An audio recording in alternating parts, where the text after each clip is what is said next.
Welcome to Manhwa Krush, where legends are born. The story opens with a man standing atop a mountain of corpses. He demands to know why Luo Wei did this to him, recalling how they once stood like brothers who had fought side by side through life and death. Luo Wei answers by bringing up the very beginning of the calamity. Monsters had poured out from bizarre spatial rifts, spreading chaos across the world. As time passed, those rifts came to be called dungeons, and anyone who came into contact with them awakened mysterious abilities known as classes. Because of this, the class core was established to conquer those dungeons, and they pushed forward in victory. Luo Wei fixes his gaze on the protagonist and reveals that this very reason is why he must be removed. The man had grown beyond control, and powerful class users could easily shake the Empire's order, while he, having exceeded even Triple S rank, had become the most dangerous threat of all. Absolute power, Luo Wei insists, must remain with the royal family, because only then can the Empire stay stable. With fury burning in his eyes, the protagonist asks if that justification excuses the slaughter of his family and comrades. Malice flickers in Luo Wei's gaze as he states that everything he has done is for the Empire's stability, and before the protagonist can even draw another breath, Luo Wei sets off a massive explosion, revealing he had tampered with the protagonist's armor long before this moment. The blast tears through him while injecting a compound poison into his wounds. Luo Wei is certain that after an SSS-rank battle, the protagonist will lack the strength to resist, and to guarantee it, he has assembled an entire army, calling it his final show of respect. As death closes in, the protagonist's mind drifts back to the memories he shared with Luo Wei. At that instant, his hidden skill, Mirror World, fulfills its activation conditions. As an SSS-rank hidden ability, it is the ultimate power capable of reverting everything. His life fades, and his soul sinks into a lake. Decades later, two boys are seen tormenting another boy, binding him to a tree and forcing his body beneath the lake surface. One of them drives a punch into his stomach and tells the other to dunk him again, and as they continue, they jeer and mock him without restraint, deciding that if he keeps pretending, they will hold him under even longer to teach him a lesson, laughing at his expression as they plan to drag him out only to beat him a few more times. The boy reaches the point where he can no longer hold his breath. He cannot understand why he is always the one forced to suffer. At that moment, the protagonist's soul begins to awaken. A bespectacled boy approaches the bullies and tells them to stop, warning that the boy is going to die. One bully turns with a scornful look and replies that if he is about to die, he should just heal himself, since that is what a Shanteo is for, even though he knows it will not help much. He then adds that the boy with glasses is nothing but a hypocrite, since he was the one who led them straight to this victim in the first place. By that logic, if the boy dies, the blame falls entirely on him. The bespectacled boy immediately panics and insists he only did it because he was forced to. That answer only irritates the bully further, and he raises his hand, ready to strike him. But at that instant, something unusual occurs. As an intense light begins to rise from the lake, the bullies break into a terrified retreat, shouting that a dungeon has appeared and that they must escape, because a newly formed dungeon is far beyond what they can handle. The boy with glasses, however, keeps his focus locked on the boy they had been tormenting, and seeing he is still submerged, he rushes toward the rope, fully aware that he has to save him. In that same moment, the lake suddenly dries up, and monsters start emerging. He hurriedly begins untying the knots, and while his attention is fixed on that, one of the monsters suddenly lunges at him. But at the critical moment, the bound boy grabs his clothes and yanks him clear of the attack's path. Immediately after, he stretches out his hand and activates a skill called Glacial Impact. A system notification appears, stating that basic heal has been used on Minor Demon A, but the attempt fails because the target's HP is already full. The boy with glasses is thrown into confusion, unable to understand why a healing skill was used on a monster. When the creature attacks again, he hastily summons a shield, managing to block it just in time. As the protagonist opens his information window, he sees the name Yunche along with the Chanter class. He quickly understands that he just cast a healing ability and that this body does not belong to him. Under normal circumstances, anyone who comes into contact with a dungeon binds to the system and receives a random starting class, which cannot be changed. From there, they develop their strength within dungeons, acquiring abilities that align with their class. Yet he himself had once been a warrior who stood at the very peak, and in that past life, he activated a skill known as Mirror World, after which he became trapped within it, remaining there until he heard the dying cry of this boy. Only then does he fully grasp that he has been revived inside this boy's body. It is hardly a comforting realization, yet he still offers silent thanks to the boy for granting him a chance at revenge. The boy with glasses urgently tells Yunche that monsters are closing in from all sides and asks for help at once, admitting he can handle no more than 3. The protagonist understands that this body is far too weak, to the point that even these minor enemies exceed his limits, and given their speed, escape is not even an option. When he opens his skill window, he finds nothing useful. Basic heal restores only 1 to 4 HP, while entangling vines merely summons vines to restrain a single target, and even that comes with a low chance of success. The Chanter class is overly specialized, built for support yet inferior in every role, which explains why it has always been looked down upon. For the moment, relying only on his past combat instincts, Yunche manages to hold out briefly as he dodges the monster's attack, fully aware he needs a quick escape. Because once his stamina is gone, death will follow. At this point, the hidden skill Mirror World remains his only chance. He avoids another strike without understanding how the skill truly functions and reaches out to touch the monster, only for the attempt to fail because its activation conditions are not satisfied, leaving him unsure whether the issue lies with his low level or the absence of an actual mirror. When he tries again on the monster, the result is the same, with the system indicating failure due to insufficient level. Observing this, he deduces that Mirror World likely requires a reflective surface, and since the level problem cannot yet be resolved, he decides to test a different target. He activates the skill on the monster's weapon, but it fails again due to the same limitation, then repeats the attempt on a ragged loincloth with identical results, while the boy with glasses grows frantic and tells him to stop wasting time on useless skills because he cannot hold out much longer. At that moment, a surge of energy crashes down from the sky, and a creature identified as a malformed overlord, level 10, appears. The boy with glasses immediately realizes they are finished, knowing that defeating an elite monster like this requires at least level 10. More waves of energy begin descending one after another, and his eyes widen in terror, until his legs give out and he collapses onto the ground. Before them, hundreds of vicious monsters materialize. While the protagonist continues testing his skill, the monsters begin charging straight at them, and Yunche finds that he cannot even activate his ability on nearby rocks, leading him to wonder if the level gap is simply too great. He then decides to try using the skill on Xiaoji's makeshift barrier, but the system notifies him of failure, stating that the abilities of others cannot be reversed. Realizing this limitation, a smile appears on his face, as it confirms he can instead reverse his own skills. The moment he applies Mirror World to his own ability, the system announces that it has successfully reversed his entangling vine skill. Yunche immediately casts Chaotic Thorns, unleashing countless spikes erupting from the ground. As one monster moves into attack, another creature, surrounded by a red aura, strikes it instead, inadvertently saving Xiaoji, who is left confused and unable to understand what is happening. Yunche, however, realizes that the skill's effect has been completely inverted, changing from immobilization into confusion. Originally, entangling vines could bind a single target with a low chance of immobilizing it, but after being reversed into Chaotic Thorns, it now sends thorns lashing outward with a low probability of inflicting confusion. The monsters turn on one another, driven by the confusion effect that forces afflicted targets to strike at anything nearby. And seeing this, the protagonist cannot suppress a smile as he realizes that what once seemed like a useless skill has become formidable after reversal, prompting him to consider what might happen if he did the same to all his abilities.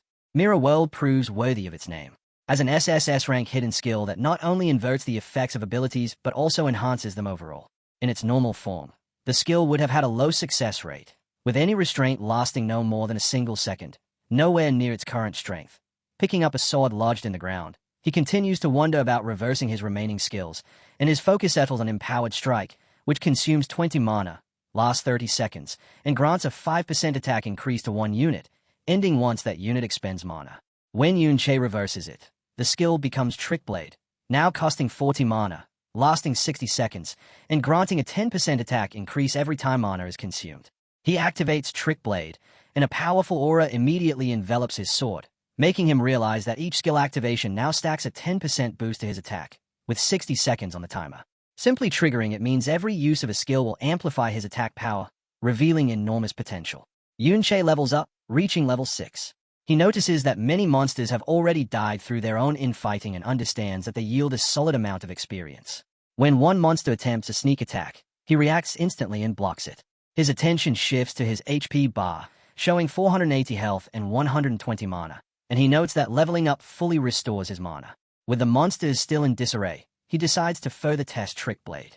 Yunche casts Chaotic Thorns, consuming mana and triggering Trick Blade's effect, causing his mana to drop rapidly while his attack keeps climbing by 10% with each consumption.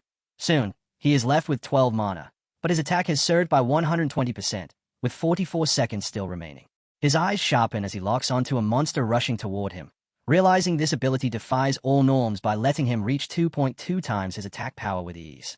As the monster strikes, he deflects the attack, slips behind it, and carves a deep wound across its back before cutting into its stomach. Xiaoji is left stunned. He can hardly believe that the person moving before him is Yunche, watching in disbelief as a mere level 5 chanter displays such capability, leaving him questioning since when chanters possessed abilities like this. Our boy continues pressing forward, cutting down monsters one after another without pause. With his level 6 attributes, 120 mana, and a regeneration rate of 1 mana per second, he calculates that he could theoretically push his attack power up to 2.3 times its base. In a single swift exchange, he brings down a level 11 monster and allows himself a faint smile. From this, he judges that his current strength is just enough to contend with level 11 elites. At that moment, a hand suddenly rises from the ground. Yunche's focus immediately locks onto it. As a level 21 creature known as the Battle Fiend Chimera bursts out from below and lets out a deafening roar. It turns and wipes out the surrounding lesser monsters in a single motion. Xiaoji's eyes fill with fear, while Yunche instead feels a flicker of surprise at encountering a hidden level 21 boss within this dungeon. The boss then charges straight toward him, and when Yunche attempts to use Chaotic Thorns, the skill fails, as the creature is immune to chaos. Just as the monster is about to strike, Xiaoji steps forward and raises a shield in front of him. Yunche is briefly taken aback, and soon after, he notices a familiar figure nearby. A blonde-haired boy calls him an idiot, scolding him for ignoring his warning not to rush ahead. Yunche's eyes widen at the sight. The boss's attack crashes down, instantly shattering Xiaoji's shield, and slamming his body heavily into the ground. Yunche immediately rushes to his side, extends his hand, and begins activating his skills. He casts Basic Heal on Xiaoji, restoring 1 HP at the cost of mana, reducing him to 54 points, while Trick Blade triggers and grants a 10% increase in damage. The heal activates again right after, this time landing a critical that restores 5 HP, leaving Yunche with only 1 mana. Noting how pitiful a chanter's healing truly is, he asks Xiaoji if he has any health potions, and Xiaoji replies that he has 1 reserved for emergencies, prompting Yunche to tell him to drink it, while noting that Trick Blade now has 85 seconds remaining. Meanwhile, the boss continues slaughtering the remaining monsters, and Yunche understands that he is still no match for it. But with most of the mobs nearly wiped out, a plan begins to form in his mind. Raising his blade, he tells Xiaoji to hold on for a minute as he intends to finish off the remaining monsters, leaving Xiaoji startled. Our boy moves like a thunderclap, cutting through the monsters in rapid succession until none remain, during which Trick Blade's duration drops to 0. As he levels up, his HP and mana are fully restored to 80-20. Without delay, he reactivates Trick Blade by repeatedly casting Chaotic Thorns, each instance of mana consumption triggering the skill's effect, with each activation increasing his attack by another 10%, and he understands that reaching at least a 400% boost is necessary to bring down the boss. He continues cutting through monsters, leveling up once more and restoring his mana to 110, then casts Chaotic Thorns to gain a 10% increase while dropping to 101 mana. Repeats it for another 10% as his mana falls to 92, and calculates that he must trigger Chaotic Thorns 40 times within 50 seconds, meaning he needs to reach level 10. Xiaoji can only stare in shock, unable to accept what he is witnessing. Yunche continues leveling up repeatedly as the boss prepares to strike. But at that moment, our boy begins to glow, having reached level 12, with Trick Blade now granting a 510% boost and lasting 95 seconds, which is more than enough to confront the boss. Yunche bursts forward like lightning and severs one of its arms, then vanishes from sight and reappears behind it, unleashing a relentless of slashes, inflicting immense pain before the creature can even respond. And in the next instant, he reduces its body to pieces, defeating a level 21 boss with over 10,000 HP in the blink of an eye. With its death, he gains 3 levels and rises to level 15. Xiaoji remains frozen in disbelief, unsure whether he is dreaming, questioning if a mere level 5 chanter has just solo cleared an entirely new dungeon, and with the dungeon lord defeated, the dungeon itself is cleared. He steps forward and asks Yunche if it is really him. The fallen monsters leave behind items, and a system prompts Yunche to collect them. Xiaoji wants to understand how he suddenly became so powerful, while Yunche drifts into memories of his past. And upon looking at Xiaoji's face, he asks about his connection to Xiao Benben. Xiaoji is stunned, unable to comprehend how Yunche knows his great-grandfather's nickname. Yunche, in turn, is slightly surprised to discover that Xiaoji is actually Xiao Benben's great-grandson. Memories of Xiao Benben resurface in his mind, and his eyes grow heavy with sorrow as he recalls that everyone he once knew was killed by Luo Wei. Just as he is about to ask more about Xiao Benben, Xiaoji looks away and says there is no need to discuss it now, adding that if Yunche does not wish to answer his question, he does not have to, and that there is no reason to humiliate him like this.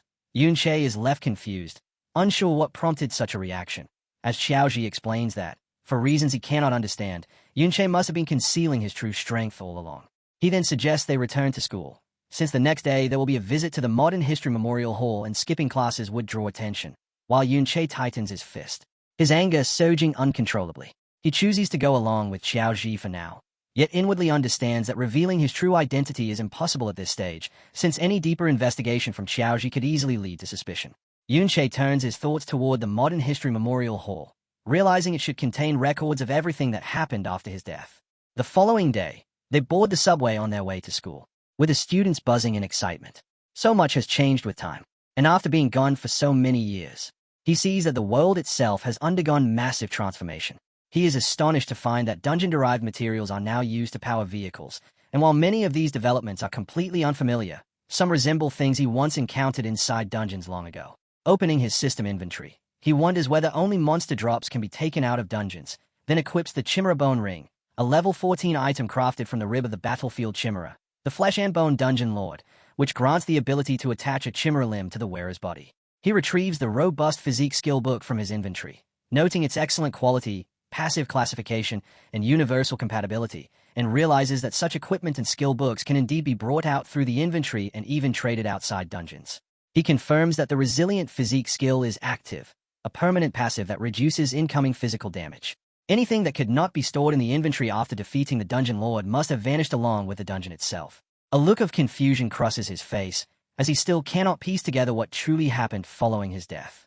Before long, they arrive at the Modern History Memorial Hall, and the first thing that catches his eye is a statue of Luo Wei, hailed as the supreme ruler of the kingdom and the emperor who brought an end to the dungeon disasters. The teacher begins leading the students through the hall, explaining that more than 50 years ago, this very place had been the battlefield of that well-known rebellion. He continues, saying that during that time, humanity suffered greatly from the dungeons, especially after the emergence of the most terrifying triple S-rank dungeon, which plunged everyone into fear. King Luo Wei personally commanded a professional army to confront it, and despite enduring heavy losses, he ultimately succeeded in conquering the dreadful dungeon. However, at that very moment, a carefully orchestrated rebellion erupted, and its mastermind, as everyone knows, was Yunche. Yunche is described as the man once deeply trusted by the king, who ultimately turned into an ungrateful traitor. Hearing this, Yunche finds it impossible to remain calm, as anger surges within him at seeing history twisted in such a way, knowing that it was they who cleared the triple S-rank dungeon and they who were ambushed. The teacher clenches his fist, remarking that it is impossible to imagine the pain of being betrayed under those circumstances. Yet despite that suffering, their king endured the grief and continued to fight with blood and courage. In the end, with the assistance of the hero Ding Kuan, the rebellion was successfully suppressed.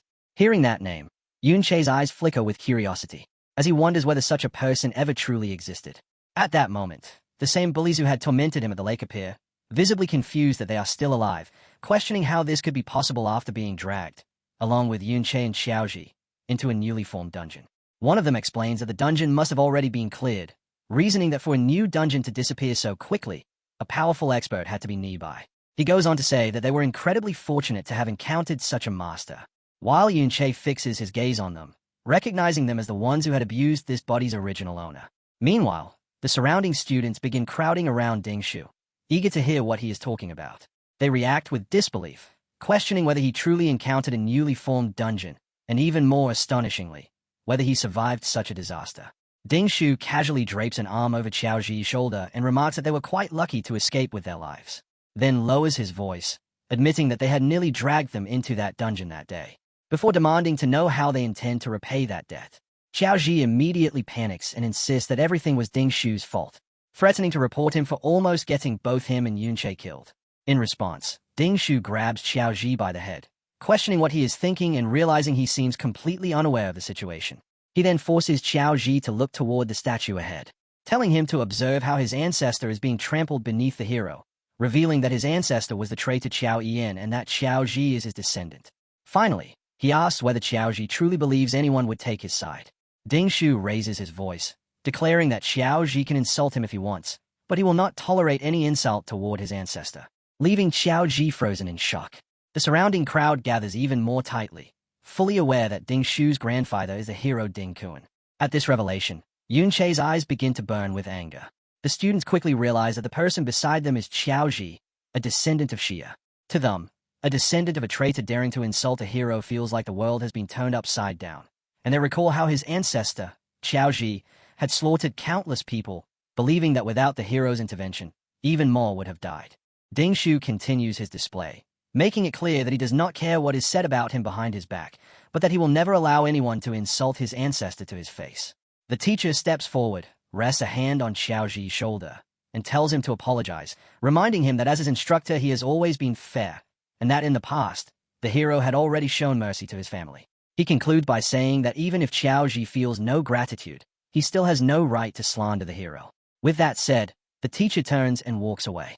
Ding Shu then places a hand on Xiao Ji's head and remarks that if he were to beat him in public, the crowd would only cheer. After all, no one would step in to protect a vicious dog being punished, especially one as despised as Xiao Ji. Grabbing him by the hair, Ding Shu demands to know if he truly believes that someone like him, a descendant of a hero, could ever be in the wrong. He raises his hand, preparing to strike Xiao Ji, but in the next instant, a kick slams into his face, sending him crashing to the ground. Xiao Ji's eyes widen in shock. As Yun Che stands there, fury blazing in his eyes, questioning whether the hero's family has no time to discipline their own brats. Around them, students begin recording, wondering if that really is Yun Che, commenting that he feels like a completely different person, and expressing disbelief that he dared to hit Ding Shu, calling him insane. While others recall that he is only level 5, the weakest in the class, questioning what could have changed to make him act like this, noting that he has no parents and has always been withdrawn with no friends, leading them to think he has lost his mind. Ding Shu wipes the blood from his cheek, and scoffs that Yun Che is nothing more than a punching bag who should be grateful he was not targeted before, unable to accept that he dared to strike him while he was off guard. He and his companions immediately rush toward Yun Che. Yun Che moves like a thunderclap, slipping past their attacks and striking them before they can even react. Ding Shu drops to his knees, blood spilling from his mouth. The surrounding students begin whispering among themselves. Ding Shu is left stunned, unable to comprehend Yun Che's speed. The students, confused by what they have witnessed, question how he was brought down so easily again, and begin to wonder if Ding Shu might actually be weak. Enraged, Ding Shu refuses to accept that a so-called trash-tier level 5 support could overpower him, and immediately activates the skill Hell, boosting his attack power by 25%. He equips the Fire-Forged Hammer, raising his attack to 314, convincing himself that Yun Che's earlier success was nothing but luck. And without hesitation, he charges forward once more. Yun Che reacts instantly, seizing the opening with precise movement. He drives a punch straight into Ding Shu's jaw, using the skill Blade of Trickery, which boosts his attack power by 80%. Ding Shu is left completely stunned. Without giving him a moment to recover, our boy follows up with a kick that sends him crashing heavily onto the ground. A guard rushes over, and upon seeing Yun Che standing over Ding Shu, immediately asks if there is a healer present. The surrounding students remain in shock at Yun Che's speed, still recalling that he is supposed to be only level 5. Even the blonde girl and her companion are visibly stunned. The guard firmly states that fighting is forbidden inside the hall due to the risk of damaging its contents, then turns to the teacher and questions why he has failed to control his students. The teacher begins walking toward Yun Che, declaring that he has not only insulted a hero but has now gone so far as to attack his descendant. In his view, Yun Che is utterly shameless, and as he draws his sword, Yun Che's attention locks onto him. Activating the ring, our boy stands his ground, and when the teacher strikes, the blade shatters into fragments, leaving everyone present in stunned silence. Yun Che calmly remarks that the matter of who is truly shameless can be set aside for now, pointing out that despite claiming fairness, the teacher appears to have listened only to Ding Shu's version of events, and directly questions whether he is trying to curry favor with his family. The teacher rebukes him for speaking nonsense, but his gaze soon shifts to the ring on Yun Che's hand, wondering what kind of equipment it could be, since even without using full strength, his attack had been stopped. As a powerful aura begins to radiate from him, Yun Che casually adds that it was merely an offhand remark and that he does not truly believe the teacher to be that kind of person. The students are left in disbelief, unable to comprehend how Yun Che managed to block the teacher's strike, while the teacher states that he will thoroughly investigate the cause of this conflict, all the while wondering where Yun Che obtained such equipment and whether he might have backing of his own. The ring on Yun Che's finger, the Chimera Bone Ring, already has its durability reduced by 37%, and despite being of epic grade, it remains gear taken from a level 21 lord, making its use against a level 35 teacher a considerable strain. Yun Che then requests to be expelled from the hall as punishment, along with Xiaoji.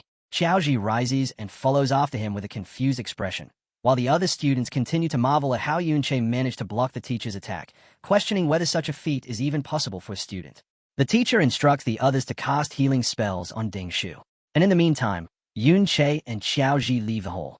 Grief weighed on him as he struggled to accept that, in the end, no one had survived, and that Ben Ben had already been killed long ago by that so-called hero. He kept his eyes on Xiaoji, thinking that if he asked anything at this moment, Xiaoji would answer without hesitation. After giving a light cough, he admitted that his understanding of history was poor, then asked Xiaoji to recount in detail the deeds of that hero, Ding Kuan. Xiaoji grew uneasy, saying he wasn't entirely sure his memory was accurate. But from what he recalled, the hero Ding Kuan had uncovered the grand villain Yunche's conspiracy ahead of time. He went on to explain that Ding Kuan had arranged an ambush near the triple S-rank dungeon to provide support, and through that plan, the entire rebellion crisis had been resolved. Hearing this, Yunche felt a trace of surprise. Memories from his previous life began surfacing, bringing back the moment when they themselves had fallen into an ambush. Xiaoji continued, explaining that Ding Kuan had dreamed of resolving the dungeon crisis since childhood and had trained tirelessly toward that goal. After being recognized and elevated by the king, he spent years fighting across the land, saving countless regions from disasters, including the renowned Great Cataclysm of Winterfell City. Yunche lowered his gaze to the ground, lost in thought, as the image of his former self standing atop a mountain of corpses appeared in his mind. With a subdued expression, Yunche asked about the sword held by the hero's statue, and Xiaoji replied that it was the flowing cloud sword, adding that according to the tale, it was a very blade the hero had used to execute the traitor Yunche, a top-tier weapon. At those words, Yunche's eyes flared with fury, realizing that not only had his glory and accomplishments been taken, but even his sword had been claimed. In that instant, he resolved that Ding Kuan would be the first to die. Outside the Ding family compound, several high-level warriors moved about on patrol. All at once, one of them paused as his eyes sharpened, his attention caught by something unusual. In the distance, he spotted Yunche and Xiaoji slipping quietly into an alley. Dismissing them as mere passers-by, he chose not to dwell on it. Sensing how vigilant the man was, Yunche speculated that he might be a wanderer possessing a scouting ability. Xiaoji urged Yunche to leave, pointing out that there were too many guards and warning that even if they managed to sneak inside, the moment Ding Shu returned, they would be finished. Though Yunche wished to charge in and kill the so-called hero Ding Kuan outright, he understood that such a move was impossible. Xiaoji explained that Ding Kuan spent all his time inside a high-level dungeon. Unlike in the past, dungeons could no longer be freely entered or exited. Now, all high-level ones were under strict military control. An entry required a special pass, though Yunche was certain that such a pass would be kept somewhere within Ding Kuan's household. Yunche asked whether it was really necessary for this family to maintain so many guards, given that they were merely one branch among dozens descended from Ding Kuan. Xiaoji explained that, after all, they were the lineage of a hero, and moreover, they even possessed a dungeon within their own estate. Hearing that, Yunche's eyes widened in surprise at the idea of a dungeon existing inside someone's home.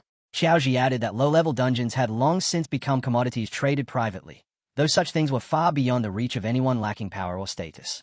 He continued, pointing out that Ding Shu was constantly surrounded by guards, allowing him to hunt monsters and level up whenever he pleased, while ordinary students like them could only do so during school dungeon exercises, where they even had to compete with each other for monsters. Yunche came to realize just how drastically this era had changed, and questioned whether that meant the wealthier and more influential someone was, the higher their level would naturally become. Xiaoji nodded, explaining that most ordinary people graduate at around level 15 to 20, and since many lose access to dungeons afterward, they remain stuck at that stage. If someone managed to secure dungeon-related work, such as a miner or ranger in a national dungeon, they might, by middle age, approach level 30. Meanwhile, guards like those serving the Ding family could rely on their private dungeon, enabling them to reach roughly level 30 as well. To go beyond that, one generally needed to be recruited into the military or join an official organization, such as a guild or military academy through school evaluations, since only then could they enter higher-level dungeons and continue advancing. Yunche understood that if he intended to grow stronger, obtaining that pass was absolutely crucial. Xiaoji urged him once more to leave, stressing that the gap in strength was too great and that no matter his skill, he could not stand against those guards. Yunche knew his current power was nowhere near enough to kill that so-called hero, let alone the supreme King Luo Wei, who was protected behind countless layers of defense. Even so, he was aware that scouting abilities gained around level 30 were typically limited in range. Skills like Eagle Eye, heightened hearing, or summoning a spirit scout, and none of them could monitor an entire mansion around the clock. On top of that, this was not a life-or-death dungeon, which meant most of the guards had grown lax. From this, he judged that slipping inside would be entirely within his capability. Xiaoji immediately panicked. Ignoring him, Yunche leapt up onto the wall, thinking that compared to the new perfect surveillance found in the high-level dungeons of his previous life, the defenses here were far more relaxed. While Xiaoji warned that even if they succeeded in entering, being inside a private dungeon like this meant they could be killed without any consequences. Yunche grabbed Xiaoji by the collar and demanded to know whether he truly had no desire to change his life. Xiaoji admitted that he did, but said he had intended to wait until after joining a guild. Yunche pressed him, asking if he genuinely believed the guild would be enough to change anything for him. Xiaoji, the great-grandson of the traitor Xiao Yan. At those words, Xiaoji's eyes filled with sorrow. Yunche pulled him up onto the wall and told him plainly that a person's fate could only be altered in the present, not by gambling on uncertain possibilities that even he himself could not be sure of. He had no intention of letting the dungeon right before him go to waste, and left the choice to Xiaoji, whether he would follow or not. As Xiaoji began to sweat, Yunche silently wondered whether this descendant would make the same decision as his ancestor. In the end, Xiaoji stood up, unable to simply watch him walk toward death alone. Yunche warned him to stay silent, explaining that there were no signs of any summoning-type scouting abilities in the area. So as long as they kept their voices low, avoided direct lines of sight, and moved at the right moments, they would have no trouble slipping inside. Then, grabbing Xiaoji and sticking to his plan, the two of them successfully infiltrated the Ding family compound. Once inside, Xiaoji's attention was immediately drawn to the dungeon spread out beneath the ground. Entering it, they encountered two monsters, one at level 6 and the other at level 8, and Yunche observed that while the levels were slightly higher than in the previous dungeon, the number of monsters was lower, likely because Ding Shu's family regularly cleared them. Noting that there were only two minor mobs, Yunche told Xiaoji to go ahead and try dealing with them.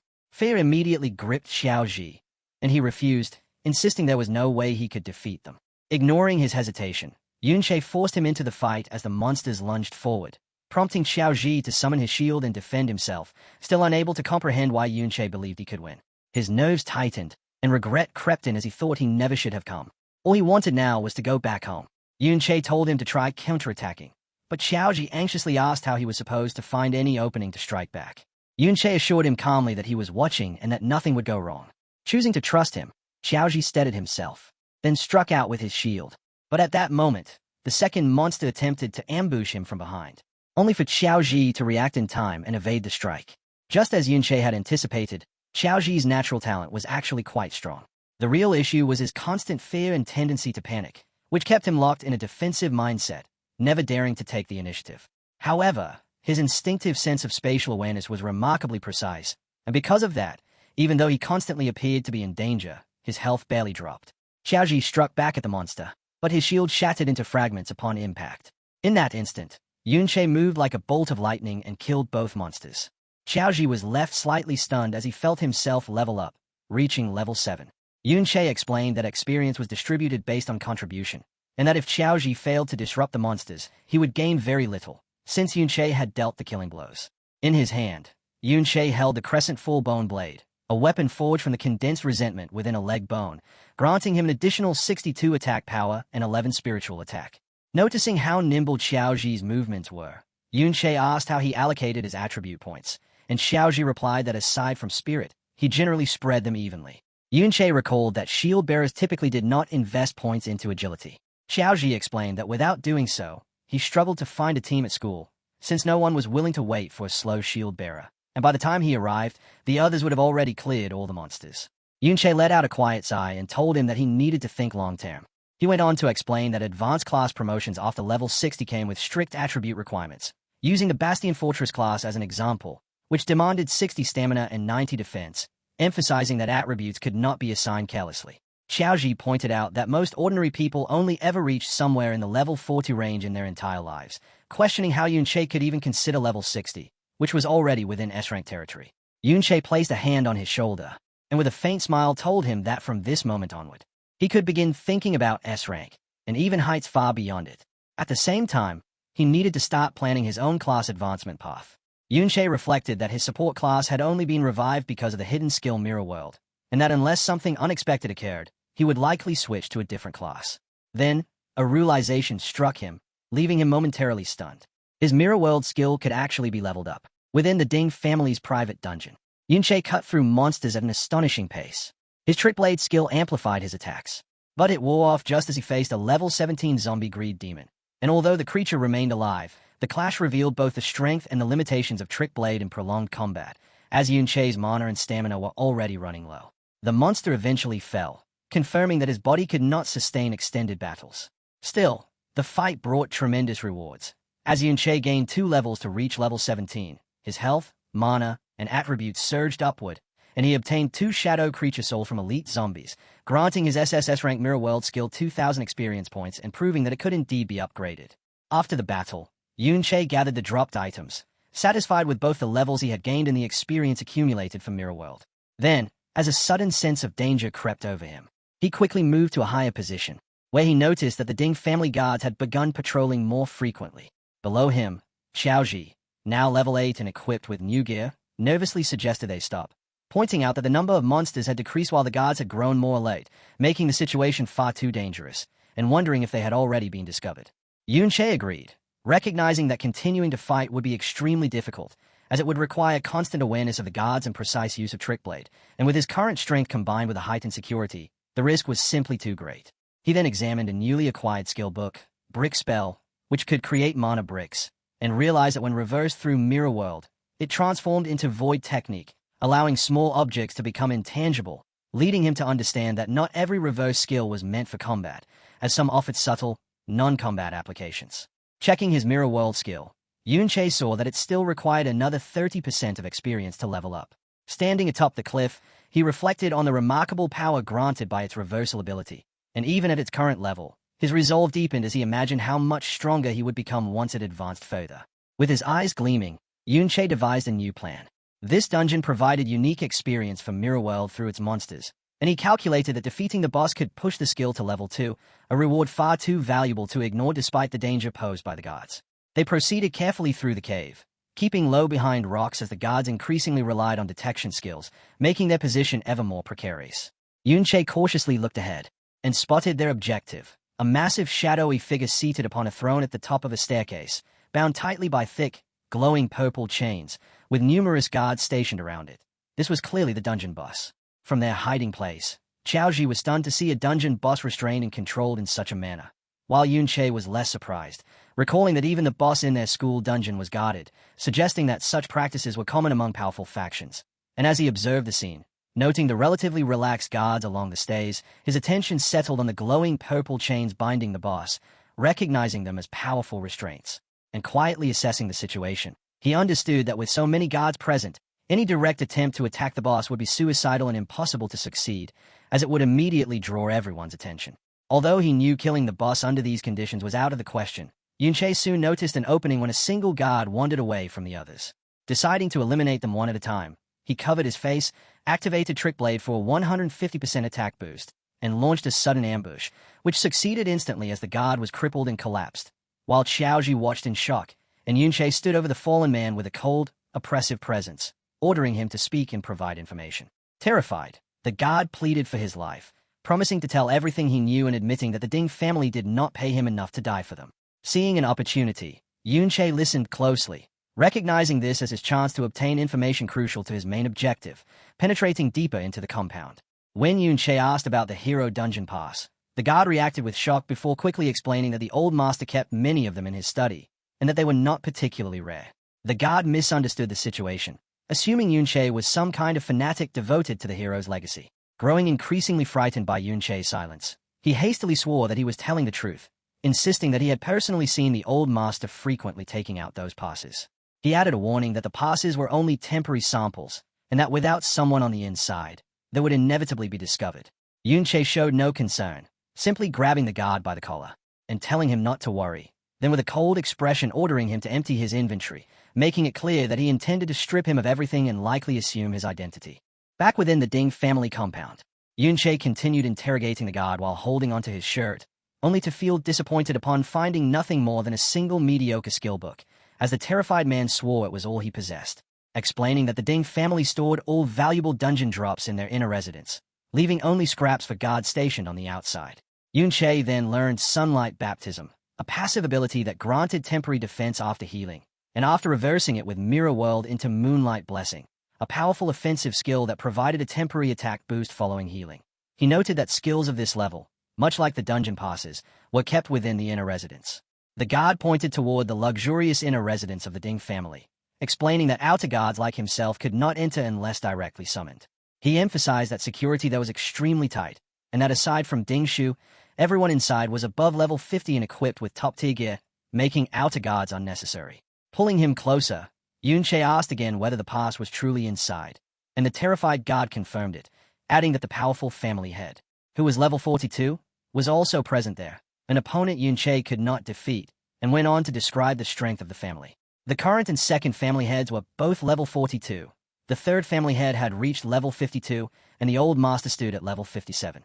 He warned that if the two strongest members were to retain, then everything would become impossible. After extracting all the information he needed, Yunche knocked the guard unconscious. He then had Xiaoji put on the guard's armor as a disguise and instructed him to wait for a signal, deciding that since the powerful family head was safely inside, he would draw him out instead of facing him head-on. Returning to the dungeon, Yunche observed the boss and quickly understood that the Ding family used high-level chains to keep it restrained and alive, effectively turning it into a permanent private farming source, and he realized that this entire system, dependent on chains that could be guarded, contained a weakness that could be exploited. It was a significant flaw, as the guards believed their method was secure simply because no one would dare to release the chains.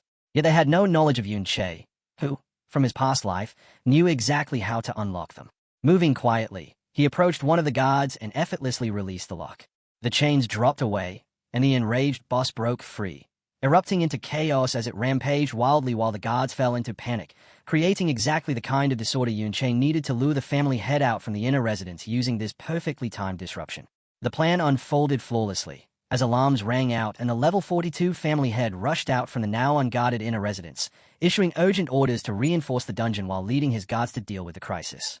Taking advantage of the distraction, Yunche seized the powerful level 60 combat chains that had bound the boss, and as he held the pulsing high-level equipment in his hands, he knew his plan had succeeded, because with the family head and the elite guards occupied, he and Xiaoji would now have an easy path into the inner residence. While Yunche's scheme created an opening, new arrivals appeared at the main gate of the Ding family estate, where servants hurried forward to welcome the returning second master. Ding Hao, level 42, who had just arrived in a luxurious car alongside his son Ding Shu. And while Ding Hao casually dismissed Ding Shu's recent defeat by Yunche as nothing more than a minor misstep, Ding Shu sharply replied that he had not come back merely to greet him. Ding Hao then stepped forward and opened the car door for Miss Yunsha. And two young women stepped out, one with long blonde hair, and beside her, a dark-haired companion who was likely Yunsha. At the top of the stairs, the mustache family head who had just returned from dealing with a dungeon disturbance stood waiting with a smile. But in an instant, that smile disappeared, replaced first by confusion and then by rising anger. He suddenly kicked a passing servant aside without hesitation, ordering him not to block his path. And as the servant fell to the ground, the enraged family head strode quickly toward Ding Hao, Ding Shu, and the two female guests, his fury unmistakable. From the nearby woods, Xiaoji, disguised in a guard's uniform, quietly observed everything happening at the residence. Yunche appeared behind him without warning, startling him. Xiaoji admitted he was worried, pointing out that with the Ding family members present, it was a terrible time to attempt sneaking inside, while Yunche calmly asked why he seemed so uneasy, prompting Xiaoji to ask in shock how he had arrived so quickly. Yunche explained that the creature he had released was a dungeon lord, and that even someone at level 31 would struggle to capture it alive, meaning it would keep the Ding family's strongest fighters occupied for quite some time. He added that they would not be able to deal with the boss anytime soon, making this the perfect opportunity, and with that settled, he asked Xiaoji what he had observed. Xiaoji lowered his gaze toward the house, his expression filled with sadness. He revealed that the servant who had been kicked aside by the family head was his youngest uncle, Xiao Li, a level 17 man. Yunche listened as Xiaoji recounted a dark chapter of their shared past, explaining that when the former Yunche had rebelled, his own family had already been killed. Xiaoji continued, saying that in a way, that fate had spared them from enduring the long years of humiliation and suffering that followed for the descendants of traitors like his own family. And as Yunche heard about the pain inflicted on his old friend's family because of false accusations tied to their past, his expression hardened with both sorrow and resolve. As they remained hidden among the trees, Xiaoji went on with his family's tragic story, describing how after being branded as traitors, the Qiao family had endured relentless mistreatment from the empire, their home destroyed and their lives utterly shattered. Things only grew worse under secret orders from the so-called hero Ding Kuan, who ensured that the surviving members of the Qiao family were constantly targeted, harassed, and harmed. With no other way to survive after being beaten down and broken, The remaining Xiao family members were forced into servitude under the very people responsible for their ruin, the Ding family. Now they lived in poverty, forever watching their master's expressions and bowing for scraps, and Xiaoji admitted with quiet shame that they were even paraded at times as proof of the Ding family's supposed power and mercy in sparing the descendants of a traitor. He explained that his father's generation had once tried to resist and change their fate, daring to speak out against the injustice they faced. But their attempt ended in tragedy, as the pressure drove his father into madness while his uncle Xiao Li became completely submissive, reduced to little more than a loyal dog serving the Ding family. Burdened by this bleak history, Xiaoji began to waver, questioning whether it was right to follow Yunche into such a dangerous situation. His hesitation was cut short when Yunche turned to him and stated firmly that he needed to enter the inner residence. Startled, Xiaoji hurriedly tried to stop him, reminding him that Ding Shu's father, a fully equipped level 42 fighter, was inside, and warning that if Yunche were discovered, death would be inevitable. Yet Yunche showed no fear, calmly explaining that in a world like this, where power and access to dungeons were tightly controlled by the strong, no one could hope to change their fate without taking risks. Fixing his gaze on Xiaoji, he added that some things would never be accomplished if one kept hesitating and waiting, then gave him a clear choice. He could help him change his destiny, but only if Xiaoji chose to act first, while making his own stance clear that he would resist, though he would not force Xiaoji to follow him. Even in the face of Yunche's resolve, Xiaoji remained deeply afraid and uncertain, arguing that the Ding family was a massive force that dominated everything, and questioning how just the two of them could possibly stand against such power. Yunche turned away and looked toward the distant inner residence, and as he began walking forward, he told the stunned Xiaoji that his ambition went far beyond bringing down a single family, declaring that the true enemy he intended to oppose was the entire empire itself. Meanwhile, within the quiet inner residence, Ding Hao sat at ease on a couch while a maid attended to him, pondering how the dungeon lord had managed to break free from its supposedly unbreakable chains. Upon seeing him, the blonde girl who had arrived with Ding Shu politely addressed her uncle, asking whether it was an inconvenient time and offering to return another day due to the ongoing emergency. Ding Hao quickly dismissed her concern with a wave, stating that his elder brother, the family head, could handle the situation, and assuring her that a mere dungeon issue was far less important than her visit. Still smiling, he went on to say that once his powerful father, the old master, and his third brother learned of her arrival, they had already begun making their way back to the residence to meet her. He added that they had also informed Hero Grandpa, who was extremely eager to see her, making it clear that resolving the current situation would be effortless. From a concealed position on a balcony, Yunche heard every word, and the mention of Hero Grandpa immediately sharpened his focus, knowing they were referring to the so-called Hero Ding Kuan, as his thoughts quickly connected this information with what he had learned from the captured guard, that entering the hero's dungeon required both a pass and an accompanying person. He studied the guests, noticing the level of respect shown toward Yun Sha, and realized that her status must be exceptionally high. Then a detail struck him. Her name was Yun Sha, sharing the same surname as his current identity, and he briefly wondered whether this was merely coincidence. For the moment, he set that thought aside, narrowing his focus as he returned to his immediate objective of obtaining the dungeon pass. As he continued watching, Yun Sha stood quietly, her expression unreadable, carrying an air of mystery and significance.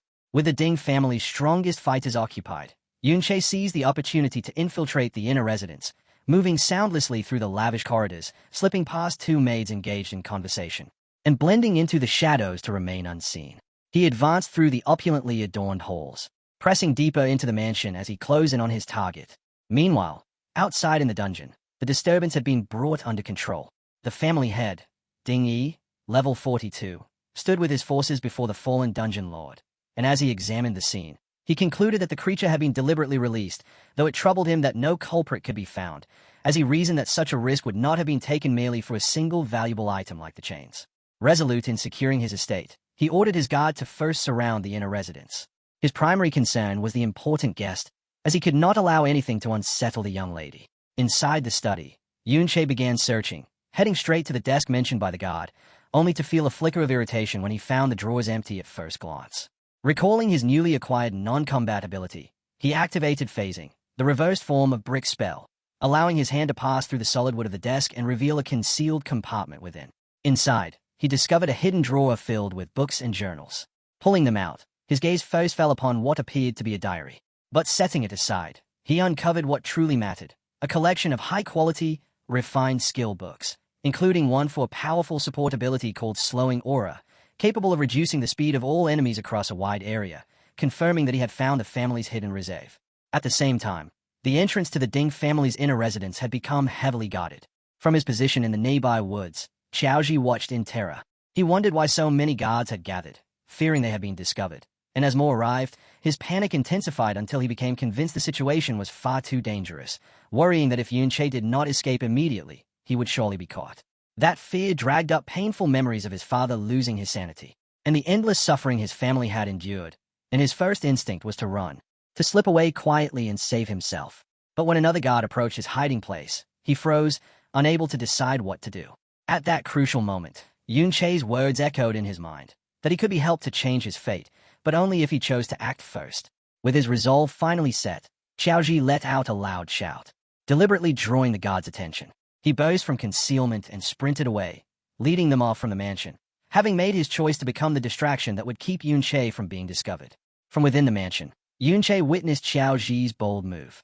Seizing the opening created by the diverted guards, he smashed through a window and leapt outside, feeling a sense of approval as he realized his companion had finally overcome his fear and chosen to resist his fate. To ensure Xiaozhi could escape, Yunche escalated the chaos further by landing among the guards and provoking them, declaring that he had taken the chains and the skill books, and daring them to come after him, which enraged them enough to abandon their posts and give chase. As he fled, Yunche activated the slowing aura he had just acquired, but through Mirror World, it reversed into accelerating aura, boosting his own speed and that of any nearby allies. And when the family head, Ding Yi, saw them running, he quickly noticed something unusual. They were not fleeing away from the estate but heading back toward the dungeon, prompting him to recognize the threat and order 2 squads to stop pursuing and return to guard the dungeon lord. Running alongside Yunche, Xiaozhi was utterly bewildered, questioning why they were being led straight back toward danger instead of away from it. Yunche then revealed his larger plan, explaining that with so many guards drawn out to chase them, the remaining forces must have already defeated the wild dungeon lord. To subdue such a powerful creature, they would have engaged in a fierce battle, which meant the boss's health would now be at its lowest, leaving it extremely weakened. Checking the status of his ultimate ability, Mirror World, Yunche saw how close it was to advancing, and with his eyes glowing purple, he understood exactly what needed to be done. Killing the weakened dungeon lord now would provide the final push required to strengthen his most powerful skill. Meanwhile, a tense silence settled over the Ding family's lavish sitting room. The blonde girl, calmly sipping her tea, politely told Ding Hao, her host, that he could go and attend to the disturbance outside. Wearing a confident smile, Dinga, the second patriarch, brushed the situation off as nothing more than a minor thief, calmly reassuring his guest that his brother, Dingy, would resolve it without any difficulty. Reality proved otherwise, as deep within the dungeon Grand Patriarch Dingy struggled in mounting frustration to regain control, angrily shouting at a guard for moving too slowly before ordering him to immediately chase down the rampaging overlord. The moment he caught sight of Yunche flashing past, Dingy issued a sharp command for his fastest forces, rogues and archers alike, to abandon the boss entirely and pursue the intruder no matter the cost.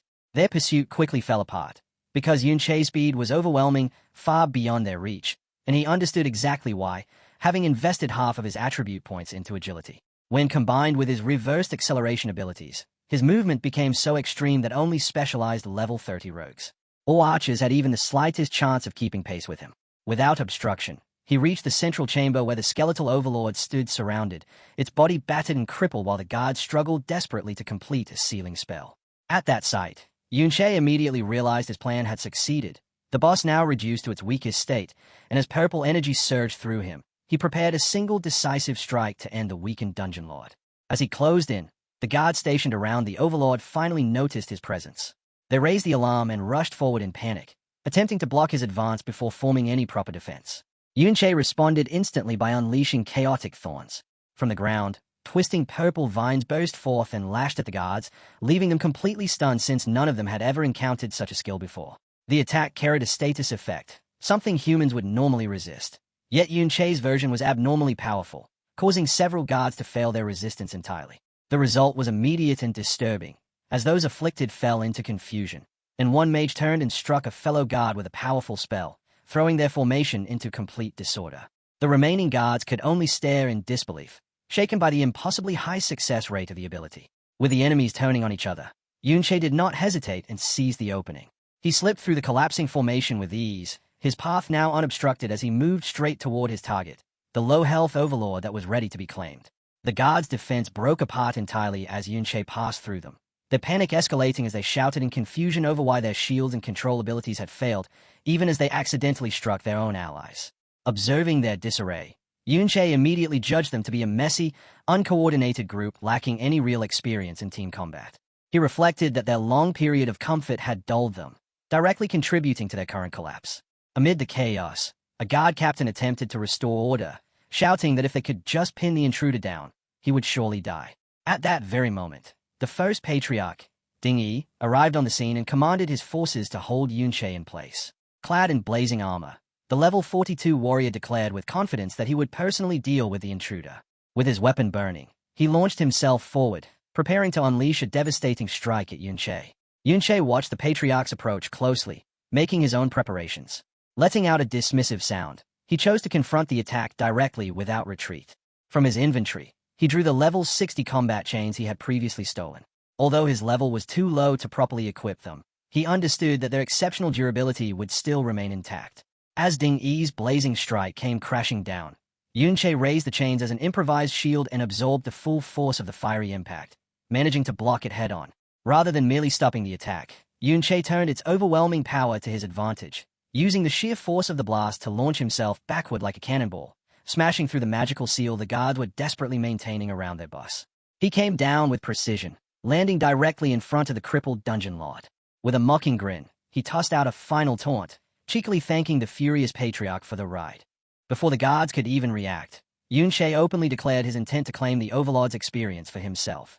He struck immediately, unleashing a decisive finishing blow that cut down the weakened beast and ended its life, and the rewards came at once. His level surged by 3 in an instant, bringing him to level 20 along with 9 fresh attribute points, while the Dungeon Lord's enormous experience pushed his hidden skill, Mirror World, to its limit, triggering a system notification that confirmed its long-awaited upgrade to level 2. Enraged beyond restraint at having the kill stolen, first Patriarch Ding Yi roared in fury and charged straight at Yunche, his fiery axe blazing. Taking his cue, the remaining guards rushed forward as well, all intent on capturing the bold intruder who now stood calmly before the massive corpse of the Dungeon Lord. Yunche, however, showed no fear, his attention fixed instead on the rewards he had just gained. Specifically the new power granted by his ultimate skill now that it had reached level 2. Just as Ding Yi's heavy strike was about to connect, it passed cleanly through a shimmering afterimage of Yunche, who vanished in the same instant. The guards halted in confusion, unable to comprehend where he had gone. Yunche reappeared in an entirely different space, where the dungeon had transformed into a silent world tinted in crystal blue-green hues, revealing that he had activated a new function of his hidden skill, Mirror World. Within this strange realm, he could see translucent, ghost-like figures of Ding Yi and the guards, none of whom showed any awareness of his presence. A timer appeared, indicating that his mirror walk would last for nearly 30 minutes, and with growing excitement, he realized he now had the ability to step into the very world contained within the mirror. As he explored the blue-green dimension, Yunche began testing his newfound power, noticing that everything around him was a perfect mirrored version of reality, flipped from left to right, and at first he assumed the ghostly figures were mere illusions when his hand passed straight through one of them. However, when he reached down and touched the crystal-like ground, he discovered it was completely solid, forcing him to recognize that this realm was far more than a simple illusion. Continuing his exploration, he made a remarkable discovery, picking up a solid crystal fragment from the ground, which triggered a message identifying it as a mirror shard that could, crucially, be taken out of this realm and brought back into the real world, a revelation that immediately struck him as significant. From this, Yunche understood that with Mirror World now at level 2, he had gained the ability to transport actual objects from this mirrored dimension into reality. Curious about what other changes the upgrade had brought, he opened his system interface to investigate further. There, he found an entirely different set of abilities displayed, revealing numerous powerful reverse skills. Among them were abilities like invisibility and a force field cage, yet most were marked as inactive, which puzzled him until a system message clarified that these entries corresponded to base skills he had not yet learned. With that explanation, Yunche grasped the true scope of his new power, realizing the list represented the reversed versions of every skill available for him to acquire.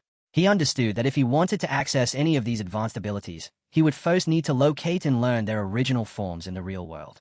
The reversal he had used at level 1 was merely a basic fragment of the skill's full potential, and as he examined the list of future abilities, it became clear that everything had changed, since he could now deliberately choose powerful skill combinations and map out his entire class progression in advance, knowing exactly what reversed effects he would gain. While contemplating the full extent of this newfound power, Yunche suddenly sensed a presence behind him. Turning around, he spotted a faint blue-green humanoid figure drifting aimlessly through the crystal-like air, prompting him to wonder if it was a soul, similar to the state he had once been trapped in before returning to life. The thought intrigued him, leading him to question whether other souls might also exist within this unusual world. Without any warning, the calm figure flared with green energy and transformed into a shrieking, bone-like undead creature that lunged straight at him. Caught off guard but reacting instantly, Yunche drew his glowing blade and prepared for combat. He intercepted the attack and, with a single swing, effortlessly shattered the undead creature, observing that it did not appear particularly strong as it fell apart. The moment it was destroyed, a new notification appeared and drew his focus, as the system presented him with an undead contract, explaining that he could form an agreement with the defeated soul, allowing it to leave the mirror world and fight under his command in reality, while also stating that the soul's maximum level would always match his own and that he could maintain up to 20 such contracts. This unexpected development led Yunche to seriously consider the implications of his new ability, carefully thinking through what it enabled him to do. He realized that after defeating an undead entity within the mirror world, he could bind its soul through a contract and summon it into the real world as a combatant, and as he held the mirror shard he had already brought into reality, he recognized that his power extended far beyond inanimate objects, confirming that the Level 2 evolution of Mirror World was a complete game-changer. It granted him the ability to transport not just items but entire undead forces from the mirrored realm into reality, and as he looked across the vast crystal landscape filled with potential, the possibilities captured his interest. Meanwhile, back in the real world, the situation had fallen into chaos as the private dungeon collapsed following the death of its lord, leaving behind a stunned and bewildered group of guards who could not comprehend how the intruder had disappeared, with one captain anxiously demanding answers and speculating whether it had been some advanced rogue stealth ability. A rogue specialist immediately rejected the idea, explaining that stealth abilities had clear limitations and could not cause someone to vanish so completely without a trace. Frustration mounted, and another captain lashed out, grabbing the rogue and demanding an explanation for how the intruder could have escaped despite their overwhelming numbers, while First Patriarch Ding Yi, consumed by even greater fury after losing his prized private dungeon, seized one of his own men by the face and vented his anger on him. He shouted that if they failed to find the culprit responsible, they would be forced to compensate him for the loss themselves. At the same time, Yunche's stay within the mirror world was nearing its end, and as the timer for his mirror walk ticked down, he found himself wondering where he would reappear, whether he would return to his original position or if some other rule governed his exit. He received his answer moments later when he was transported back into the real world at the exact spot where he had disappeared. Ding Yi, still burning with anger, noticed him instantly and, without hesitation, roared an order for his men to seize him. Facing the renewed assault from the Ding family forces, Yunche remained completely composed, raising a hand as a swirling green glow gathered within it while telling them not to rush, remarking that after being surrounded and attacked for so long, it was now his turn to do the same. With that declaration, he activated the power he had just obtained, unleashing a surge of eerie skeletal warriors that poured outward, forming a terrifying undead army that charged straight toward the stunned guards. The guards recoiled in fear, their attacks faltering as they stared at the ghostly figures and questioned what they were seeing, some even wondering if the entities were actual spirits. Vice Patriarch Ding Yi forced himself to suppress the rising panic, shouting at his men to steady themselves and insisting that these were merely undead creatures, something he had encountered many times before. One guard stepped forward to engage a skeletal warrior, bracing himself for what he expected to be a difficult battle. To his surprise, a health bar appeared above the creature, identifying it as an undead skeleton warrior at level 20, the same level as Yunche, and despite this information, the lingering fear did not subside. Ding Yi's expression twisted further in anger at his men's hesitation, and in an effort to push them into action, he loudly promised a reward to anyone who fought and captured the intruder. The promise of a bonus rekindled their courage, prompting them to steel themselves once more. Yet when the guards shifted their focus away from the undead army in search for Yunche, they realized he had already disappeared again, leaving them bewildered as they scanned the area, unable to determine where he had gone. Using the undead he had summoned as a diversion, Yunche observed the unfolding battle from a safe distance, calmly assessing that his current forces were still too weak to make a decisive impact, and recognizing that if he could locate and bind stronger souls, this disorganized group of guards would stand no chance against him. Even so, his options were limited by what he could actually find, since he had already formed contracts with the 20 strongest souls available within the small portion of the mirror world he had explored. He also discovered that his movement inside that realm was not unlimited, having run into an invisible boundary that confined him to within 200 meters of his entry point. From this, he concluded that if he wanted to obtain stronger undead in the future, he would need to access the mirror world from different locations. His thoughts were abruptly interrupted when he noticed that his friend Xiao Ji, who had been serving as a distraction, had been discovered hiding in the woods. One of the guards mocked the disguised boy, sneering as he talked about the reward he would receive for capturing him. Yunche reacted instantly, springing out from the shadows and cutting down the guards, threatening his friend with swift and precise strikes. With the way cleared, he seized the stunned Xiao Ji, telling him they were leaving at once. Glancing back at the chaos he had created, with his undead army still tying up the remaining guards, Yunche decided their objective was complete, making it clear that it was time to withdraw, escape the danger, and properly assess everything he had gained from the raid. As Yunche and Xiao Ji made their escape, the remaining Ding family guards continued battling the undead forces. They struck fiercely at the skeletal warriors, shattering bones with their attacks.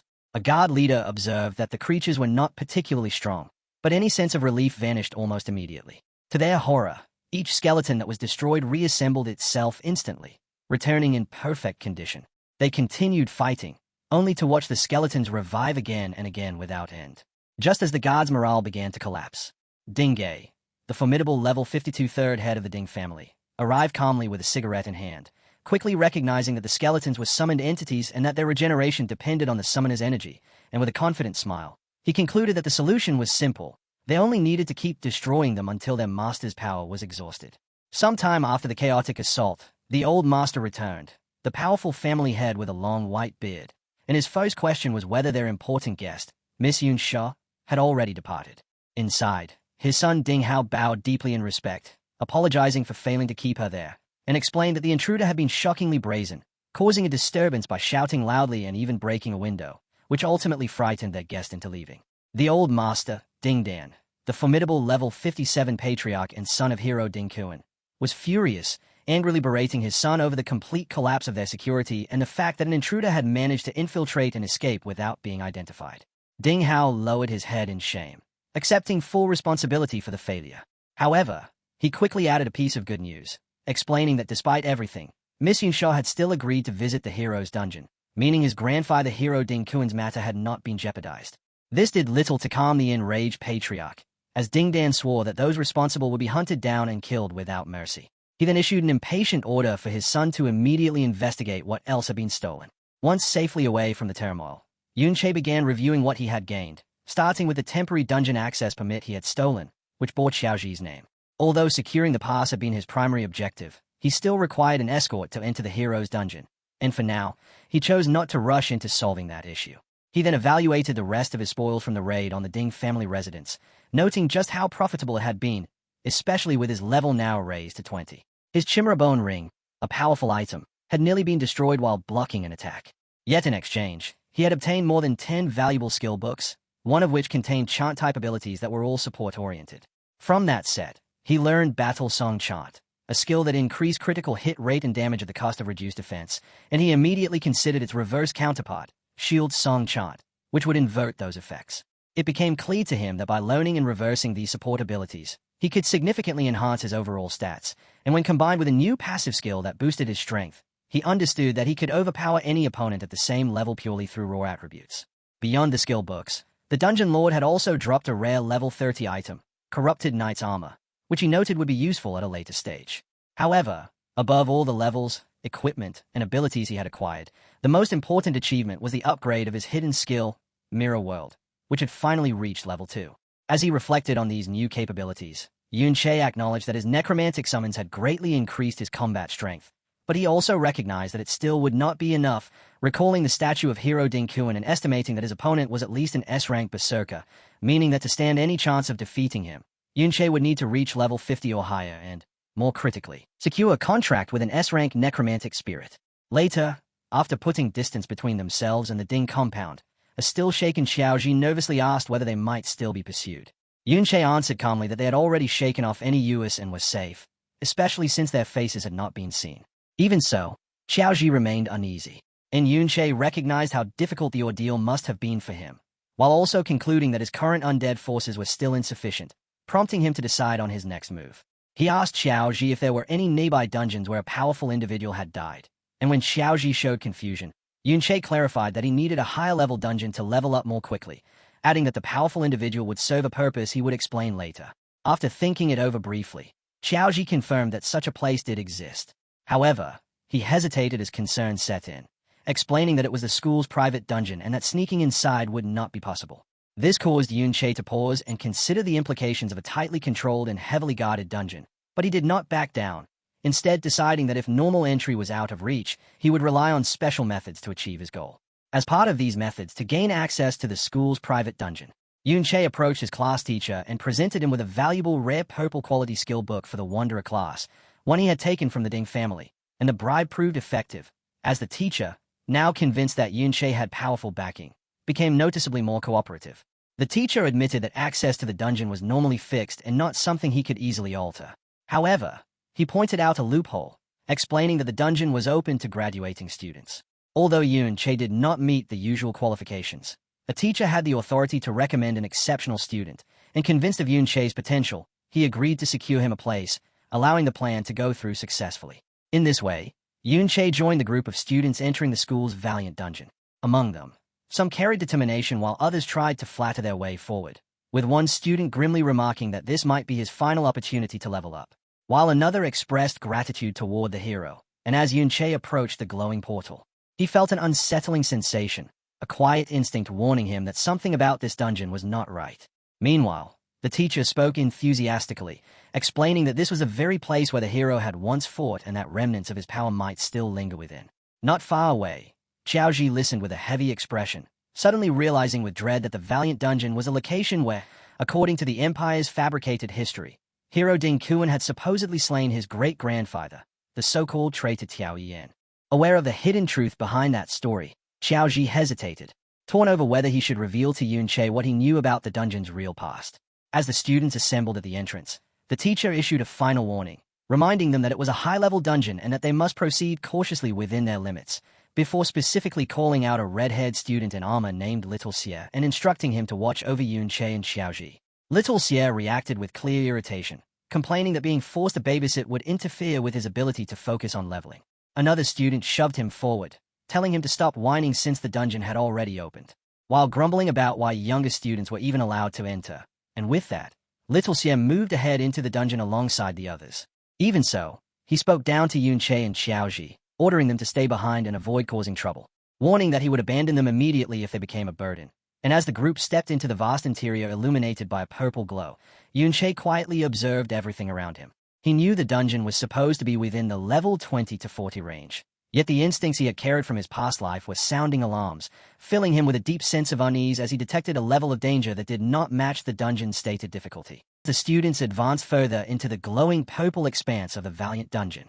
Yunche spotted Yunyan along with her blonde companion Yunsha already inside, which made him wonder how they had been permitted to enter despite being younger students. Little Xie, who had been assigned to monitor Yunche, also noticed the two girls and pointed them out to another armored student nearby. That student immediately began fantasizing about escorting the attractive pair, only to have his thoughts abruptly cut off when a taller, more serious student wearing a helmet struck him and told him to stop daydreaming, then went on to explain that Yunyan and Yunsha were both far stronger than them, each exceeding level 30, and mockingly added that they would be the ones needing help from the girls, since he himself was nowhere near their level. Embarrassed by the reprimand, the student muttered that he had only been joking. Even as the older students continued their conversation, the previously daydreaming boy kept his eyes fixed on Yunsha and Yunyan. To the surprise of both the boy and his friend, the two younger yet high-level students paid them no attention at all, instead walking straight toward Yunche and Xiaoji. Yunche watched their approach with confusion. He recognized Yunsha as the high-status guest from the Ding family residence, and her direct approach immediately made him wary, leading him to question whether she knew the original owner of his body or if she had come to confront him on behalf of Ding Shu, whom he had humiliated earlier. Yunsha, however, approached in a straightforward and friendly manner, smiling with confidence as she told Yunche that she had seen him at the memorial hall, complimented his combat ability, and remarked that his voice was distinctive. Uncertain of her intentions, Yunche assumed she might simply be making casual conversation. That assumption quickly shifted when Yunsha's eyes gleamed gold as she leaned closer, revealing that she recognized his voice from the sound of shattering glass during his escape from the Ding family estate. This revelation shocked Yunche, as he realized with alarm that she had identified him as the intruder from just 2 sentences, and after making her point clear, Yunsha's attire shifted into white mage-like battle gear.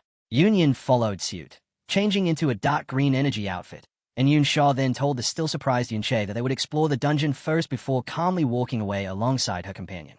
As they departed, Yunche carefully analyzed the exchange, understanding that although she had recognized him, she had deliberately chosen not to expose him in front of others, instead conveying the message in a subtle way that made him question whether it was intended as a warning. He also considered the more dangerous possibility that Dingshu might have recognized his voice during their earlier confrontation. Even so, Yunche chose not to dwell on it, confident that as long as the Ding family did not act immediately, his rapid growth would soon make him strong enough to handle any threat they posed. Noting her seemingly friendly behavior, he decided to respond in kind by offering a warning of his own. He called out to them, advising caution, as his instincts were telling him that something about the dungeon felt unusually dangerous. Yunsha paused and appeared to agree, telling Yunyan that the place did feel strange, and reflecting that given her level, it should not have been so unsettling. With a final, knowing smile directed at Yunche, she thanked him for the warning before continuing onward with Yunyan. Their brief and unexpectedly cordial interaction did not go unnoticed, as the oldest students looked on in disbelief, beginning to gossip about why the typically aloof Yunsha seemed so familiar with him, and driven by jealousy, they quickly surrounded Yunche, pressing him with questions about his connection to her and demanding that he introduce them. Uninterested in indulging them, Yunche cut the discussion short, stating that he and Xiaoji would be leaving the group to explore on their own. His declaration stunned the oldest students, who immediately criticized his apparent overconfidence and warned that, as younger participants, they would be easily killed by level 20 monsters. To their surprise, their supervisor Little Sierra intervened and told them to let the two go, reasoning that for Yunche to be on friendly terms with someone as strong as Yunyan, he must possess some capability of his own. Then his own level had to be high as well. When the others objected and reminded him of the teacher's instructions, Little Sierra's real intentions surfaced in his thoughts, as he bluntly reminded them that their true goal was to secure valuable crystals, and he had no desire to divide the spoils, making it convenient for him if Yunche and Xiaoji went off on their own. He settled the matter coldly by telling the group to ignore the two of them, reasoning that they carried distress signal guns and could call for help if necessary. As Yunche and Xiaoji departed, Little Sierra watched them leave with a mix of irritation and envy, unable to understand why someone so ordinary had drawn Yunsha's attention. That jealousy gradually twisted into something darker, leading him to conclude that if Yunche was truly so reckless, then he deserved whatever fate awaited him. Not long after Yunche and the others had entered the dungeon, an angry Dingshu arrived at the entrance. A male staff member and a woman immediately stopped him, questioning his purpose there. Overcome with anger, Dingshu grabbed the man by the collar and demanded to know if a group had just entered, prompting the staff member to challenge him about his intentions. This confrontation followed a tense and frustrating discussion Dingshu had just endured with his family elders. When he attempted to accuse Yunche and Xiaoji of being the intruders who had attacked their home, his father, Ding Hao, dismissed the claim outright, coldly telling him not to shift blame for his own public humiliation and making it clear he had no time for such trivial matters. Dingshu insisted firmly that he had recognized their voices during the incident. However, Ding Ge expressed doubt, pointing out that the intruders had demonstrated far too much skill to be mere students, especially given how easily they had escaped a large number of guards. Ding Hao added that unless Dingshu could provide proof that their strength surpassed that of the guards, there was no basis to support his accusation. The family head, Ding Don, then curtly ordered him to leave, making it clear they had more important matters to attend to, and with no backing from his family, Dingshu was forced to take matters into his own hands. Back at the dungeon entrance, he confronted the staff member again, declaring with unrestrained determination that since Yunche and Xiaoji were inside, he would go in after them. Inside the dungeon, Yunche was engaged in combat against a formidable level 20 greed demon crystal giant, a creature composed of jagged blue crystals that launched relentless attacks, and as he maneuvered to evade its strikes, an even more dangerous threat appeared in the form of a level 30 greed demon crystal eye, which immediately fired a concentrated beam of purple energy toward him, forcing Yunche to brace for impact, while from a distance, a panicked Xiaoji shouted his name and activated a support skill that summoned golden shields adorned with angelic wings around Yunche, successfully absorbing the attack. The ability, Surrounding Shield, providing him with 500 durability and 700 defense for 3 minutes.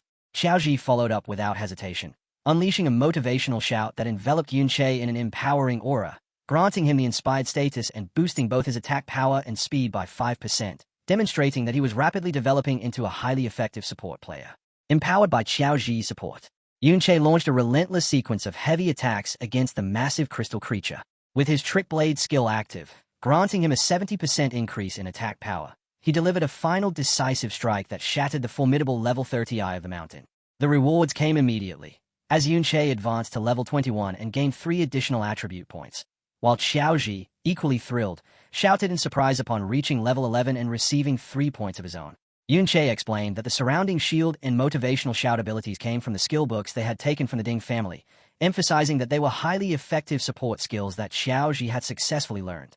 As he looked over the remains of the defeated monsters, Yunche reflected on how much their coordination had improved, recognizing that while the enemies in this dungeon were slightly above their level, Xiaoji's newly acquired support abilities had made the battles far more manageable. Continuing deeper into the dungeon's crystal-filled caverns, Yunche recalled something his teacher had mentioned earlier about a rare creature known as the Obsidian Beast. According to that information, defeating it offered a chance to obtain a ray support skill book for gravitational pull, which held particular importance for Yunche, since he had already seen its reverse counterpart, Force Field Zone, listed within his Mirror World abilities and knew it would play a key role in his future plans.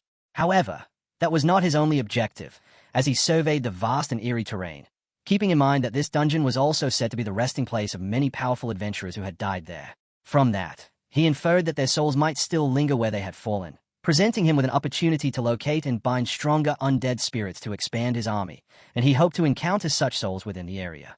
Without warning, a sudden sense of danger struck him, causing his eyes to widen. Down in the canyon below, an enormous creature composed of dark, glowing purple stone emerged into view. It was not alone, as an entire group of these elite-level obsidian beasts moved together, advancing in formation through the canyon lined with crystal pillars. From their position atop a high cliff, Yunche and Xiaoji observed the unusual scene. Yunche quickly noted that these elite creatures were traveling as a coordinated group and had already covered a distance of at least a kilometer, far beyond what they would normally roam. This highly abnormal behavior led him to a serious realization, and he muttered the term wanderer type, questioning it under his breath. Recognizing the signs of a far more intelligent and dangerous threat, Yunche explained that the behavior of the obsidian beasts matched that of wanderer-type monsters, rare entities that lacked fixed spawn points and instead roamed freely across the dungeon. Such creatures were significantly stronger than ordinary monsters of the same level, and posed a serious danger, capable of overwhelming unprepared adventurers with ease. In the early days, before humanity grew powerful enough to control dungeons, encountering a wanderer-type creature almost always meant entering a brutal fight just to stay alive. What made these monsters especially terrifying was that they weren't confined to dungeons. They could roam freely into human territory, threatening towns and bringing widespread destruction and death wherever they appeared. Because of this, their presence often led to massive disasters and heavy casualties. Even so, Yunche understood that such extreme danger came paired with equally massive rewards. Wanderer-type monsters dropped far superior experience and loot compared to normal creatures, making them the ultimate high-risk, high-reward targets for any adventurer daring enough to challenge them. Facing a group of obsidian beasts, Yunche stayed alert, fully aware that underestimating them would be fatal. He immediately judged that a direct attack was unwise, deciding instead to probe their abilities first in search of a weakness. And from his initial observation, their defensive power stood out as exceptionally strong. The level 30 obsidian crystal beasts possessed a constantly active healing ability, allowing them to recover continuously and making them incredibly difficult to wear down over time. Before Yunche could come up with a better strategy, the beasts retaliated, unleashing a synchronized barrage of powerful energy beams known as mana rays. Relying on his speed, Yunche twisted and darted through the dense network of attacks, aided by the winged shields he had summoned to protect himself. However, the sheer number and frequency of the attacks overwhelmed even him, and eventually one beam struck his back, drawing blood and sending a sharp surge of pain through his body, making it clear that speed alone couldn't evade everything. A quick glance at his health bar confirmed the severity of the situation, as his HP had dropped significantly, reminding him that his current body lacked both durability and defense, and that without Xiaoji's protective shield, that single hit would have caused far worse damage. Recognizing his limitations, Yunche immediately shifted tactics and summoned his undead army, a group of eerie skeletons burning with green flames, ordering them to hold back the obsidian beasts. But the gap in strength was overwhelming. As the elite monsters tore through the skeletons with ease, their health bars falling rapidly, forcing Yunche to admit with frustration that even his undead forces couldn't hold the line. So he chose to retreat strategically, noting at least that the powerful beasts moved relatively slowly, buying him some time.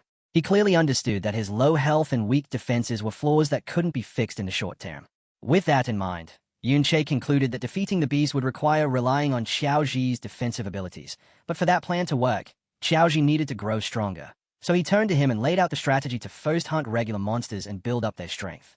They then headed toward an area filled with weaker enemies, where Yunche pointed out a group he had noticed earlier, explaining that they would be ideal for helping Xiaoji level up quickly. In group combat, the shield bearer serves as the core of the team's defense, taking on incoming damage so that other classes can stay protected and attack safely from a distance. Following Yun Che's earlier suggestion to aim for S rank, Xiaoji had been allocating every new stat point into defense, and this focus build, combined with the armor they had taken from the Ding family guards, was now proving its worth, as Xiaoji had developed the essential durability of a true shield bearer, allowing him to block attack from level 20 monsters with ease while only suffering minimal damage. Under Yun Che's guidance, Xiaoji began training seriously, working to fully grasp and perform his role as a shield bearer. From a distance, Yun Che called out instructions, explaining the fundamentals of a solid defensive stance, how to shift weight properly, stabilize the body, and angle the shield to meet incoming strikes. And by applying these lessons, Chao managed to block a heavy blow from a crystal monster, feeling a surge of satisfaction at the visible improvement, as a system message showed his shield durability decreasing far more slowly than before, though his lack of experience still remained clear. Just as Yun Che warned him to stay ready for consecutive attacks, the monster struck again, catching Xiaoji unprepared and knocking him flat onto the ground. Before the creature could deliver a finishing hit, Yun Che rushed forward, intercepting the attack and pulling his friend out of danger. He immediately turned the moment into another lesson, explaining the importance of anticipating an enemy's next move, while cautioning Xiaoji against using wide, exaggerated swings with his shield that would leave openings. Instead, he emphasized tighter, more controlled blocks that would both defend effectively and create chances to counterattack. Giving him a reassuring pat on the shoulder, Yun Che added one final piece of advice: stay alert, but keep the body relaxed, only tightening up at the instant of impact to conserve energy and improve reaction speed. The training pressed on without pause, and after one more encouraging pat against Xiaoji's armor, Yun Che told him to keep it up while standing just behind him, continuing to support and instruct, including another crucial rule for any shield bearer: to always remain aware of the teammate's position behind them. Hearing this, Xiaoji's expression settled into quiet determination.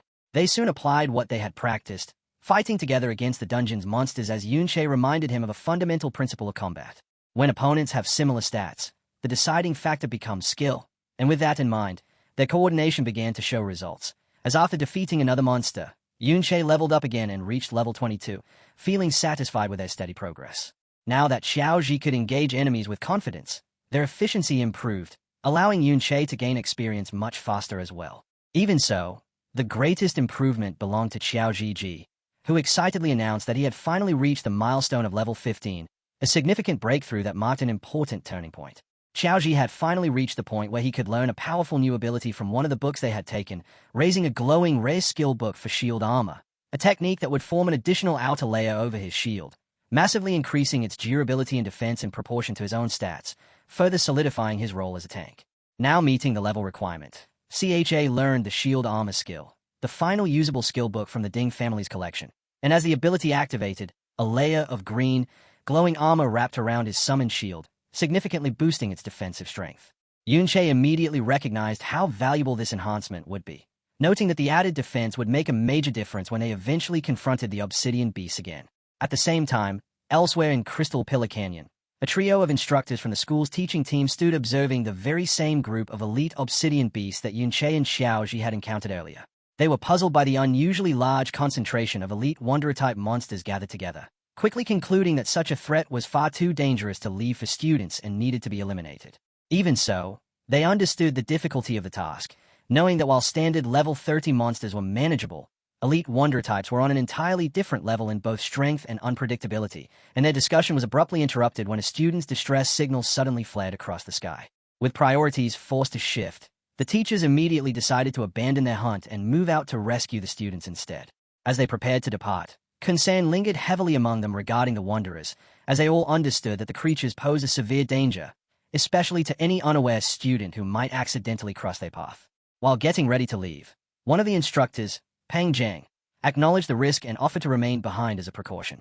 Team leader Lei was just about to accept the suggestion when Yun Che and Xiaoji suddenly appeared, and Yun Che voiced his own concern, proposing that the two of them could stay behind to monitor the wanderers instead, reasoning that if the rescue group encountered another cluster of powerful monsters, having only two teachers might not be sufficient. Then stepping forward toward the surprised instructors, he calmly laid out his plan, pointing out that the wanderer types were relatively slow, and, more importantly, had not yet detected them. He assured them that as long as he and Xiaoji maintained a safe distance and limited themselves to observation, they would remain out of danger, urging the teachers to proceed with the rescue without hesitation. After a brief moment of consideration, the instructors agreed to the proposal, though before leaving, Lei delivered a stern and serious warning to Yunche. Lei firmly emphasized that the monsters were extremely dangerous, warning Yunche and Xiaoji that they must not act recklessly or attempt to fight them under any circumstances, repeatedly insisting that they remain hidden, because if those powerful creatures discovered them, escape would be impossible. As the teachers rushed off, one of them shouted a final urgent warning, telling Yunche to stay concealed at all costs, stressing again that once detected, there would be no way out. But Yunche had no intention of hiding, and the moment the teachers disappeared, he immediately launched his own assault on the obsidian beasts, declaring with confidence that it would be the monsters who wouldn't escape from him. Without delay, he set their new strategy into motion by summoning his undead army, sending the skeletal warriors forward to absorb the first wave of mana ray attacks from the beasts. This time, however, the skeletons weren't left to face the assault alone, as Xiaoji, now a far more capable tank, activated both his surrounding shield and his newly acquired shield armor skill. Together, these abilities formed an exceptionally durable defensive barrier in front of the undead, causing the previously threatening energy beams to crash harmlessly against the reinforced shields, failing to inflict any real damage and barely leaving a mark on the skeletons they were meant to destroy. With the monster's focus locked onto the seemingly unbreakable front line, Yunche slipped through the disorder and began his counterattack. Striking with raw force, he delivered a succession of heavy blows, shattering the crystalline bodies of the elite monsters using nothing but his fists. He concentrated his assault on a single radiant crystal beast, watching its health steadily decline with each impact. Then, with one precise and decisive strike, he shattered the creature's core, bringing the level 30 monster down as it collapsed and released a beam of light, signaling the drop of valuable loot.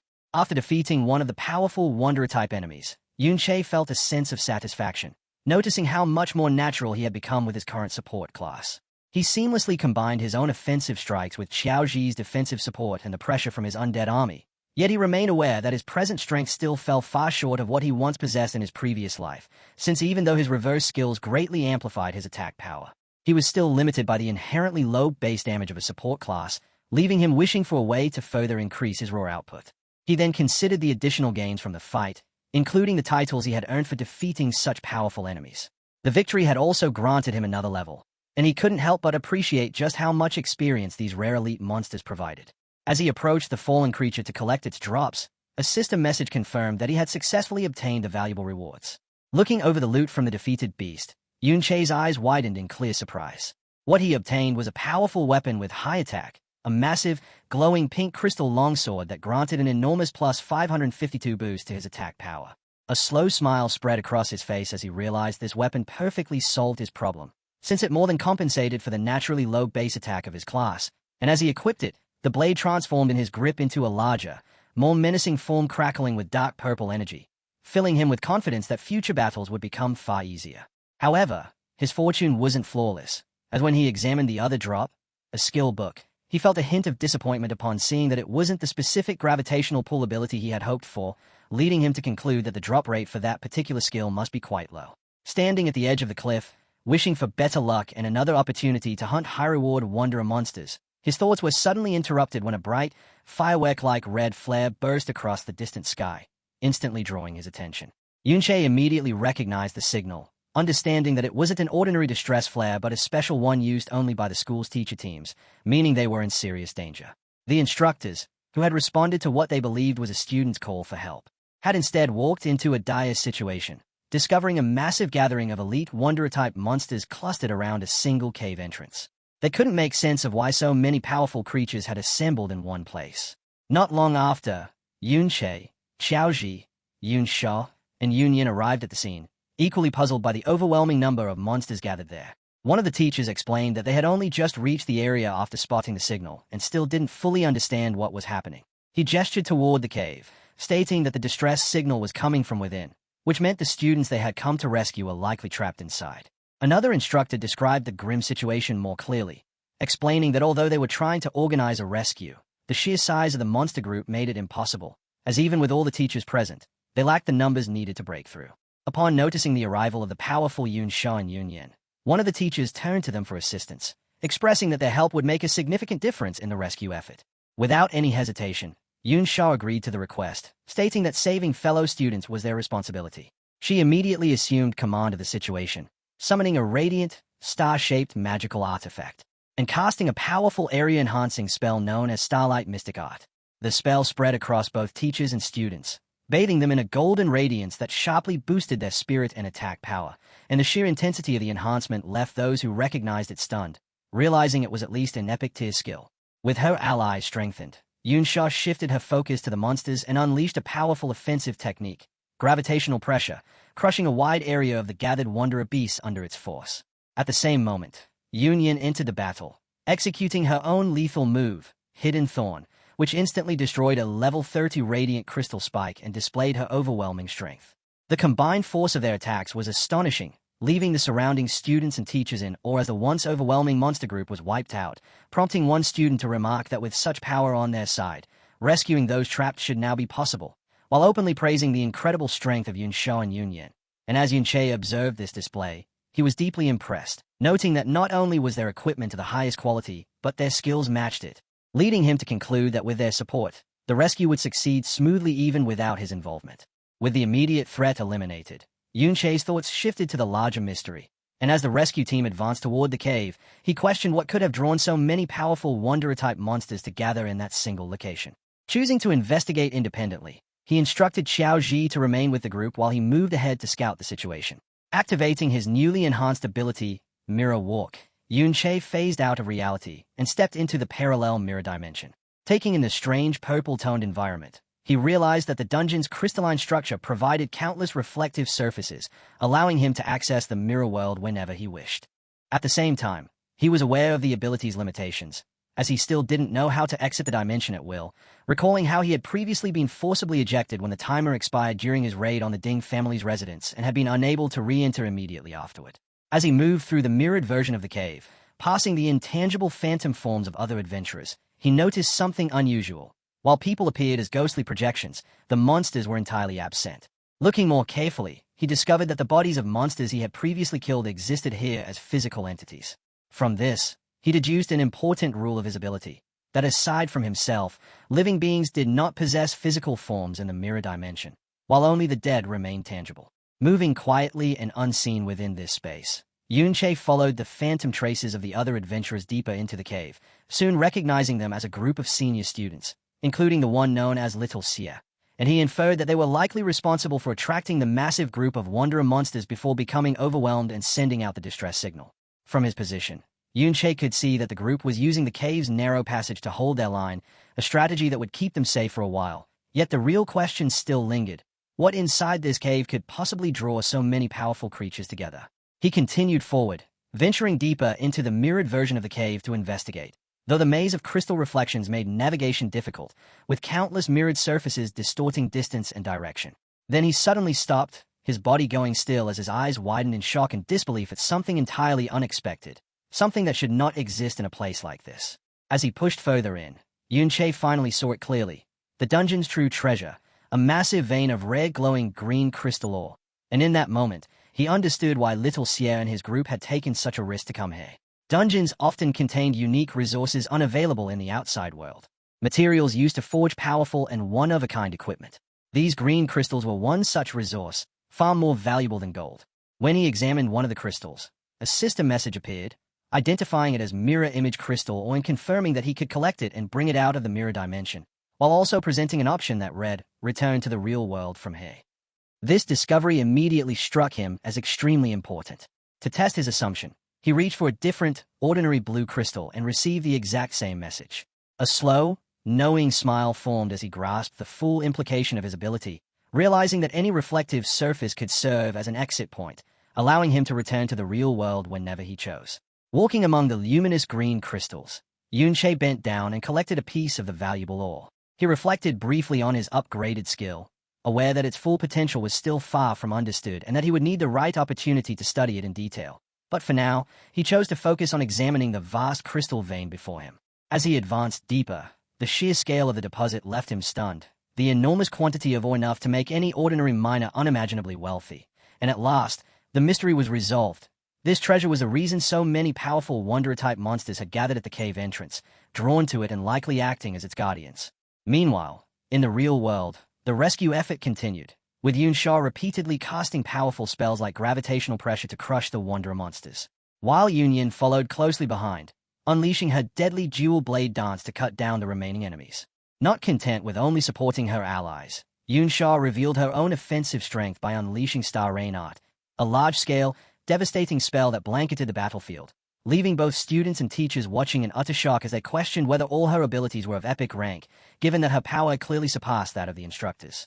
With one final, massive cross-shaped slash, the last Wanderer beast guarding the cave entrance was cut down, clearing the way for the rescue team to enter and retrieve the trapped senior students, who were gathered together inside, exhausted yet still alive. As the group escorted them out, one of the seniors, Little Xie, spoke with visible relief, admitting that he truly believed he would die within that cave. Yunyin, ever cautious, immediately cut off his relief and warned him not to lower his guard, pointing out that they still needed to fight their way out of the dungeon and that everyone was already worn down from the previous battle. Yunshan nodded in agreement. Yet with a confident smile, she added that with their assistance, escaping this time should be far easier than the struggle they had just endured. However, as the rescued seniors were being guided out, Yunsha's eyes suddenly widened, her expression shifting into one of shock and concern as she sensed that something was wrong. Her unease proved justified when the students behind her suddenly erupted into terrified screams. The cause of their fear was a dreadful sight. The path ahead, which had only just been cleared moments ago, was once again filled with an enormous horde of elite Wanderer-type monsters. It was as though every Wanderer in the entire dungeon had converged upon this single point, completely sealing off their route to safety. While the rescue team in the real world was being overwhelmed by the sudden reappearance of the Wanderer horde, Yunche continued his solitary exploration within the other mirror world, moving through the twisting, maze-like passages of the crystal cave, his path illuminated by the eerie green glow emitted from the veins of special ore. Then, without warning, he came to an abrupt stop, his eyes widening in sheer disbelief at the sight before him.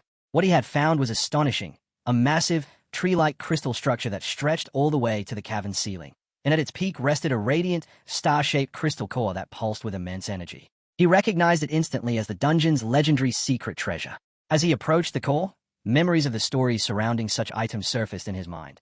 If the various crystal ores represented the dungeon's valuable resources, then this crystal core stood as the ultimate prize, the one and only secret treasure within the dungeon. Such treasures are formed from the condensed essence of all the dungeon's special resources, requiring an incredibly long and unknown span of time to take shape. They are so exceedingly rare that an ordinary person might never encounter one in their entire life. And most crucially, every secret treasure possesses a unique and powerful special effect without exception. As Yunche extended his hand toward the glowing object, he understood he had discovered the true heart of the valiant dungeon, and with a pleased smile he reached for the green crystal core, prompting a system window to appear that identified it as the mirror image crystal core, a unique quality secret treasure which, upon use, would permanently grant plus 110 stamina, plus 0.5 mana recovery speed, and a 20% reduction in damage from light and electric types, while the description also clarified that this was merely a copy of the true secret treasure. Yunche was overjoyed by the find, quickly realizing that the stamina boost would significantly raise his maximum health, while the increased mana recovery would allow him to activate his powerful Trick Blade skill more frequently, thereby increasing his overall damage output. With a knowing grin, his attention settled on what he considered the most valuable effect, the 20% reduction against light and electric damage. He understood that percentage-based damage reduction was extremely rare and highly prized, even among top-tier equipment, and what made it even better was that, as a consumable secret treasure, it would not occupy any of his limited equipment slots. However, as he held the item, an odd thought surfaced in his mind. He reasoned that just as the crystal ores had drawn in Wanderer monsters, a secret treasure of this magnitude should logically be guarded by a creature far stronger than any Wanderer he had encountered. So choosing not to linger, he prepared to either use the treasure immediately or leave, prompting a system window to present two options: store it for later or use it now. And just as he moved to select use, another message appeared, revealing an unexpected rule that either taking or using the item would consume 10 minutes of his remaining mirror walk time, catching him off guard. Meanwhile, back in the real world, just as the rescued students began to feel a trace of relief, a deep and forceful rumble suddenly shook the entire cave, causing both teachers and students to look upward in fear. And even the formidable Yun Sha and Yun Yin stood frozen, their faces filled with shock and alarm. From behind the massive crystal formations, a new and overwhelming threat emerged. It was a gigantic monster, far larger and more menacing than the Wanderer beast they had just battled, its body crackling with dark purple energy and dwarfing everything in the cavern, making the grim reality immediately clear to the group. They had encountered the Lord of the Wanderer species, a powerful hidden boss within the dungeon. Both teachers and students instantly grasped how dire their situation had become. as they now faced a wandering lord, a rare hidden boss that existed separately from the dungeon's main boss. A creature far stronger than any standard boss, and this one, accompanied by its vast army of elite followers, stood as an enemy they had no hope of defeating. Panic began to ripple through the group as one student cried out in terror, insisting that wandering lords were only supposed to appear in high-level dungeons, and as fear spread from one person to another, hope quickly crumbled, with many starting to believe they were all about to die, just as the situation teetered on the edge of collapse. Yunsha's steady and commanding voice cut cleanly through the chaos, ordering everyone to calm themselves, and reminding them that their top priority was to cooperate if they wanted any chance of escaping alive. Taking charge without hesitation, she pointed toward a narrow canyon and declared it to be their only path out of the basin where they were trapped. She then laid out a straightforward plan, explaining that if they could break through the monsters blocking their way and exit the basin, their superior speed would allow them to put distance between themselves and the enemy and escape. With one final shout to rally their spirits, she activated a powerful starlight mystic art once more to enhance the entire group, then commanded everyone to stop holding back and push forward with everything they had toward the canyon exit. Motivated by Yunsha's leadership, the head of the teaching team, Lee, sprang into action, declaring that no matter what, they had to ensure the students got out safely, and as he spoke, he activated his light refracting shield. He announced that the teachers would rotate in leading the charge, with him taking the first turn, before charging straight into the swarm of monsters to carve out a path. The remaining teachers and students followed closely behind, their combined attacks forming a powerful forward surge. Support class members continuously cast healing and defensive spells onto the frontline fighters, ensuring they could keep advancing without stopping. Hemmed in from every direction, the group tightened into a defensive formation, and step by step, they forced their way toward the canyon exit as the teachers urged them to endure. Just as it seemed they might finally break through, the massive Wandering Lord intervened, releasing a thunderous roar that activated a skill known as Battle Cry Rally. In response, the ordinary crystal monsters scattered throughout the dungeon, which had remained inactive until now, suddenly stirred, and began advancing toward the basin, flooding into the canyon. Their overwhelming numbers forming what looked like an endless tide of reinforcements that completely encircled the trapped rescue team, leaving both students and teachers staring in dismay as their escape route was sealed by thousands of newly arrived enemies, unable to comprehend where they had all come from. As if the situation were not already dire enough, the massive Wandering Lord unleashed another ability called Crystal Aura, enveloping all nearby monsters in a vast red glow that amplified their strength, granting a significant 20% boost to their health, attack power, and defense. The students holding the front line were immediately overwhelmed, crying out in shock at the sudden surge in the monster's attack power. The empowered enemy forces claimed their first casualty almost instantly, as a teacher was struck through by multiple energy beams, shouting that the damage was too great to heal before he was completely overwhelmed and killed by the relentless assault. A nearby student cried out in horror, shouting that a teacher had been killed, and as panic once again threatened to tear the group apart. Yunsha seized control without hesitation, ordering the shield guards to move to the front and form a solid defensive line while instructing the priest to concentrate all healing on the shield bearers to keep them from collapsing. Despite her firm leadership, Yunsha understood just how dire their situation had become, realizing that everyone was already exhausted and barely managing to hold their ground, and more frightening than anything else was the fact that the Wandering Lord itself had yet to truly join the fight, yet even its empowered followers alone were already pushing them to their absolute limits, making it clear that even with all their combined strength, the students and teachers stood no chance against the endless, strengthened horde. One of the teachers, his face serious, spoke up grimly, saying their efforts were meaningless and that at this rate, breaking through was impossible. Concluding that maintaining formation was pointless, one of the more cowardly teachers made the decision to abandon the group, activating a stealth skill as he declared that it was now every man for himself. He immediately fled, attempting to slip past the monsters unnoticed and escape on his own. The teacher Lee shouted after him, warning that the stealth skill would not last long enough for him to get away. That warning proved tragically accurate.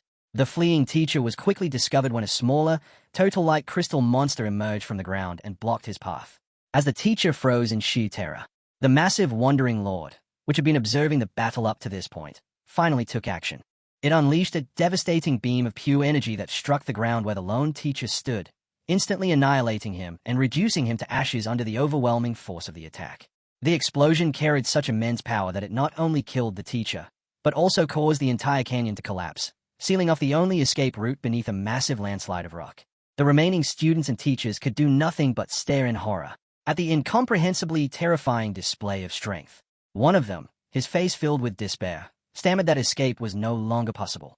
Having blocked their only way out, The colossal, wandering lord shifted its focus toward the trapped adventurers, its crystal eyes glowing ominously as it began charging another devastating energy beam. A student screamed in utter despair, convinced it was the end and that they would be the next targets, and with no way to evade the incoming attack, the group braced themselves for the inevitable, fully aware that there was no chance they could withstand a blast of that magnitude. At the final moment, however, one of the students summoned an enormous, ornate shield that materialized directly in front of them. The shield, an epic quality, level 70 piece of equipment known as the Rock Mountain Shield, possessed immense defensive power and resistance, and as the Lord's energy beam crashed into it with overwhelming force, the impact drove the massive shield backward, pushing it to its limits and threatening to shatter it. The teachers and the strongest students surged forward together to brace the shield, fully aware that if it gave way, the end would come instantly. Yun Sha, her expression tight with strain, laid out their desperate measure, explaining that although the shield was a level 70 piece of equipment with undoubtedly high durability, its steep level requirement meant that no one present was capable of properly equipping it to gain its stat bonuses, forcing them instead to rely on their own physical strength to hold the massive, unwieldy object in place. And even as she spoke, she understood this was nothing more than a temporary solution, a last resort that could only buy them a brief window of time. As the teachers and students struggled to withstand the Wandering Lord's relentless assault, their morale began to crumble, and one of the rescued seniors voiced his confusion, questioning why a monster of such power would even exist within the school's dungeon. Another student, his face twisted with fear and anger, turned his frustration toward the teachers, blaming them for their predicament and demanding to know why they had been brought there at all, while one of the teachers, his expression grim, wondered aloud whether their long and exhausting effort to rescue the trapped students had ultimately been meaningless. The teacher Lei watched the unfolding disaster with visible pain, finding only a small measure of comfort in the thought that the two younger students, Yun Che and Xiao Ji, were safe and far away from this danger. That fragile reassurance shattered instantly when, to his utter shock, Xiao Ji suddenly appeared beside him and shoved him aside to avoid an incoming attack. Lei was left completely baffled, unable to comprehend how the boy who had been told to wait near the valley had managed to arrive so quickly. As another monster lunged forward, Lei shouted a warning, and Xiao Ji responded without hesitation, calling out the name of his skill, Surround Shield, as he moved to defend the teacher. However, the monster's attack proved far too powerful, shattering Xiao Ji's defense and tearing open the group's perimeter. With their formation broken and their main tank injured, the group was left fully exposed, with no one capable of halting the advance of the wandering monsters. Their defensive line completely collapsed, leaving them wide open, and in a desperate display of courage, Xiao Ji charged forward alone into the oncoming horde. Managing to block multiple heavy attacks while shielding the wounded teacher, Li, who could only stare in stunned disbelief, unable to reconcile how the student he had once dismissed as useless now displayed such overwhelming strength. Yet Xiao Ji's lone stand was not enough, as the remaining shield guards had their defenses utterly destroyed, leaving the entire front line in ruins. At last, even Xiao Ji was overwhelmed, his armor shattering under a powerful strike as he was sent flying backward. He lay sprawled on the ground, bleeding and utterly defeated, as the surrounding monsters closed in, preparing to deliver the final, killing blow. Watching their last line of defense collapse, one of the teachers, his face drenched in sweat and twisted with fear, admitted that their situation had truly become hopeless.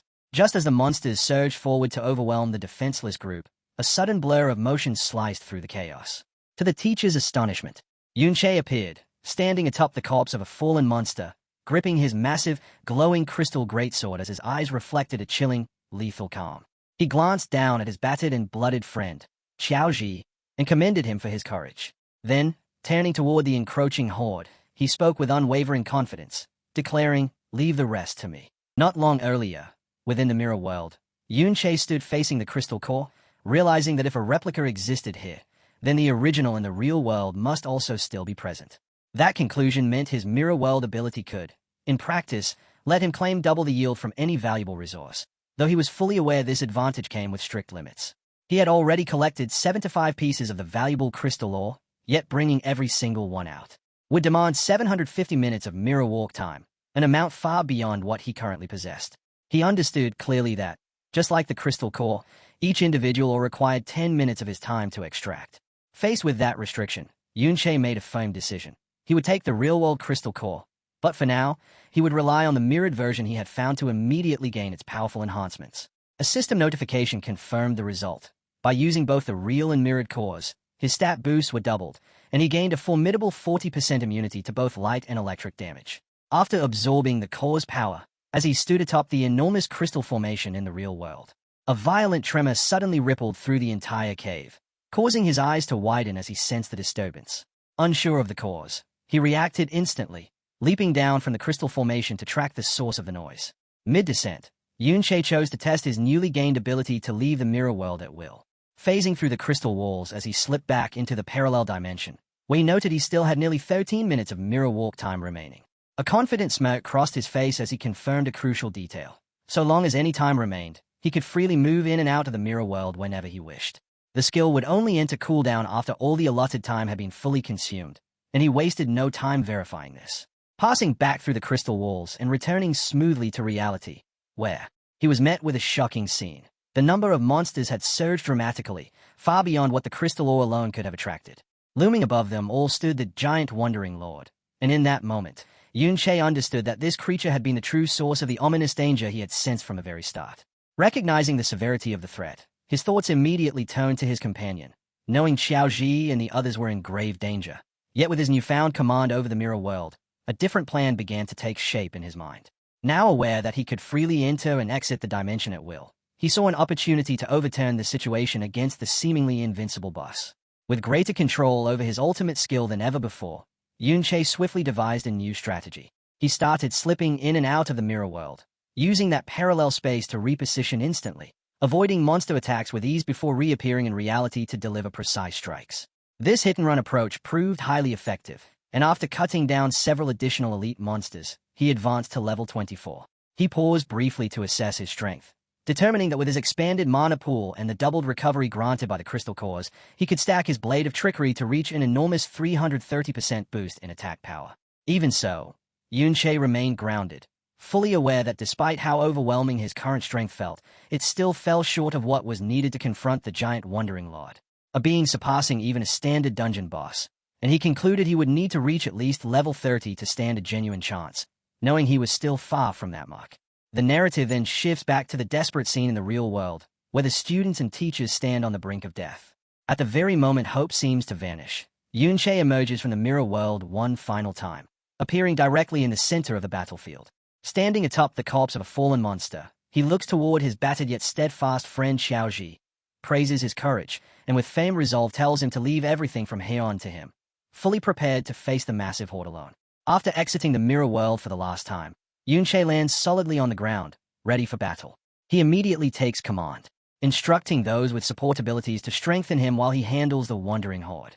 Yunsha and Xiaoji respond without hesitation, as the powerful senior unleashes her Starlight Mystic Art while Xiaoji casts Defensive Surround Shield and Shield Armor, both abilities enhancing Yunche with a significant boost to his spirit and attack power.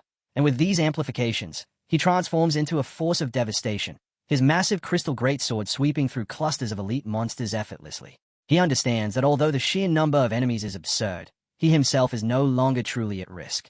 After absorbing the power of the two crystal core treasures, his health has multiplied several times over, and with 40% resistance to the monster's light and electric attacks, his durability becomes exceptional, though he remains slightly frustrated that their immunity to the confusion effect of his chaotic thorn skill prevents him from dispatching them even faster. All the other students and teachers can do is watch in stunned silence. Lilui Li and the senior students who once underestimated him are left in utter disbelief, checking his status panel to confirm he is a support class chanter, yet unable to comprehend how his attack power has reached such heights or what strange ability allows him to seemingly teleport across the battlefield by phasing through the mirror world. Li, his arms still bleeding from an earlier wound, watched with both shock and awe, unable to reconcile that the junior he had been so concerned about possessed such overwhelming strength. With his enhanced power and resilience, Yunche turned into an unstoppable force, cutting relentlessly through the seemingly endless wave of elite wandering monsters. The sheer volume of high-grade enemies granted enormous experience, causing his level to rise at an astonishing pace. Yunsha, who had previously recognized him as the intruder at the Ding residence, could only stare in amazement, as the bold thief she once assumed him to be now revealed strength far beyond anything she had imagined. Yunyan stood equally stunned, rendered speechless by the overwhelming display from the boy who shared her surname. Yunche pressed his assault without pause, shifting in and out of the mirror world to maneuver and strike, his movements leaving behind streaks of purple energy. His level climbed rapidly, one after another, until he soon reached level 28. The students and teachers, who moments ago had been facing certain death, were left completely dumbfounded, and one of the instructors, Lee, briefly wondered if Yunche was some powerful external support, only to recall seeing him before and realize he was in fact a student. His companion, Little Xie, was even more shaken, finding it impossible to accept that a mere student could wield such immense power. Yet despite Yunche's overwhelming performance, the Wandering Lord remained an enormous threat. As the towering creature prepared to unleash another devastating energy beam, cries of alarm erupted from the students and teachers. Yunche's expression hardened, as he understood that even with all his recent enhancements, taking that attack head-on would mean certain death. While the Wandering Lord advanced, its energy beams still raging. Those sheltering behind the hastily formed shield wall realized their time was nearly gone, knowing that once the massive creature closed the distance, the two shields would no longer be enough to keep them safe. Teacher Lei, seeing that Yunche had already thinned out the smaller monsters, shouted for everyone to break through and escape toward the other exit. He understood that regardless of how strong this mysterious student had become, facing the Wandering Lord alone was impossible. However, his plan was immediately challenged, as another student pointed out a critical flaw. The two massive shields were far too cumbersome to move, and abandoning them would leave everyone completely exposed to the Lord's devastating attacks. A second student added that the shields were too heavy to carry and could only be relocated by storing them in an inventory, something none of them were capable of doing. Just as the argument began to escalate, a calm voice cut through the tension, telling them to leave everything to him. The voice belonged to Yunche, and he quickly laid out a selfless plan. He would draw the Wandering Lord's attention by attacking it, creating an opening for everyone else to escape. Teacher Lei was taken aback by the proposal, asking what would become of him if they all fled. Yunche calmly explained his reasoning, recalling from his past life that if a Wandering Lord was left alive, it would eventually gather every monster within the dungeon and roam into the outside world, leading to a massive disaster. With firm resolve in his eyes, he declared that he would remain behind and personally slay the creature, activating Blade of Trickery to amplify his attack power by an immense 350%, while noting he still had over 5 minutes of Mirror Walk remaining, a perfect advantage for confronting such a colossal enemy. As Yunche prepared to face the Wandering Lord alone, Teacher Li made the difficult decision to lead the others in retreat, urging them to move quickly, convinced that no matter how strong Yunche was, he would eventually wear down against such an overwhelming opponent. He reasoned that the faster they escaped, the sooner Yunche would also be able to withdraw. When a student questioned Yunche's claim that he could kill the Wandering Lord, Lei dismissed it as a courageous statement meant to reassure them, knowing full well the true power of such a creature. Forced to leave with the group, Xiaoji was overcome with a sense of helplessness.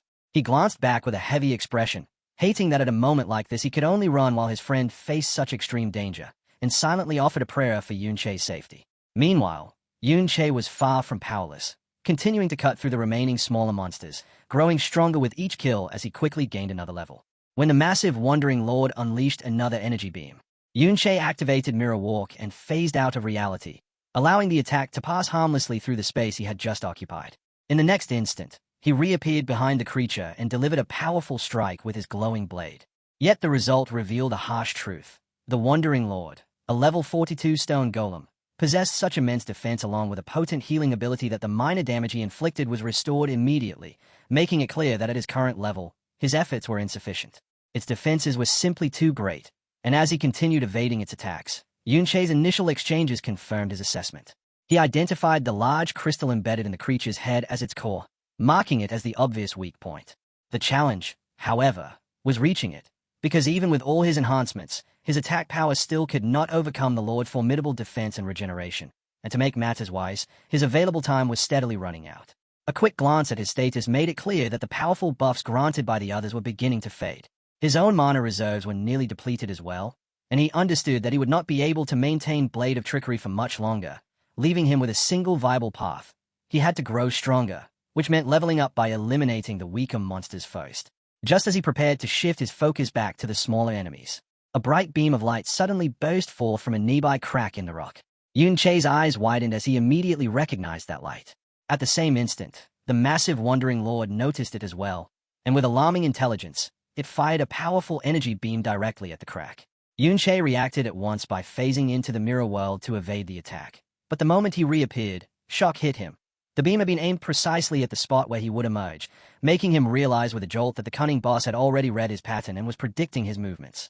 Forced back into reality right within the path of the Wandering Lord's massive energy beam, Yunche was engulfed by the blast, a sustained attack that rapidly drained his health. Despite his formidable defenses, and he knew he could not rely on Mirror Walk to escape since less than 4 minutes remained and a continuous assault like this would exhaust it almost instantly.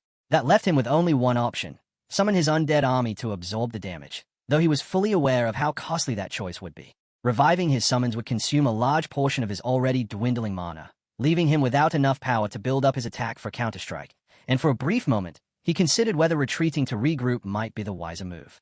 Just as he was on the verge of being overwhelmed, another powerful blast collided with the Wandering Lord's attack. To his surprise, he saw that Yun Sha, Yun Yin, and even Xiao Ji had returned to the battlefield. With a playful smile, Yun Sha explained that this little brother of his, referring to Xiao Ji, had begged and insisted they come back to help. Xiao Ji, facing away, immediately denied it, explaining that since the number of smaller monsters had decreased, the remaining group now had enough people to escape safely on their own, which meant he was free to return and lend his strength. Hearing this, Yun Che showed a genuine, grateful smile and simply said, "Thanks." Now that their group had grown stronger, Yun Sha stepped forward to take command, telling Yun Che that the hidden boss remained far too dangerous and that she and the others would cover him while he retreated slowly. However, Yun Che flatly rejected her suggestion, stating that with their support, there was no longer any reason for him to hold back, and he began unleashing his full strength. With his powerful allies assisting him, he continued cutting down the smaller monsters, steadily farming experience until his Mirror Walk duration finally expired just as he reached the crucial level 30.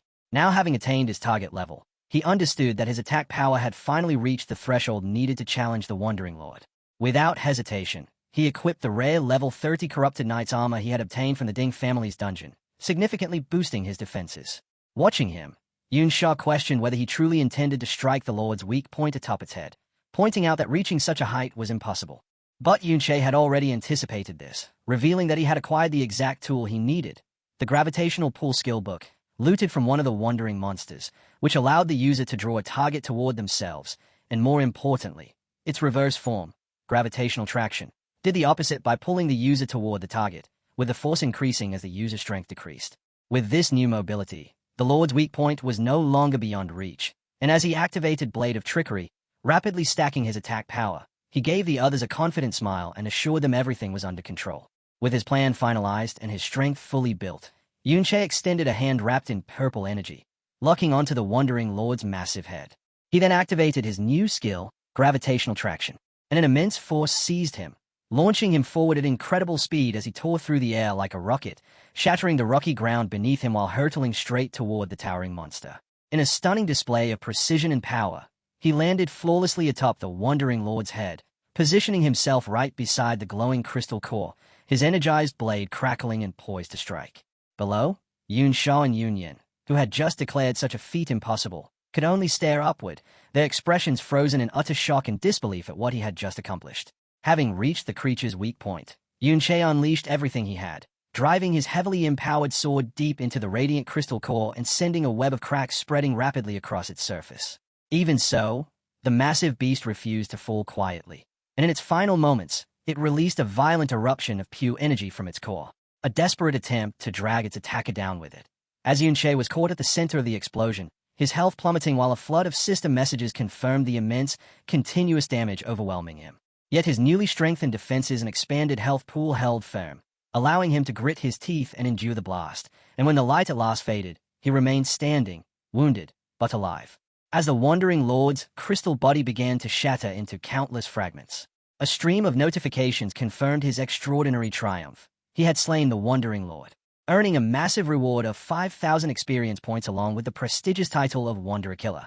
Even more importantly, the hidden boss dropped 2 legendary-grade skill books, Golden Light Shield and Angel's Protection, both incredibly powerful and valuable rewards. Pouring the last of his accumulated strength into a final strike against the Lord's core, Yun Che triggered the creature's complete collapse, its body exploding into fragments as the surge of energy and experience instantly granted him 3 additional levels, raising him to level 33. The watching students and teachers were left utterly speechless, as Xiaoji could only remark on how unbelievably powerful his friend had become, while Yun Yin and Yun Sha struggled to accept that he had truly defeated such a terrifying monster on his own. Amid the raining debris, Yun Che noticed 2 beams of golden light rising from the remains, signaling the drop of 2 legendary quality items. Before he could inspect them, however, he was forced to leap away as the enormous, headless body of the Wandering Lord began to collapse. Yun Sha shouted a warning, realizing that Yun Che was still positioned atop the falling giant.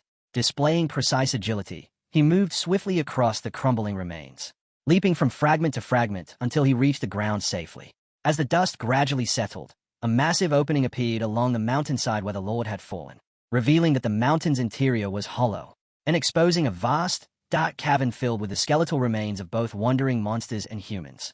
Taking in the ancient battlefield, Yunche arrived at a grave conclusion.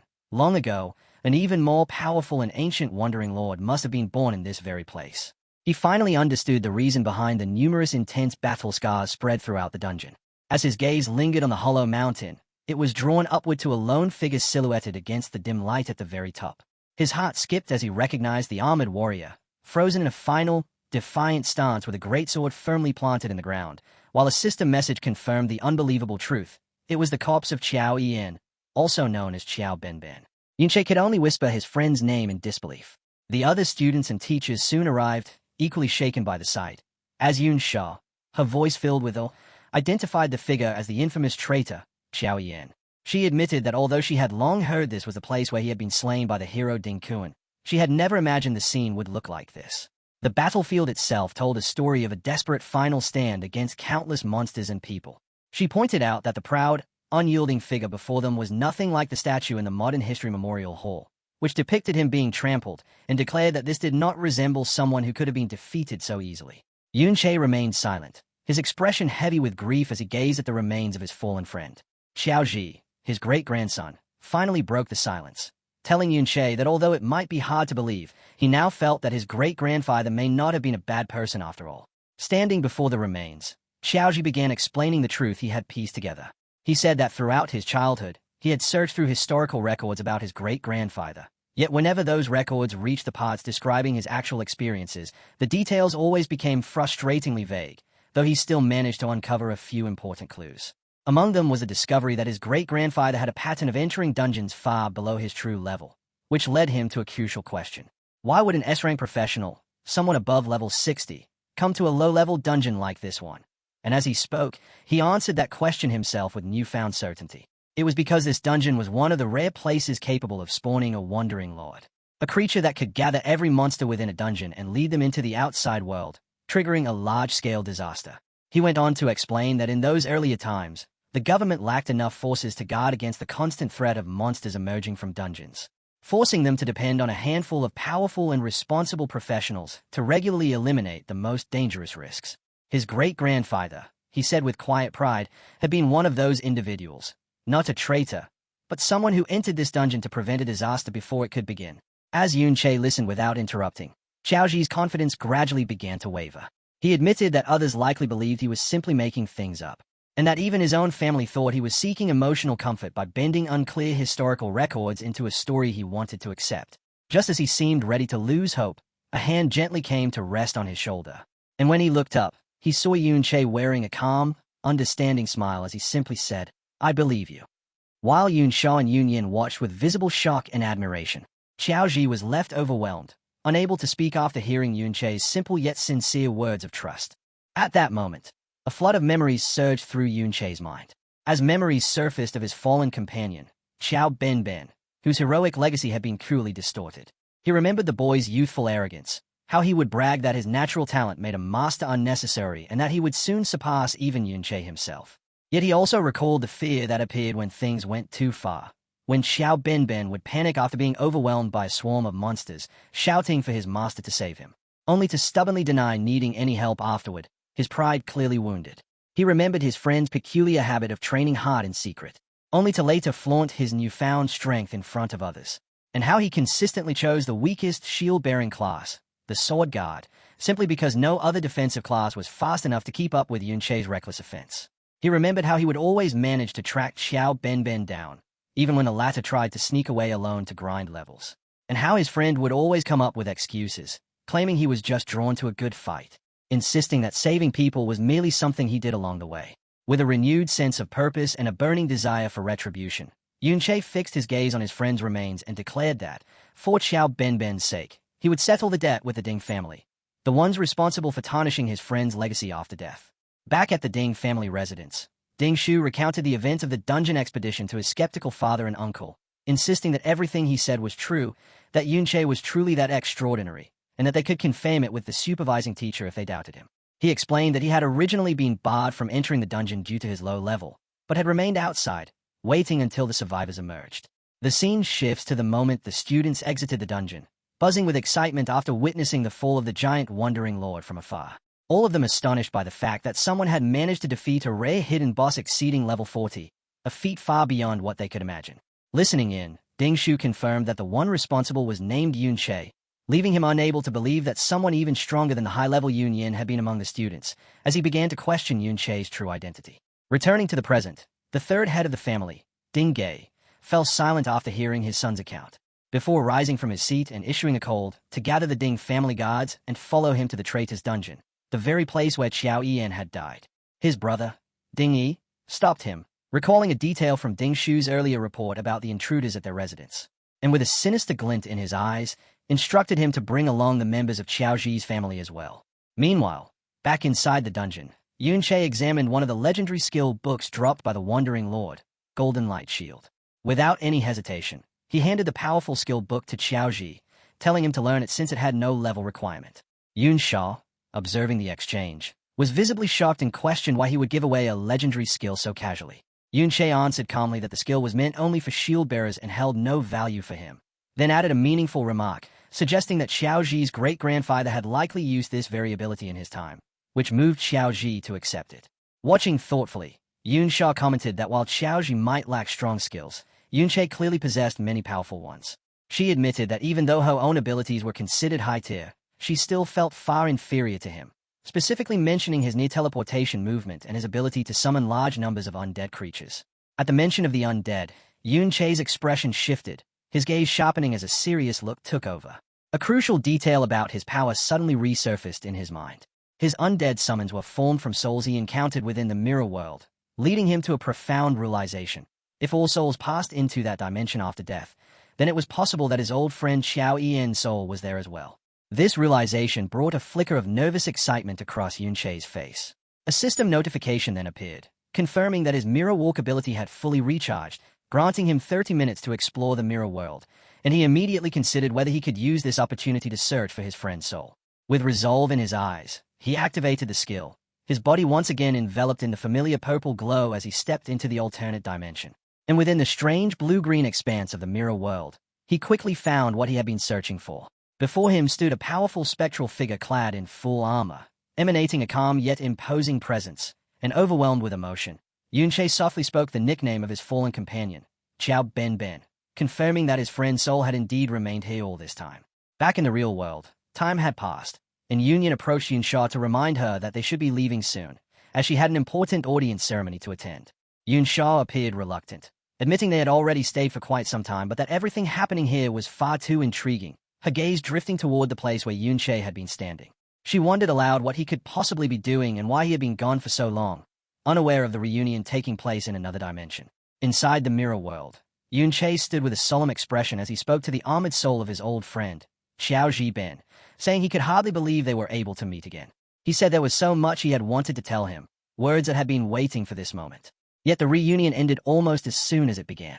With quiet sorrow, he realized it was a pity his friend could no longer respond, because the once calm spirit was abruptly seized by a dark and sinister force, its shape warping and distorting into a grotesque, roaring undead monster. A heavy realization settled in Yun Che's heart as he understood that his friend had truly become an undead being, something that acted on instinct alone, with no trace of memory left. He admitted to himself that he had no desire to fight him, but there was no alternative, so he leapt upward to evade an incoming strike while preparing himself for what would clearly be a difficult battle. As the fight commenced, Yun Che's eyes shone with a deep purple glow, locked firmly onto his opponent. While exchanging blows, an unusual phenomenon unfolded as fragments of crystal began to float around him, each shard reflecting a different scene, and he quickly recognized them as pieces of Ben Ben's past and experiences. Among them, one fragment drew his focus, displaying a vivid memory of Ben Ben's final clash against the man known as the hero, Ding Kuan. As he observed that memory, Yun Che noticed something peculiar in Ding Kuan's stance and movements, a style that felt oddly familiar to him. Without warning, the mirrored world surrounding them broke apart like shattered glass. When everything settled, the monstrous undead figure was gone, and in its place stood the composed, armored soul of Qiao Yian once again. Yun Che could only stand there, utterly bewildered, unable to make sense of what had just occurred. Still confined within the mirror realm, he cautiously called out his friend's name once more, only for the calm soul to erupt again into the same roaring undead creature, this time swinging a blade formed of shadowy purple energy. Yunche met the attack head-on and blocked it, his face turning grave as the truth became clear to him. The two clashed in a chaotic exchange, their strikes infused with purple energy colliding with tremendous force. In that moment, Yunche fully accepted that his friend was gone, leaving behind nothing but battle instinct within that corrupted form. Seeing no purpose in continuing to fight what remained of his friend, he chose to withdraw for now. But as he attempted to leave, a system notification appeared, informing him that exiting the mirror world from his current position was impossible. Frustration surged through him, and with no other option available, he resigned himself to continuing the fight. At the same time, in the outside world, Xiaoji stood by himself, his face marked by shock and resolve as his fist tightened. His isolation ended when a large group arrived, led by Ding Ge and Ding Yi, and one of them questioned why Xiaoji was alone, even speculating aloud that Yunche might have noticed their approach and fled in fear. Ding Ge looked down at the boy with a smug smile, remarking that this was only half the fun. Feigning ignorance, Xiaoji asked Ding Shu why he had come, even wondering aloud if he was here to gain experience as well.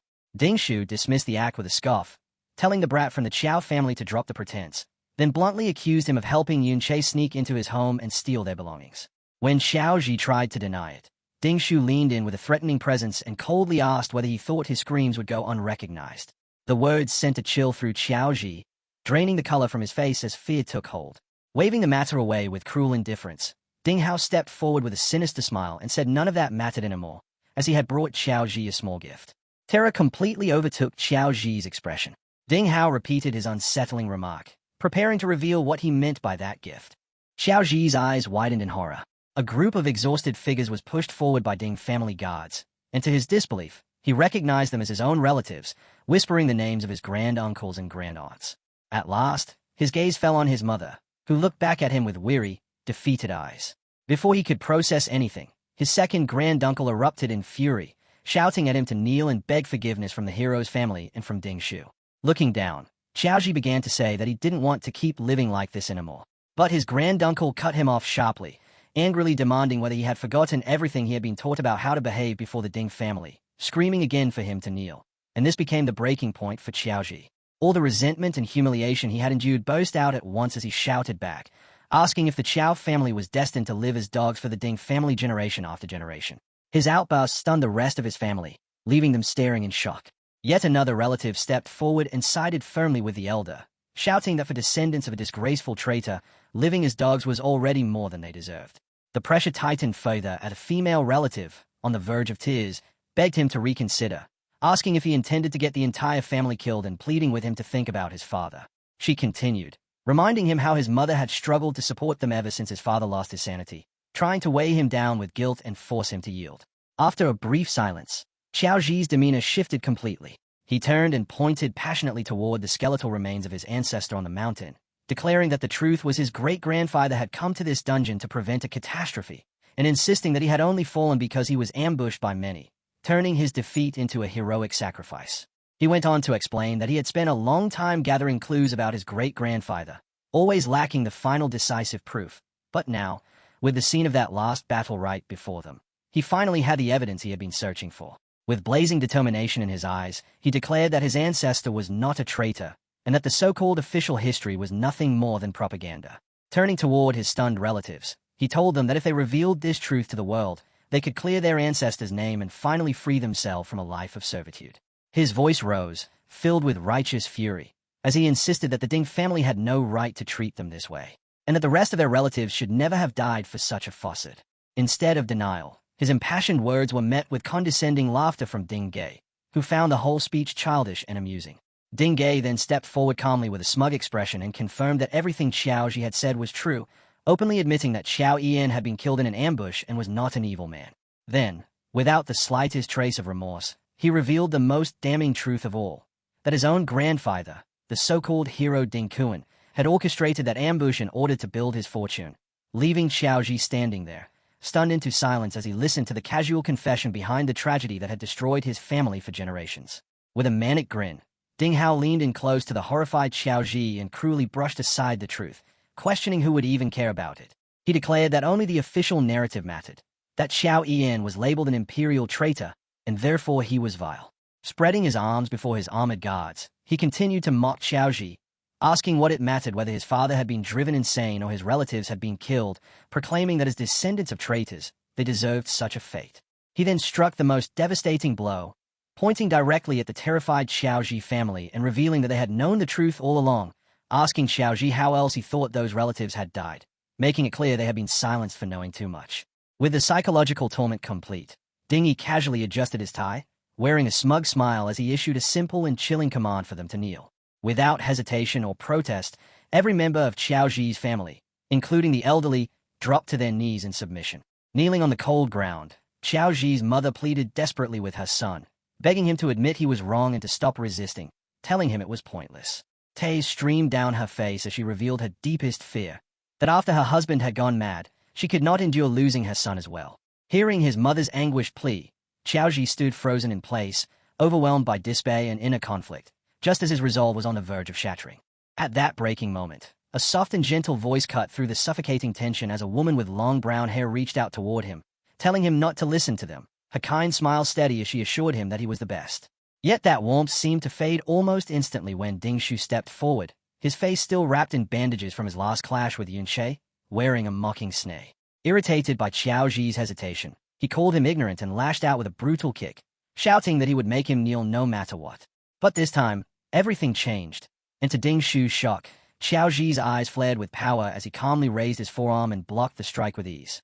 Before Ding Shu could even respond, Xiaoji seized his leg and, with a thunderous roar, drove him straight into the rocky ground, the impact shattering the surface beneath them. Standing upright among the fractured stone, Xiaoji gazed down at the man who had tormented him for so long, his resolve unshakable as he declared that he would never kneel again. Gasping with a mix of rage and humiliation, Ding Shu forced himself back to his feet. Unable to accept what was happening, he summoned a massive, glowing crystal hammer, shouting furiously that Xiaoji had suddenly found the courage to resist. He rushed forward, vowing to put him back in his place as nothing more than a punching bag. Just as the heavy hammer came crashing down, Xiaoji underwent a sudden transformation, and in a burst of light he appeared clad in full plate armor, a massive shield materializing in his grasp at the perfect moment to intercept the attack with a deafening clang, completely halting its force. Ding Shu could only grit his teeth, stunned by what he was seeing. Now standing as an unyielding protector, Xiaoji positioned himself firmly between Ding Shu and his kneeling family, shielding them as he briefly glanced back at his mother. Then turned forward again, his voice firm with conviction as he struck with a powerful punch that sent Ding Shu stumbling backward, shouting that they were not descendants of a traitor, but of a true hero. Ding Shu staggered back, still unable to comprehend the situation. His thoughts spiraled as he clutched his head, unable to understand how the boy he had bullied for so long had become this powerful. Consumed by anger, he charged once more, yelling that Xiaoji was nothing more than the punching bag he had beaten since childhood. He swung his weapon in a wide and forceful arc, enraged that his former victim would dare to resist. However, Xiaoji faced the attack directly, his armored body taking the blow without faltering. And the force instead sent Ding Shu crashing back to the ground yet again.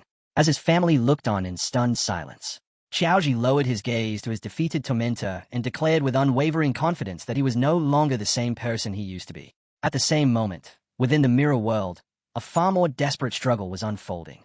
Yunche was engaged in an intense battle against the corrupted soul of Xiao Benben. He understood clearly that he was facing his friend at his peak, a fighter of overwhelming strength. The gap between their current power levels was immense. Yunche knew that if Benben had not been a defensive-type fighter and reduced to a mindless state, the fight would have ended instantly in his defeat. Even so, Yunche held one crucial advantage. He had been the one who taught Benben every single combat technique he used. Because of that, he knew his friend's weaknesses perfectly, allowing him to anticipate and counter incoming moves. Yet even with that edge, the battle remained brutally difficult, as the spirit possessed the defenses of a level 60+ warrior. And even with the blade of trickery at full power, Yunche's strikes barely made an impact. Without warning, the undead spirit unleashed a massive burst of golden energy. Yunche recognized it instantly as the legendary skill Golden Light Shield, the same one he had just granted to Xiaoji moments earlier, and he braced himself as he raised his guard to block the force of the attack. A grim determination settled across his face, as he fully grasped just how troublesome this battle would become. Meanwhile, in the real world, a humiliated Ding Shu roared in rage and attacked Xiaoji with a powerful technique called Mountain Shaking Wild Hammer. But Xiaoji, now acting as a resilient tank, not only blocked the strike, He countered with a heavy punch that sent Ding Shu flying backward. Without pause, he followed with a sweeping shield bash that slammed Ding Shu into the ground. Watching this pitiful performance, Ding Hao sneered at his nephew and mocked him, questioning how he could be losing to a mere brat from the Qiaoji family. Deciding to step in himself, Ding Hao declared that he would vent Ding Shu's frustration on his behalf and lunged toward Qiaoji with a powerful, energy-charged blow. Just as his strike was about to land, a blinding burst of golden light erupted before him. He stared in disbelief as Qiaoji summoned a massive, crackling barrier of energy, the legendary Golden Light Shield. And with this newfound strength, Qiaoji taunted them, calling the so-called hero family nothing more than cowards who did not even dare to fight one-on-one. At that same time, inside the mirror world, Yunche found himself confronting that exact same legendary technique. The undead form of his friend stood protected within the same radiant golden barrier as Yunche unleashed a relentless barrage of purple energy slashes against it. He understood the mechanics of the skill completely, knowing that as a legendary ability, the Golden Light Shield defense was not determined solely by the user's attributes, and that unless a single strike exceeded more than twice its endurance limit, it would withstand at least 10 direct hits. However, it carried a critical flaw. It was a consumable ability, meaning that even the slightest damage would steadily drain its energy. Yunche took full advantage of this weakness, striking repeatedly and shaving away its power bit by bit with every blow. Back in the real world, the Golden Light Shield protecting Qiaoji finally shattered under the relentless assault from the Ding family, and Ding Hao merely scoffed, unimpressed by the legendary technique. With a vicious expression, he declared that it would not have mattered even if that trash himself had used it. Still restraining the battered Ding Shu in a headlock, Qiaoji responded with newfound boldness, saying that if his great-grandfather were truly present, Ding Hao would be the one kneeling and begging for mercy. Infuriated by the defiance, Ding Hao unleashed a surge of crimson energy that blasted everyone away. He then towered over the armored Qiaoji, ridiculing his ancestor as a worthless fool who died in a low-level dungeon. He continued coldly, stating that even if Qiao Yan was standing there now, he too would be forced to kneel. To demonstrate his claim, he stomped down and released a powerful skill, Gravity Shockwave, causing the ground itself to erupt violently with surging rock and force. The attack struck Qiaoji with crushing power, making him cough up blood, yet he somehow remained standing. Ding Hao watched with a surprised, amused smirk and remarked on the boy's toughness, then summoned a massive glowing crystal axe, his expression turning cruel as he wondered aloud how Qiaoji would stand after having his legs cut off.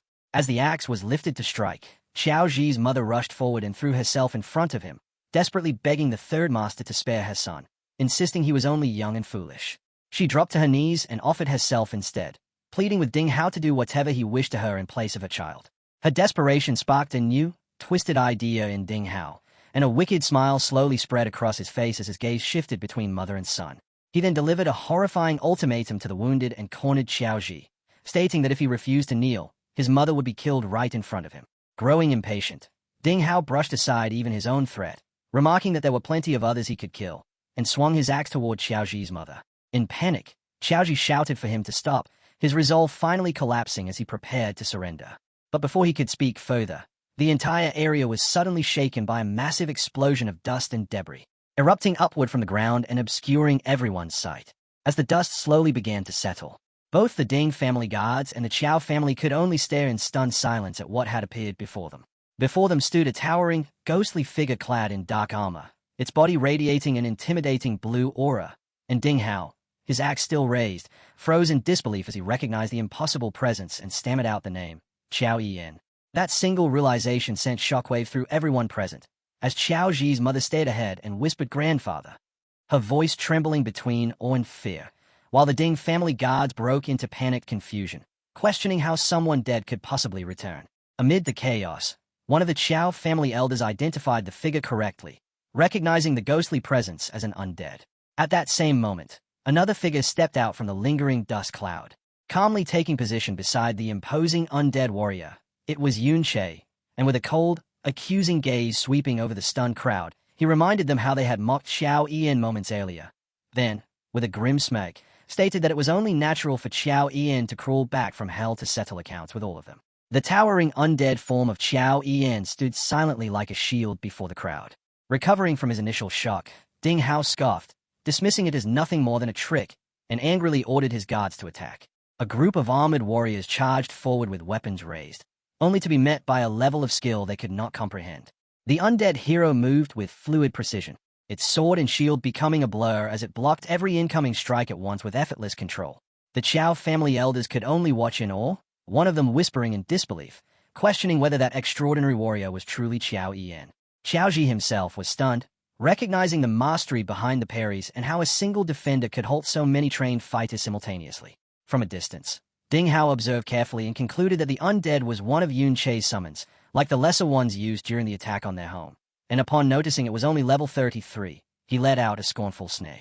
He declared that even as Qiao Yan's spirit, it remained weak, and charged forward with his flaming axe, intent on finishing it himself. As Ding Hao's powerful strike came crashing down, the undead warrior's weapon became coated in a dense, unfamiliar energy, and to his complete shock, the attack was cleanly parried with such force that it sent him stumbling backward. Furious and humiliated, a red aura burst around him as he dismissed the parry as a mere trick, shouting that technique meant nothing in the face of overwhelming strength. He immediately followed by activating a powerful charging skill, Boulder Bash, intending to crush the undead warrior outright. But just as the massive attack was about to connect, the undead Qiao Yan once again summoned the radiant golden light shield, and as the charging blow slammed into the barrier, Ding Hao could only roar in frustration at being stopped yet again by the same legendary skill. Watching from a safe distance, Yun Che smirked at the unfolding standoff and mocked the struggling Ding Hao, explaining that even in death, Ben remained an S-class spirit, and that the legendary golden light shield alone was enough to keep him occupied for quite some time. Forced back by the shield's immense strength, an enraged Ding Hao quickly identified its weakness and shouted for all his men to attack together, intending to overwhelm it through sheer numbers and drain its energy. However, before they could succeed, a new wave of summons intervened as skeletal warriors glowing with an eerie green aura burst from the ground, engaging the Ding family guards and preventing them from aiding their master. Irritated by this obstruction, Ding Hao adjusted his strategy, dismissing the summons as a minor nuisance while activating his own ability, which clad him in a full set of radiant red armor. With his strength amplified by a skill known as Blazing Fury, he declared the summons irrelevant and realized that the true target was the summoner himself. With a furious roar, he unleashed a powerful technique, Accumulated Pressure Punch, aimed directly at Yun Che, confident that killing him would cause all the summoned creatures to vanish. His eyes burning with malicious intent, Ding Hao charged forward while boasting about the high-level equipment granted by his grandfather, certain that Yun Che stood no chance. Yet just as his strike was about to connect, it was intercepted by a sudden flash of purple light. A single precise slash cut cleanly through the attack. Ding Hao froze in shock, unable to comprehend how Yun Che had remained unharmed. Before he could react, Yun Che followed up with a barrage of red energy slashes, activating a skill called Tearing Claw that completely erased Ding Hao's attack.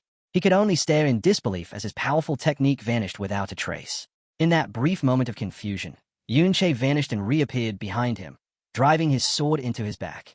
Ding Hao staggered forward from the sudden strike, and Yun Che immediately seized the opportunity, calling out to his spectral ally. The undead Qiao Yan responded at once, its blade crackling with bright blue energy. In perfect coordination, Yun Che leapt into the air and used the outstretched sword as a foothold, propelling himself forward with explosive force. He shot toward the injured Ding Hao and unleashed a powerful spinning slash that sent the third master of the Ding family flying, blood spraying as he cursed in fury. With cold focus in his eyes, Yun Che pressed the attack without pause.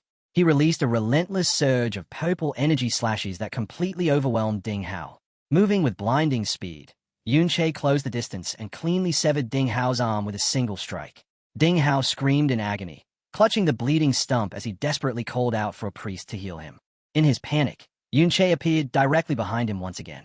Ding Hao reacted purely on instinct, slamming his fist into the ground and releasing a powerful gravity shockwave in an attempt to force his attacker back. But Yun Che simply disappeared and reappeared a short distance away, completely unharmed. Wearing a confident smile, he looked at the terrified third master and mocked him, casually asking what was wrong and whether he was actually afraid. Sweat formed across Ding Hao's forehead as he frantically scanned his surroundings, shouting again for a priest who never came. His gaze then shifted, and he finally understood why, as his elite guards were being cut down one after another by Yun Che's army of skeletal summons, now radiating an eerie green aura that signaled their increased power. Yun Che stood calmly at the center of his ghostly army, his expression cold and assured as he ridiculed Ding Hao, questioning whether he truly believed these undead were still as weak as they had been during the earlier raid on his home. A system window revealed the source of their enhanced strength, a reverse skill that granted all his summons a massive 30% increase to both attack and defense, along with a damaging aura that continuously harmed nearby enemies, and Yun Che explained that with this legendary-level ability, His army had become far too strong for the Ding family guards to handle.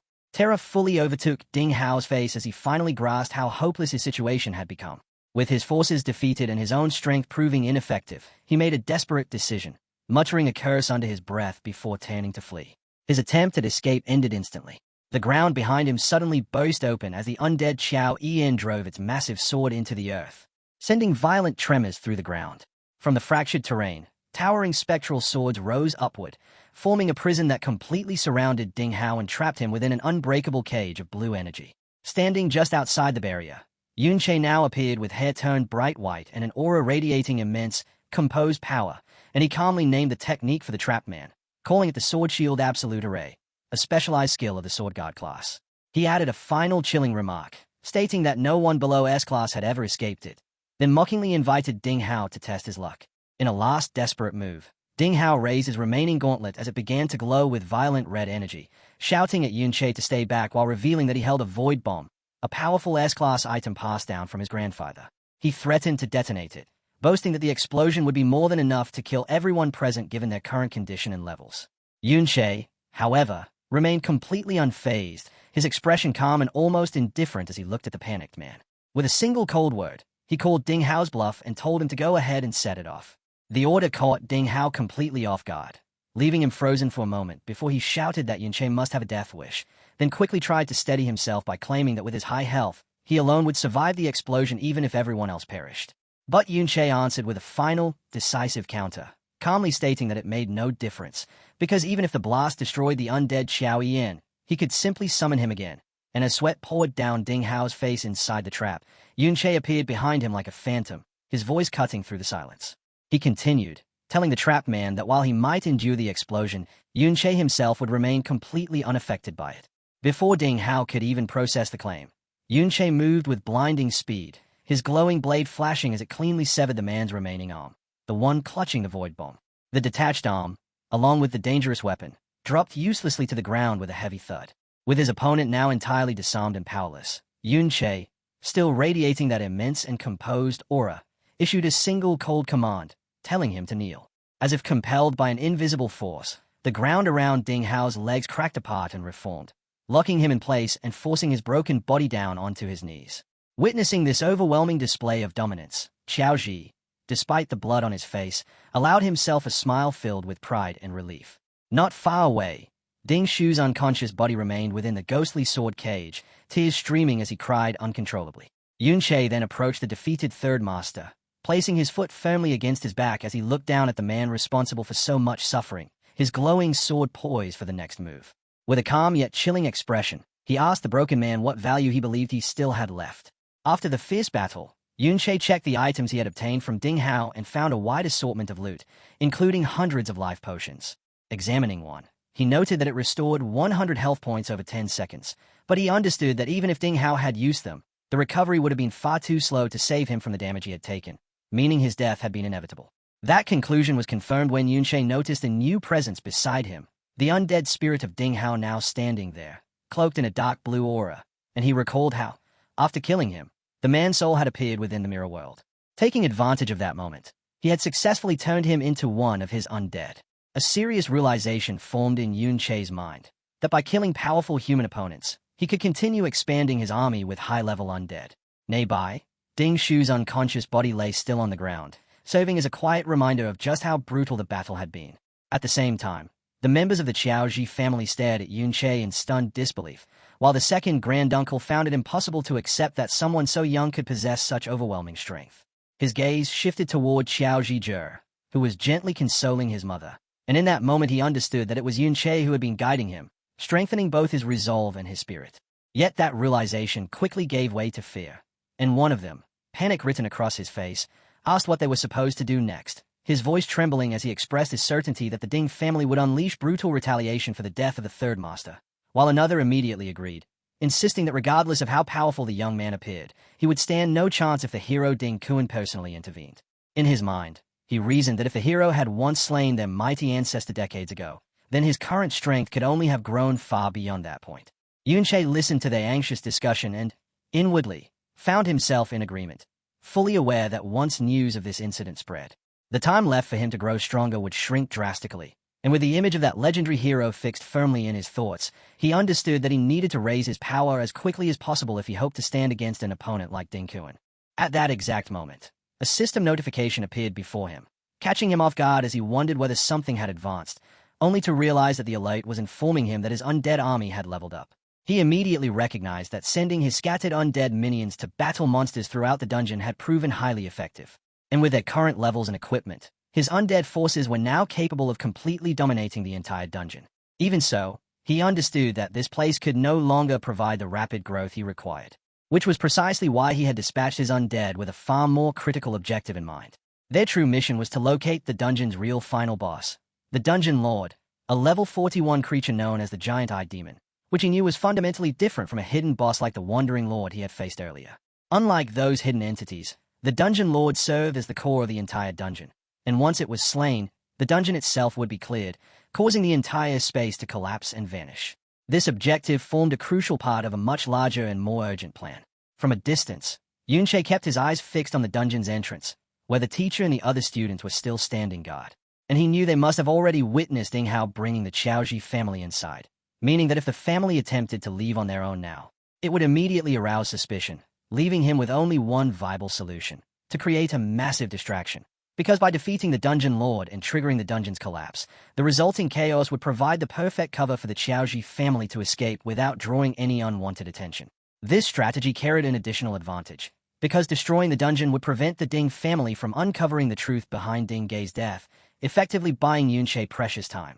And as everything unfolded according to plan, his powerful undead servant Xiao Yan engaged the Dungeon Lord in battle and ultimately defeated it, after which the system confirmed the success with two notifications, one announcing that Yunche had gained another level, and another declaring that the Dungeon Lord had been slain and the dungeon itself was now cleared. As the dungeon began to fragment and pixelate, breaking apart piece by piece, the members of the Qiaoji family looked around in stunned shock, quickly realizing with rising alarm that the entire world surrounding them was collapsing. At that moment, Yunche appeared before them and calmly informed them that he had already killed the Dungeon Lord. He then laid out the remainder of his plan, explaining that the dungeon's destruction would create widespread chaos, which, combined with Ding Gei's sudden disappearance, would delay the Ding family's response. He instructed them to take advantage of this confusion to escape, assuring them that it would grant them a short window of safety. However, he followed this with a final, serious warning, telling them that if they were ever truly cornered, questioned, and pressured by the Ding family, they should not hesitate to hand him over and place all responsibility on him. As the world continued to crumble into digital fragments, Yunche began recalling his undead servants, while a golden light started to gather within his hand. At that instant, another system notification caught him off guard, revealing that his hidden skill, Mirror World, had gained 5,000 experience points, and further explaining that by defeating the Dungeon Lord, he had obtained a Dungeon Core Spirit, which had then been converted into elemental power for his skill. This led him to an important realization. The only way to gain the experience required to upgrade Mirror World was by killing Dungeon Lords, and as he recalled the immense boost from its previous upgrade, a clear path forward emerged, leading him to conclude that if he could enhance this ultimate ability again, he would be able to rapidly close the massive gap between himself and his ultimate target, the hero Ding Kuan.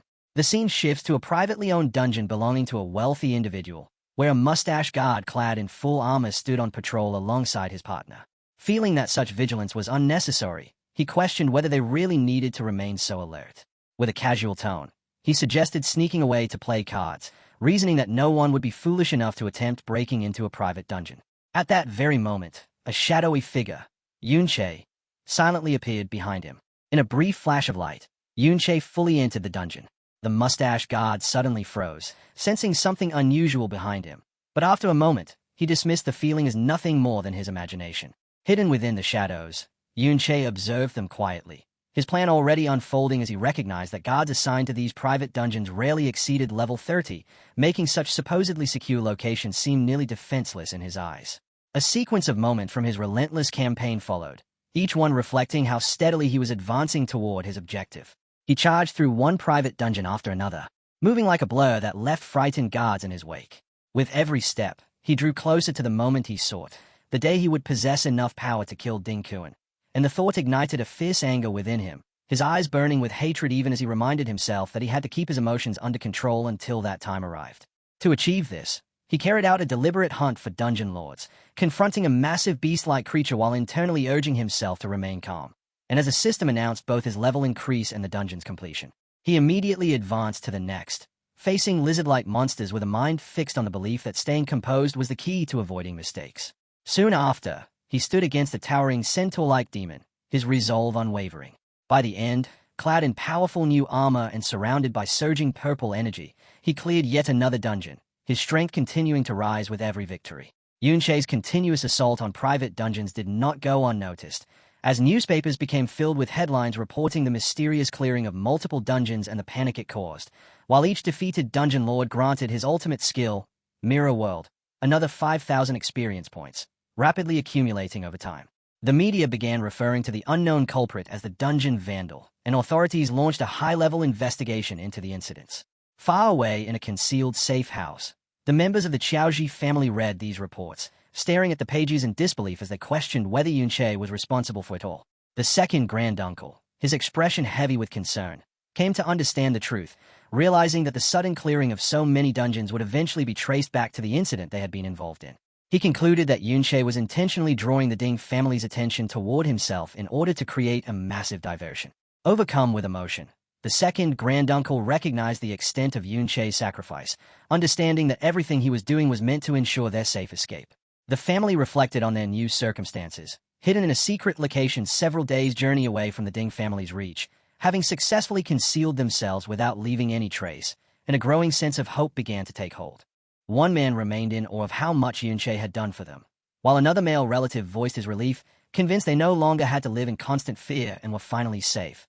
And for a brief moment, they allowed themselves to believe they had truly escaped the Ding family's control. That fragile hope was shattered in an instant as a massive explosion violently rocked their safe house. The ground trembled violently beneath them, and as dust and smoke slowly settled, a terrifying silhouette emerged from the wreckage, its presence oppressive as a condescending voice rang out, questioning whether they truly believed they could escape. The figure stepped forward into the light, revealing Ding Hao, the level 42 second head of the Ding family, who looked down on the terrified group with a cold sneer and mocked them, asking if they had actually thought the Ding family foolish enough to chase after the so-called criminal. He went on to declare that even if they had no direct link to the Vandal, the mere act of attempting to flee the Ding family was itself an unforgivable crime, and that his arrival was simply to deliver a greeting, his expression twisting with fury as his eyes glowed red with malicious intent while he ridiculed them for underestimating the power and reach of the hero's family. A massive armored boot crashed down beside the trembling family members as Ding Hao labeled them delusional traitors, before delivering his final crushing revelation, that they had already located the so-called criminal. The scene abruptly shifted to a vast, heavily fortified complex known as the Hero's Dungeon, where Yun Sha and Yun Yan were seen observing it from afar. At that same moment, Yun Che, now at level 42, stood before the entrance of that very dungeon, having arrived at the end of his journey, and with a voice carrying icy resolve, he declared that he had come for Ding Kuan. Just as he prepared to step forward, one final system message appeared, confirming that his relentless efforts had paid off, as his hidden skill, Mirror World, had finally advanced to level 3. Now that he had reached this point, Yun Che stood alongside Yun Sha, both of them facing the heavily guarded Hero's Dungeon from a distance, and he understood that the private dungeons he had been clearing were only around level 30, making continued farming there an inefficient path for further growth. The issue was that all higher-level dungeons were like this one, strictly controlled by the state and surrounded by military forces maintaining a 2-kilometer security perimeter that prevented anyone from approaching. This presented a serious obstacle, especially given the limitations of his Mirror World ability, as he knew that once inside the parallel space, he could only move within a 200-meter radius from his entry point, making it impossible to bypass such an extensive security zone without being detected. Turning toward the person he had arranged to meet, he realized that he would need to depend on Yun Sha's assistance.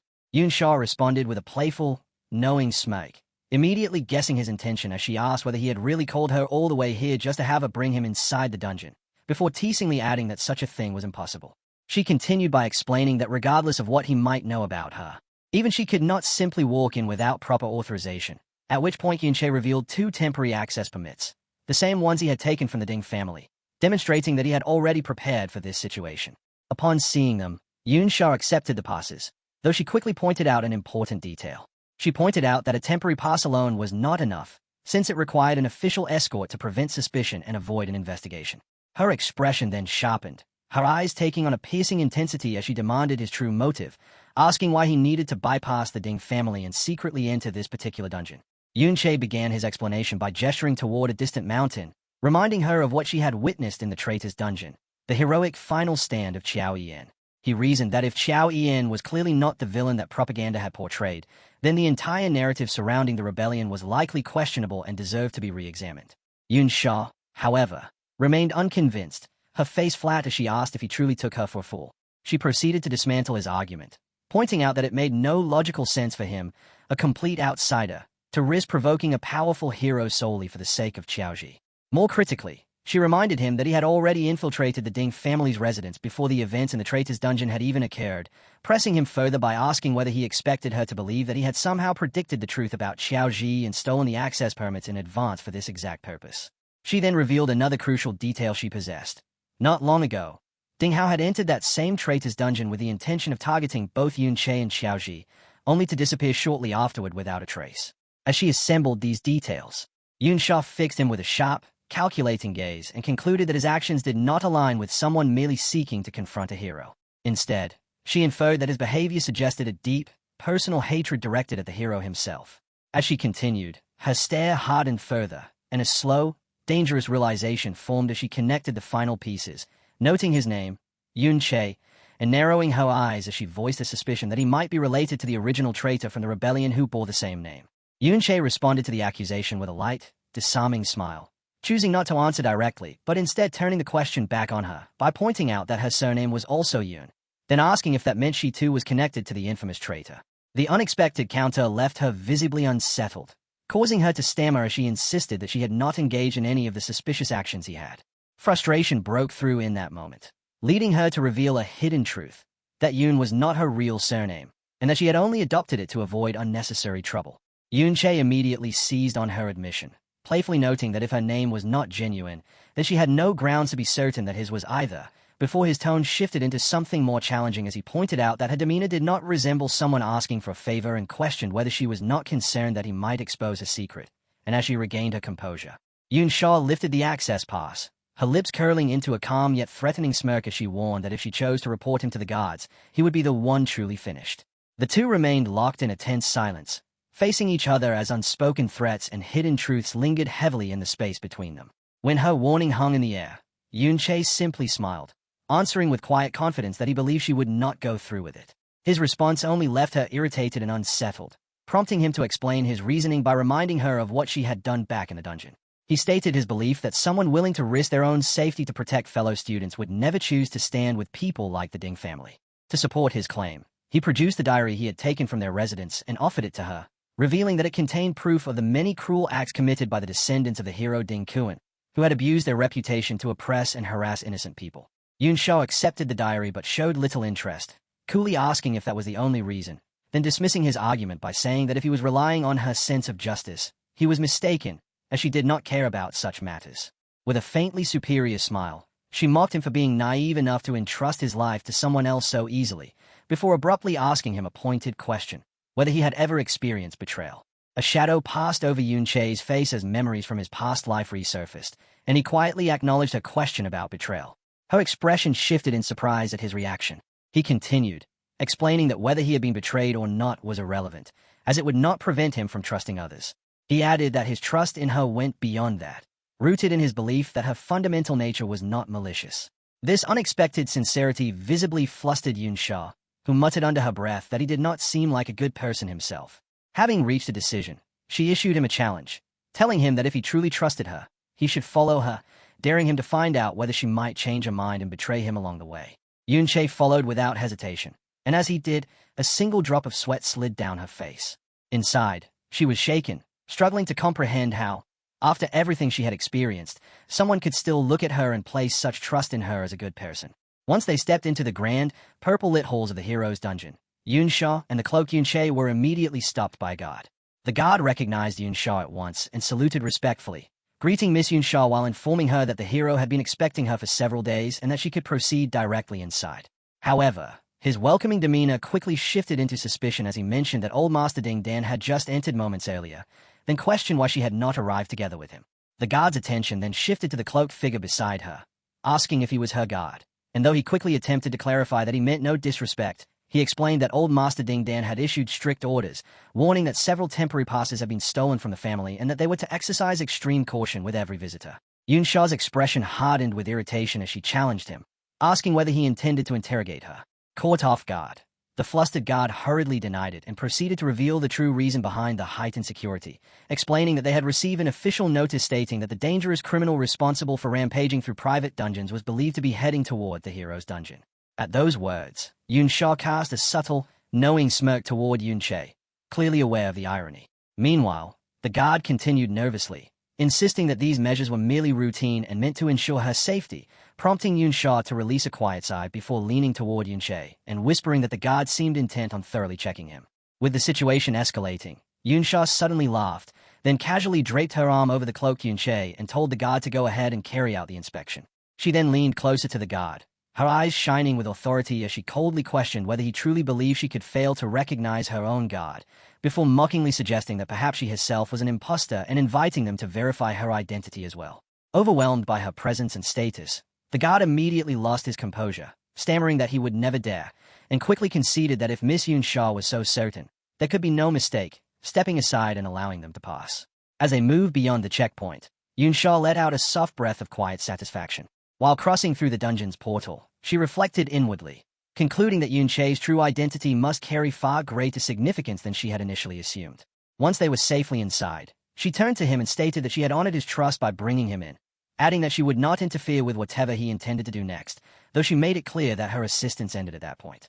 Yunche responded with a simple expression of thanks before summoning a cloaked skeletal undead minion, instructing her to take it with her when she left, and explaining that doing so would ensure that anything he did afterward could not be traced back to her, thereby protecting her identity. With that, Yunche disappeared, leaving Yunsha slightly impressed as she remarked that he possessed at least some sense of responsibility. After her departure, Yunche immediately entered the mirror world, the familiar blue-tinted surroundings forming around him once again. Now without his cloak, he looked toward his system interface where a newly reversed skill was displayed, and with a grim sense of satisfaction, he stated that he could finally make use of his new power, the ability granted by his upgraded level 3 mirror world skill.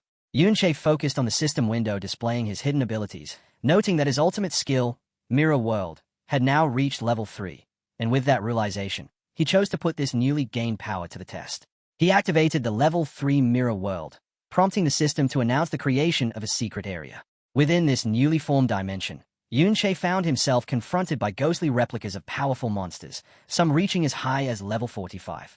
It quickly became clear to him that this was the new function of his skill, as the level 3 Mirror World could replicate creatures from real-world dungeons, allowing him to battle and train against these formidable copies. Without hesitation, Yunche summoned his undead minions to fight alongside him, realizing that with this ability, he could freely farm experience within the Mirror World without any risk of exposure in reality. After spending time training, he exited the parallel dimension and returned to the real world, where a flood of notifications appeared, indicating that he was still accumulating experience. From this, he grasped another crucial advantage of the upgrade. His undead army could remain inside the mirror world, continuously defeating monsters and generating experience for him even while he operated outside in the real world. With his undead forces now leveling on their own, Yunche shifted his focus to his surroundings, standing on a cliff beside the spirit of Chao Ian as they overlooked an enormous, grand castle city constructed within the dungeon itself. The sight of such a city hidden within a secret area caught him off guard, and he decided it was the ideal moment to investigate further. As they moved through the forest, Yunche recalled the information he had obtained from the Ding family's diary, leading him to suspect that this city was a residence of his target, Ding Kuan. While he reflected on how little he truly knew about the so-called hero, aside from the fact that Ding Kuan had reached S-Class decades ago and had not revealed his full strength publicly since then. Even someone of high status like Ding Ge had been unaware of the hero's true power, and Yunche understood that acquiring more precise information would significantly increase his chances of success in his pursuit of revenge. He found this especially strange when he remembered that in his past life, he had known every individual who had achieved S-Class rank, yet Ding Kuan seemed to have emerged without any clear origin. Searching for answers, he turned to the undead spirit of his former friend, calling him by the nickname Ben Ben as he asked whether he knew anything about Ding Kuan. The spirit of Chao Ian, however, could only respond with a confused tilt of its head, unable to provide any answer. Seeing this, Yunche voiced his disappointment, questioning whether attempting to communicate with his undead companion was still pointless. He reflected on how, after his SSS rank skill Mirror World had advanced to level 3, the intelligence of all his undead minions had improved significantly, with the change being most noticeable in the spirit of Chao Ben Ben.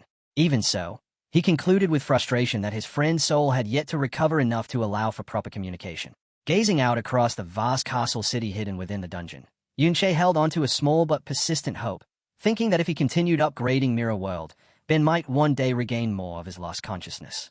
Meanwhile, inside a grand hall deep within the castle, Ding Dan descended a wide staircase as he delivered his report to his father, voicing concern for his favored third brother, Ding Gai, who had gone missing without any clue to his whereabouts. He stood before an imposing figure seated upon a throne, a man clad in intimidating full-plate armor, none other than Ding Kuan, the Empire's famed hero. Continuing his report, Ding Dan expressed his anger that the criminal they were pursuing had dared to approach so close to their stronghold, the hero's dungeon. As Ding Kuan rose from his throne, Ding Dan pressed on, reasoning that anyone capable of silently capturing someone as powerful as Ding Hao must have already reached S-Class, and for the sake of security, he pleaded with his father to personally intervene and eliminate the threat. Ding Kuan's response, however, was immediate and brutally decisive, as in a blur of motion, his hand transformed into a shadowy claw marked by a glowing red eye and drove straight through his own son's chest. With life draining from Ding Dan, Ding Kuan's menacing, shadow-lace form held his son's body in place while he scoffed coldly, mocking him for his incompetence and questioning how someone incapable of even keeping track of his own child dared to instruct him. Ding Dan could only gasp in disbelief, blood spilling from his lips. Looking down with utter disdain, Ding Kuan remarked on how pitiful it was that Ding Dan had only barely met the S-Class threshold at his age and yet could not endure even a single strike from him. He continued mercilessly, revealing that the only reason he had tolerated such uselessness was so Ding Dan could take care of his grandson, Ding Gai. He went on to berate him further, accusing him not only of failing that simple responsibility by losing Ding Gai, but also of expecting him to resolve the consequences of his failure. Terror consumed Ding Dan's blooded face as he came to grasp the horrifying truth about his father, and in that moment, Ding Kuan revealed a chilling secret, that with Ding Gai gone, he had lost a blood relative, and that this loss would cost him many years of his own lifespan. The scene then shifted to the chaotic streets outside the castle, where a cruel young man with slick-back blonde hair, Ding Yang, another descendant of the hero, laughed wildly while seated atop a large, battered man he used as a living throne. With cruel amusement, he encouraged the starving citizens below to fight over scraps of food, turning the scene even more brutal as vicious wolves attacked them while they desperately struggled. A small child cried out in terror as a wolf crept closer, while Ding Yang's voice rang out mockingly, taunting them and warning that the food would be gone if they didn't devour it first. At that moment, a tall, hooded figure appeared behind him, a level 60 enforcer named Nance, who addressed him as young master, then calmly pointed out that Ding Yang's pet, the man he was seated on, had not eaten meat for several days, before making a dark and unsettling suggestion. From afar, Yun Che stood with the spirit of Qiao Yan, silently observing the horrific scene, and he grimly reflected that compared to the sheer cruelty unfolding here, the actions of the other branch of the Ding family he had encountered before now seemed almost mild. As he continued watching the suffering below, a purple aura of anger began to gather around Yun Che, and he found himself questioning whether he should intervene and reveal his presence. Yet in that instant, something else drew his focus. Beside him, the undead spirit of Qiao Benben suddenly erupted with surging blue and black energy, releasing a furious roar in response to the injustice it was witnessing. Yun Che turned toward his companion with a somber expression, softly calling him by his nickname as he realized that even in this diminished, mindless state, his friend's instinct to protect the weak remained as strong as ever. This reaction stirred a memory from their shared past, bringing him back to the slums of their childhood, where among all the struggling children, Ben Ben and another boy named Lan Xian had always stood out as both the kindest and the strongest. He recalled the moment he first saw them standing up against a cruel slave driver, and how that display of courage had led him to take both of them in as his students and train them. At the time, his hope had been that they would grow powerful enough to one day protect others. The memory faded, and as Yun Che returned to the present, a heavy wave of guilt washed over him, as he blamed himself for his friend's current state, believing that he was responsible for turning him into an undead being. In that moment, the spirit of Qiao Yan turned toward him and, with great effort, managed to utter a broken, questioning name, Lan Xian. Yun Che froze in shock at this sudden sign of returning awareness. Grabbing hold of the spirit, he urgently asked whether his consciousness had come back and if he could speak, but the spirit could only force out another fragmented word, Ding. Without warning, the spirit erupted in a powerful surge of blue energy, struggling as it pieced together a terrifying revelation, finally declaring that Lan Xian is Ding Kuan. The realization struck Yun Che like a physical blow, his eyes widening in stunned comprehension as the truth settled in. The scene then shifted back to the throne room, where the armored figure of Ding Kuan stood over the lifeless body of his son, Ding Dan. and after wiping the blood from his gauntlet, he spoke the name Yun-che, and in his shadowy, menacing form, he wondered aloud whether someone was deliberately using a name so similar to that of his former enemies in order to provoke him. A grim, knowing expression crossed his face as he reflected on how many years had passed since he had last heard that name. Then, with a sinister and confident smile, he addressed a master who was not present, declaring that he would personally see who dared to impersonate his dear master, and in doing so, he revealed his true identity as Lan Xian. Back on the city streets, the cruel Ding Yang spoke to his massive, orc-like pets, mocking them for their obedience while remarking that they must be starving. Letting out a manic laugh, he gestured toward the terrified and injured citizens scattered across the plaza, a scene of violence clearly caused by him. Nearby, a small child knelt beside a fallen man, crying and too frightened to move. With an expression twisted by madness, Ding Yang declared that since these people were nothing more than toys, his pets might as well devour them all. He gave the order, and one of the giant orcs immediately lunged toward the defenseless child. But just before the creature could strike, a brilliant flash of purple light erupted, and in an instant, the orc was shredded into pieces by a barrage of impossibly fast slashes. Yun-che descended smoothly into the scene, landing with his back facing the chaos as a powerful purple aura crackled around his body. His expression was icy with rage, his eyes glowing intensely as the name Lan Xian echoed in his mind in utter disbelief. He could not comprehend how his former student could be the same person as Ding Kuan, the very monster responsible for such atrocities, and his sudden appearance did not go unnoticed. The enforcer Nan stepped forward, demanding his identity, while Ding Yang stared in shock, and Nan soon broke into laughter, mocking Yun-che as a fool who had entered the hero's domain only to die. Yun-che, however, paid them no attention, consumed by his own fury as his eyes burned with a purple flame, silently raging as he questioned how the Lan Xian he once knew could have raised someone as vile as Ding Yang. That thought triggered another memory, pulling him back to a simpler time when a younger Yun-che stood before his two disciples, Lan Xian and Xiao Ben, explaining that with the rise of class users, the age of knights had come to an end. Even so, he told them that as the son of a knight, there were still principles he wished to pass on, promising that under his guidance, their strength would surpass that of ordinary class users. As he spoke, the young Lan Xian gazed up at him with bright, admiring eyes, clearly inspired by his master's words. The memory continued, showing Yun-che once again instructing his two students, Lan Xian and Xiao Ben, as he told them that if they wished to keep learning from him, they needed to remember several key principles, beginning with the first, humility. The lesson appears alongside a memory of the two boys working in the fields, harvesting crops as Lan Xian playfully boasts that he is faster than Ben, while Yun-che reminds them that they are no different from anyone else and must always treat others with kindness and respect. The memory shifts to the boys receiving payment from an elderly man for their labor, where Ben complains that the reward is too little and accuses the man of cheating them. Lan Xian, staying composed, immediately tries to stop him and warns him not to anger their master, but Yun-che cuts in with a sharp command that silences Ben on the spot. After finishing the lesson on humility, the younger Yun-che hands each of them a book as an additional reward, telling them to remember the feeling of earning something through their own effort and to never allow arrogance to take root within them. The scene snaps back to the present battle, where Yun-che unleashes a raging barrage of purple energy slashes. The force of the attack is overwhelming, shattering Nan's arcane shield entirely and leaving the enforcer injured and stunned by the sheer power behind it. Yun-che watches the result with a cold, unwavering gaze. Nan's erupts in fury, shouting that his gear was legendary level 30 equipment and that even his protective necklace has been destroyed. Behind him, Ding Yang, seething with anger, points directly at Yun-che, calling him a filthy commoner and declaring that he will reveal the true strength of someone born into a higher class. Unaffected by the provocation, Yun-che surges forward to face him head-on.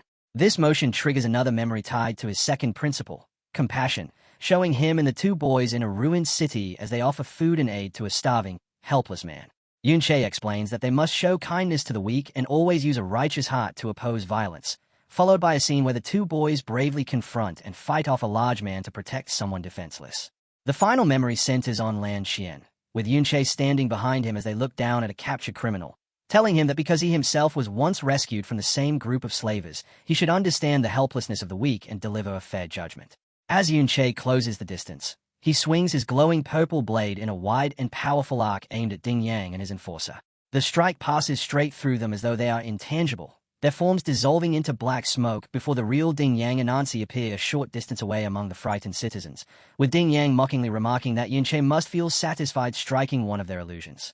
In the next instant, the plaza fills with dozens of identical copies of Ding Yang and Nan's encircling Yun-che, while the real Ding Yang leans casually against his enforcer's shoulder and cruelly offers to let Yunche cut down as many as he likes if he enjoys it so much. Yunche remains entirely calm. Ding Yang continues to sneer, pointing out Yunche's constant anger, then cruelly guessing that it must be for the helpless citizens before wondering with twisted delight whether someone from Yunche's own family might be among them. He presses the taunt further, issuing a warped challenge for Yunche to strike again, eagerly imagining what expression he will make when he realizes that in his blind fury, the ones he cut down were not illusions at all, but innocent people. As the psychological trap unfolds, Yunche begins channeling power into his blade of trickery, purple energy crackling violently around the sword as its destructive force rises. A split view reveals his true advantage, as his mirror world ability allows him to perceive both the real plane and the parallel one simultaneously, clearly distinguishing the frightened civilians from the true positions of Ding Yang and Nan's hidden among countless fakes. Relying on that heightened perception, Yunche refuses to take the bait and instead charges forward, his eyes glowing with a sharp purple light. His radiant blade cuts in a broad, forceful arc that bypasses every illusion and lands directly on the real Ding Yang and Nan's, leaving them completely stunned and unable to comprehend how their deception was exposed. The narrative shifts to Yunche's third and final teaching, courage, showing a younger Lan Qian and Xiao Yian standing firm against a large horde of monsters as Yunche explains that one must be fearless. He teaches them that when facing the dangers within dungeons, fear has no place and one must stand and fight for what is right, as the memory shows both boys battling on despite injuries, refusing to yield. After the fight, the younger Yunche finally appears, when enraged Ben shouts that they were nearly killed while Lan Qian voices relief that the ordeal is over. Yunche simply smiles and reassures them, telling his students not to worry because he had always been close by, watching over them. Confronted with Yunche's overwhelming strength, Ding Yang immediately loses his composure, admitting his opponent's power and, in outright cowardice, ordering his enforcer Nans to abandon illusions and act as a human shield so he can escape. As he flees, he shouts a threat over his shoulder, warning Nans that if anything happens to him, his grandfather will make sure Nans pays with his life. Left alone before Yunche, a terrified Nans frantically attempts to cast a powerful spell, summoning a human delusion swamp, all while complaining that as a caster he is severely weakened without his illusion techniques. Just as the spell is about to be released, Yunche suddenly vanishes, causing Nans to look around in panic, searching for him, but he is already too late. Yunche reappears instantly right behind him, and with one clean, decisive swing of his sword, cuts him down. The fallen enforcer frantically begs to be spared, insisting he is not part of the Ding family but merely a hired mercenary, pleading with Yunche to ignore him and pursue the fleeing Ding Yang instead. Yunche offers no response to the desperate appeal and, without hesitation or a single word, delivers the finishing strike. At the same time, Ding Yang's attempt to escape is abruptly halted by the looming, ghost-like form of the undead Xiao Yian, who blocks his path, and in sheer panic Ding Yang immediately invokes his lineage's protection, demanding to know what the creature is while reminding it that he is the grandson of a hero. He goes on to threaten the spirit, vowing that if it so much as lays a hand on him, he will ensure its entire family suffers a horrific death. Before the spirit can respond, Yunche arrives and summons an enormous shadowy entity that towers over the trembling Ding Yang. And as Ding Yang screams in terror, a system window materializes before him displaying his equipped items, his robe, skill books, potions, and belt, all being forcibly stripped from his inventory, leaving him to watch helplessly as he demands to know what Yunche has done to him. This moment is juxtaposed with the final teachings Yunche once gave his students, forming a stark contrast against the cruelty now unfolding. The fifth principle was honesty. The sixth was justice. The seventh was honor. And the eighth and final principle was soul. The massive shadow creature unleashed by Yunche strikes, sending a barrage of dark blue energy blades erupting from the ground and raining down across the city. At its center, Ding Yang lies motionless, his brief but horrifying end concluded in a swift and merciless instant. From a bridge overlooking the devastation, Yunche gazes down at the bodies of citizens impaled on spikes, his thoughts turning to his former student Lan Qian with bitter realization that he had not only abandoned every lesson taught to him, but had also betrayed both Yunche and Xiao Yian in the past. That bitterness ignites into raw fury as Yunche reflects on the atrocities Lan Qian allowed his own family to commit, and within himself he cries out in anguish, demanding to know why any of it happened.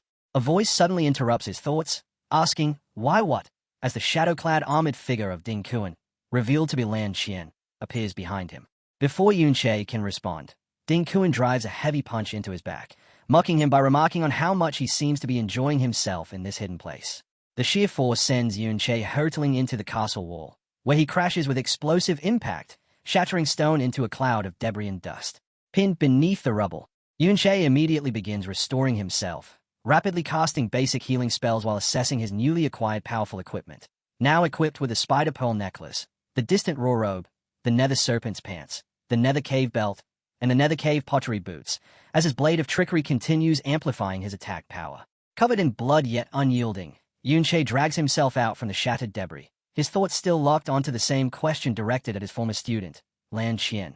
Why? Through the ruined surroundings, the shadowy figure of that very student advances, now clearly identified by the system as the level 71 S-class Berserker Lan, also known as Ding Kuan. Rather than confronting him head-on, Yunche shifts tactics, launching a spread of gleaming, mirror-like shards toward his opponent. Ding Kuan intercepts them with ease, stopping the objects mid-approach while eyeing them in confusion and questioning whether they are mirrors. The shards serve only as a diversion, as Yunche uses them as gateways to reposition, instantly emerging behind his former student. Catching him off guard, Yunche raises his glowing purple blade and brings it down in a forceful strike, his voice carrying the weight of long-held pain and fury as he finally shouts the question that has haunted him. Why did you betray us? The sudden strike from Yunche's ambush cracked a section of Ding Kuan's armor, and as Ding Kuan reached up to feel the damage on his helmet, he broke into a grin, remarking that anyone capable of breaking his armor must possess abnormally high speed and striking power. Yunche's eyes burned with a vivid purple glow, thick with both fury and anguish, and as he clenched his fist, he shouted Lan Qian's name, confirming that the man before him was indeed his former student, then urgently demanded to know why he had chosen to betray them all those years ago. Showing no concern, Lan Qian questioned the very idea of betrayal while summoning a massive pixelated greatsword, and in his thoughts, he noted that this intruder not only knew his former name but was also calling himself Yunche, leading him to the mistaken conclusion that this was an assassin sent by an old enemy. With a feral grin, Lan Qian rushed forward and unleashed a heavy swing, releasing a surge of red energy that swept across the battlefield. Yet after Yunche evaded the strike, Lan Qian instantly appeared behind him and mockingly asked whether he was attempting to imitate his former master, dismissing it as a poor joke. Ignoring the provocation entirely, Yunche attacked again while shouting his question about the betrayal, but Lan Qian blocked the blow with ease, then, wearing an expression of complete disdain, declared that Yunche was nothing more than a tool and that further words were pointless before immediately retaliating with a powerful counterstrike. The collision of their weapons detonated the ground beneath them, carving out a massive crater and forcing both fighters to leap backward, and as the dust began to settle, the undead spirit of Qiao Yian materialized beside Yunche, prompting Yunche, with a hardened expression, to challenge his former student by asking what he intended to do about their other friend. Consumed by anger, Qiao Yian's spirit charged forward, roaring Lan Qian's name, while Lan Qian stared in visible shock at the ghostly figure of his old companion, then in an instant appeared before Qiao Yian, seizing him by the throat. With a furious shout, Lan Qian slammed the spirit's head into the ground and demanded to know how he could still be alive, and as he lifted his fist to strike again, Qiao Yian's spirit conjured a golden barrier in defense, only for Lan Qian to shatter it effortlessly with a single punch. As the barrier broke apart, realization dawned on Lan Qian, understanding that his former friend had become an undead spirit, and he observed that although Qiao Yian had been brought back, his intelligence seemed limited. In that brief moment of distraction, Yunche attacked from behind with his sword, but Lan Qian still managed to block the strike. At that same time, 3 new figures appeared atop the castle walls, and one of them called out to Lan Qian, addressing him as father and asking why he had come out personally, while all 3, each at level 60, claimed they could have dealt with the intruder themselves.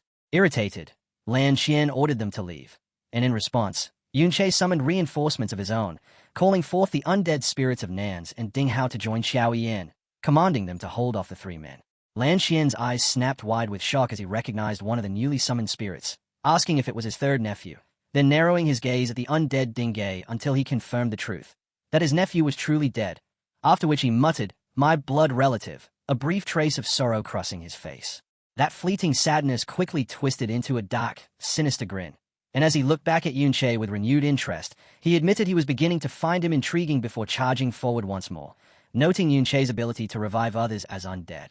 Yunche barely slipped past a swipe from his former student's claws, yet in the next instant Lan Qian loomed over him, his body becoming increasingly monstrous and his eyes blazing with unhinged light, as he addressed Yunche as master and desperately demanded proof that he truly was who he claimed to be. With a completely deranged expression, Lan Qian screamed that Yunche had to be his beloved master, while Yunche, blooded but unyielding, met him with icy fury, recalling the man Lan Qian once was, someone who would help others even while enduring life as a suffering prisoner.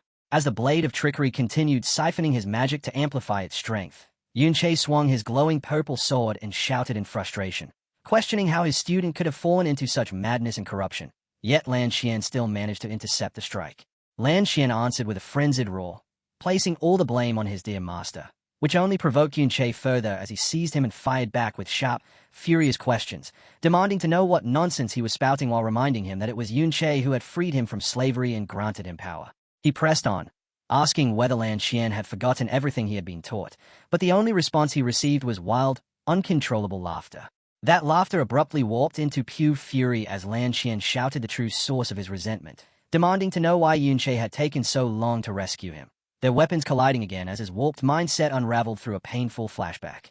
In that memory, he lay on the ground, battered by a slaver, questioning why he had been forced to endure such suffering before being saved, then spiraling into bitterness about the life that followed, asking why, as a disciple of a mere knight's son, he was expected to live in comfort among polite people. Another memory surfaced, showing townspeople respectfully greeting the younger Yunche, which only deepened Lan Xian's resentment as he bitterly questioned why Xiao Yan, who had never endured such torment, was allowed to enjoy the same respected life. His jealousy surged violently as he demanded to know why Ben Ben had always been stronger than him, shouting accusations at Yunche for favoring Ben Ben simply because his past was cleaner. At last, he raised the question that seemed to trouble him most, angrily demanding to know why Yunche had forced him to change his class to a berserker, arguing with warped reasoning that because he had been shy and fearful, he should have become a guardian knight with stronger defenses rather than a reckless attacker.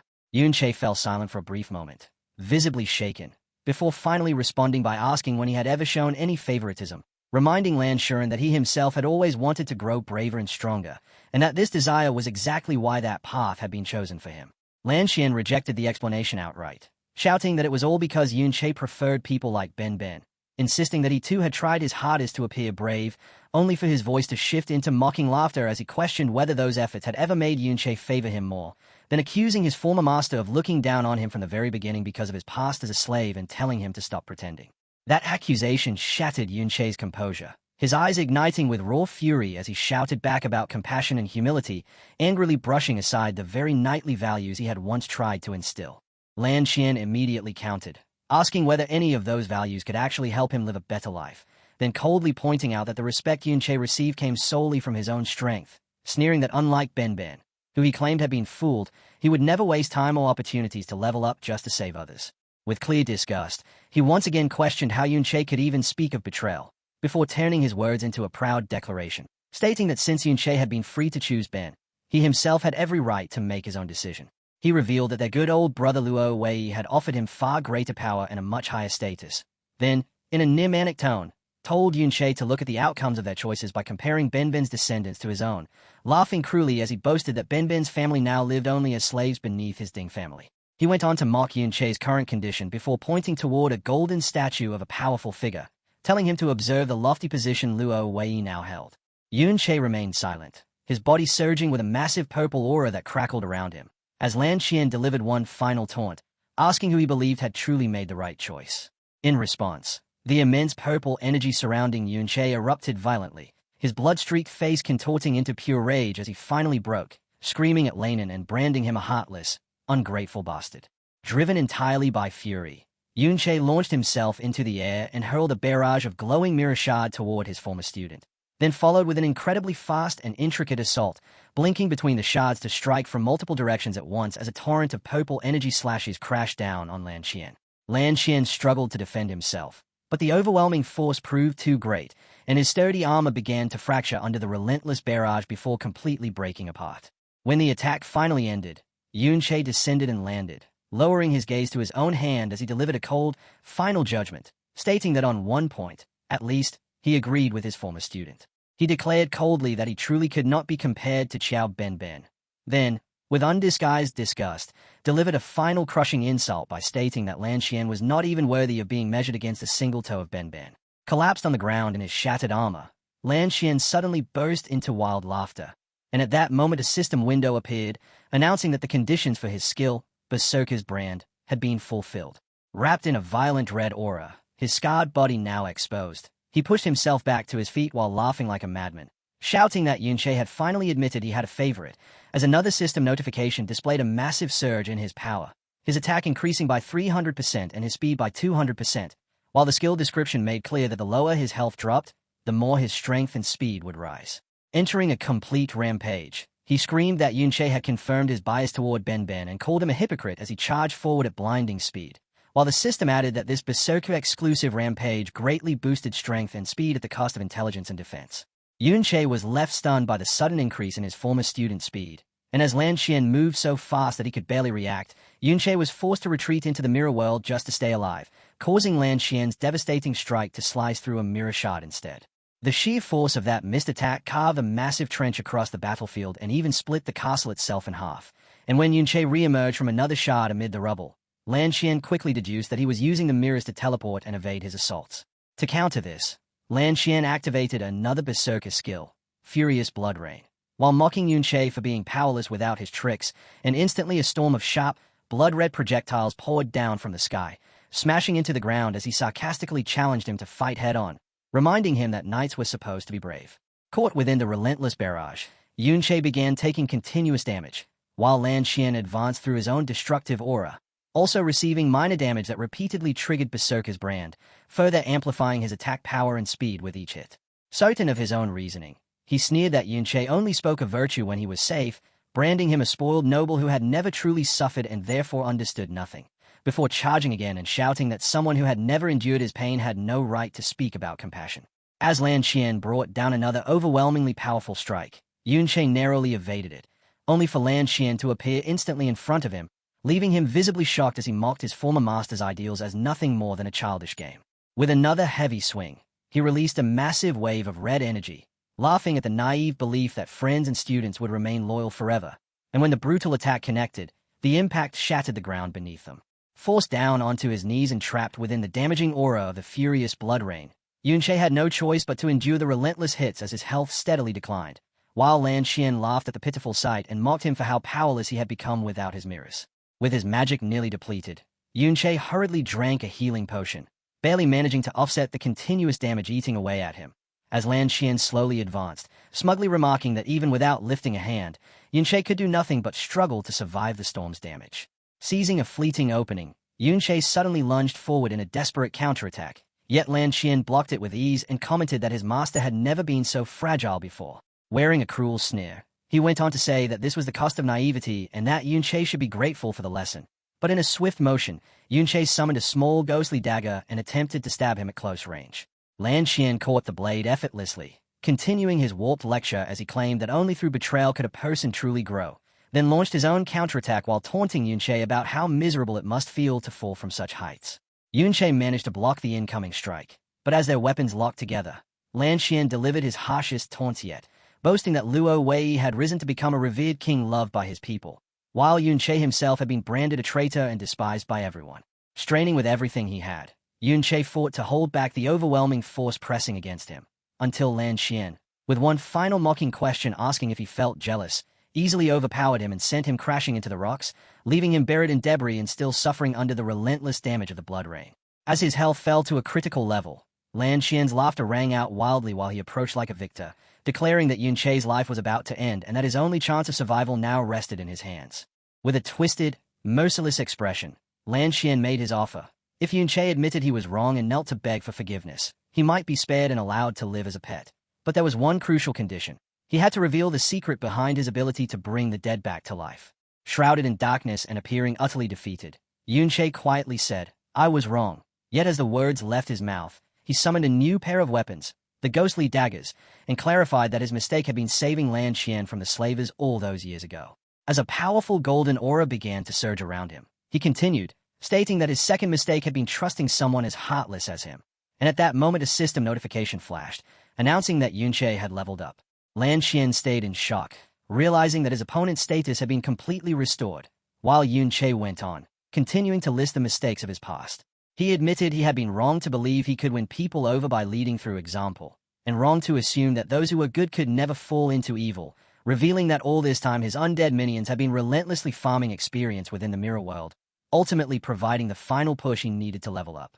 Now at level 46 with both his health and mana fully restored, Yunche stated that his next mistake had been rigidly adhering to the Knight's Code. And as he spoke, he activated a chain of powerful enhancement skills from his new daggers, including aura of swiftness and evil possession. His appearance shifted dramatically, his hair turning a ghostly white as a powerful blue aura enveloped his body, his attack power surging, while he coldly declared that virtues were unnecessary when dealing with scum like them. With a hardened, merciless resolve replacing everything else, he concluded that the only thing that mattered now was eliminating them by any means necessary, and fully empowered, Yunche rushed forward, his ghostly daggers crackling with energy as he collided head-on with Lan Qian. They clashed at incredible speed, their battle erupting into a violent storm of blue and red energy that tore through the already devastated surroundings, while Lan Qian laughed madly in exhilaration, shouting that this was how the fight should be. Yet after casually blocking one of Yunche's strikes, he began mocking him again, saying he had initially thought Yunche had gained a new dual-wielding class, only to realize he was merely awkwardly holding two daggers, then scolding him by saying that using an unfamiliar combat style in a real fight was no different from suicide and that he seemed to have forgotten the very lessons he once taught. As a memory of his own past suffering flashed across his mind, Lan Qian swung his weapon. But before it could connect, Yunche vanished completely. For a brief moment Lan Qian stood confused at the sudden disappearance. But that confusion lasted only an instant, as Yunche reappeared behind him and drove a dagger deep into his back, forcing blood from his mouth. Roaring in pain and fury, Lan Qian spun to retaliate. But Yunche disappeared once again, prompting him to shout in frustration as he demanded how such a thing was possible when all the mirrors had already been destroyed. As he frantically searched for an answer, his gaze fell upon a pool of his own blood on the ground, where he caught a reflection and immediately realized the horrifying truth, that Yunche no longer required mirrors and could instead use any reflective surface, even blood, to teleport. Enraged at having been outplayed, Lan Qian unleashed a powerful ability, causing thick tendrils of blood to burst from the ground and spread across the entire area, admitting that Yunche had discovered a loophole, but declaring that this technique would leave him with nowhere left to escape. Activating his ultimate skill, Blood Frenzy, he confidently announced that there was now nothing left his master could use for reflection. But the moment he finished speaking, a shadowy blade pierced straight through his chest from behind. He turned in complete disbelief, only to see the ghostly figure of his other former friend, Qiao Yan, now an undead spirit, standing directly behind him, and in a weakened voice he questioned when he had appeared and how they had managed to carry out a sneak attack. On the other side of the battlefield, Yunche, now returned to his original appearance, calmly recalled his undead minions and stated that there was no need to follow the Knight's Code when dealing with someone like him. The fight was already decided, and surrounded by the ghostly flames of his undead army, Yunche stood over Lan Qian's fallen body, his expression filled with cold, absolute hatred as he delivered his final judgment, declaring that there was only one thing he wanted, for Lan Qian to die. Even with a fatal wound, Lan Qian refused to yield, scoffing as he called the undead Xiao Benben nothing more than an illusion from 60 years ago and claiming it was no match for him now, before easily slicing the spirit in half. He shouted that the more damage he took, the stronger he became thanks to his berserker abilities, but in the next instant Yunche appeared and stabbed him once more. Still in his empowered state, Yunche coldly told his former student that he understood all of his weaknesses, which only made Lan Qian curse at him in fury. Yet Yunche remained composed as he began explaining the two primary flaws of the berserker class. The first, he said, was its low defense, and as Lan Qian swung wildly in response, Yunche teleported away, allowing the undead spirit of Ding Hao to take his place and bring down its axe against the berserker. Lan Qian spun in rage and cut the new opponent in half, while Yunche continued, explaining that the berserker class demanded heavy investment in attack and speed, leaving little for defense. And to demonstrate this, a volley of energy arrows fired by another undead archer struck Lan Qian in the back. Now encircled by an ever-growing force of Yunche summons, Lan Qian was forced to confront the reality of his own build, as Yunche pointed out that with the defense-reducing effects of his own skills, even low-level skeletons were now capable of injuring him. With a furious roar, Lan Qian unleashed a powerful whirlwind slash, cutting down the nearby minions and boasting that all he needed to do was clear out these low-level spirits. Yet as the dust settled, he looked up to see Yunche standing on the cliffs above with even more undead at his side. From there, Yunche revealed the second major weakness, a lack of wide-area attacks, explaining that aside from the basic whirlwind slash and a few linear energy strikes, Lan Qian had no effective way to handle a large, spread-out army. Then the final, inescapable trap became clear as a massive legion of undead spirits emerged from the shadows behind Yunche, and he told his former student that his mana regenerated fast enough to sustain an endless army, making it impossible for Lan Qian to ever eliminate them all. Still unwilling to accept this reality, Lan Qian angrily insisted that he did possess a wide-range attack and once again unleashed his furious blood rain, But Yunche was already prepared and calmly summoned massive ghostly shields from the ground to defend his army. He then exposed what he called his former student's greatest weakness, that there was no one he could truly rely on, and Yunche, along with Xiaoji, brought up the past, explaining that he and Xiao Ian had once fought side by side, covering each other's flaws, while pointing out the bitter irony that the shield which had once protected him, Ben, had now become the blade trying to cut him down. He went on to reason that someone who had gained power through betrayal would naturally never have anyone draw close to him. And as the ghostly figure of Xiao Ian silently appeared behind the traitor, Yunche asked whether this lonely and resentful existence was truly what he had wanted. Furious, Lan Qian rejected the very notion of friendship and trust, swinging his weapon wildly as Yunche evaded each strike, shouting that while he had spent 60 years ruling with absolute power, Yunche had been nothing more than a dead man, insisting that he had been the one in the right all along and that he had no need for allies. To prove it, he retreated toward the city and called out to his family, Ding Jian, Ding Xiang, and Ding Zun, ordering them to come and fight for him, then landed with a proud expression as he boasted that he did not require allies because his own bloodline would serve as his army. In the very next instant, Yunche appeared directly behind him and calmly questioned that confidence, and before Lan Qian could even react, Yunche's blade flashed in a swift, precise motion, severing his arm cleanly at the shoulder. Lan Qian screamed in both agony and disbelief as his 3 family members, watching from the rooftops, cried out to their father in shock, while a wave of pure panic overtook Ding Jian, leaving him stammering as he struggled to comprehend how the man he believed invincible was being so thoroughly defeated. Desperate and wounded, Lan Qian shouted at his 3 sons, ordering them to hold Yunche back and heal him immediately, but they remained frozen in fear, with Ding Zun stuttering as he questioned how they could possibly face someone who had overpowered their father so completely. That hesitation drove Lan Qian into a frenzy of rage, and cursing them, he declared he would act himself before leaping toward them. In a horrifying display of cruelty, he seized Ding Zun by the throat, and the terrified young man could only cry out in confusion, asking his father what he was doing, while Lan Qian, his face twisted with madness, screamed that everything his children possessed had been given by him, revealing the monstrous truth of his family as he demanded to know what purpose they served other than ensuring his health and longevity. As he spoke, he began draining his son's life force, and enraged that his command had been defied, he turned his threat toward the other 2 sons, who stood paralyzed in terror, ordering them to restrain Yunche or suffer the same fate. Before they could even move, a barrage of mirror shards materialized out of thin air, cutting off their path, and from those shimmering portals, Yunche's entire undead army emerged, completely encircling the traitor and his horrified family. The swarm of spirits descended in a chaotic, overwhelming assault, striking from every direction at once as Lan Qian screamed in agony, his body being ripped apart by the endless barrage of energy and blades.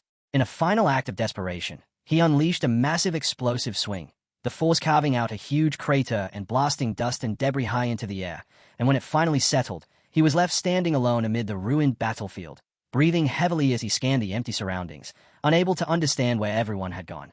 Above him, a blooded Yunche, still in his empowered form, looked down with a faint smirk and asked whether his energy was finally running dry, before revealing his most cruel act yet. Behind him, the newly revived undead forms of Lan Qian's own sons, Ding Jian, Ding Zun, and Ding Xiang, slowly rose from the shadows.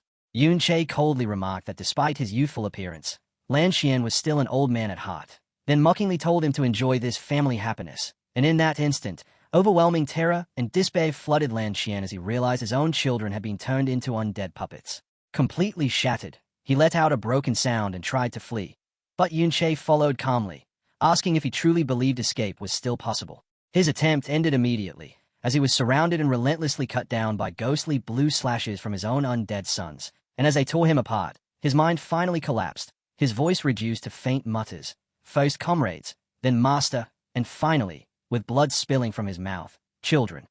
Yunche appeared before him one last time, and as Lan Qian's fingers were severed in the brutal onslaught, his former master told him with cold finality that he could have had everything, loyalty, family, and honor, and with those words, Lan Qian fell, his body and spirit utterly destroyed.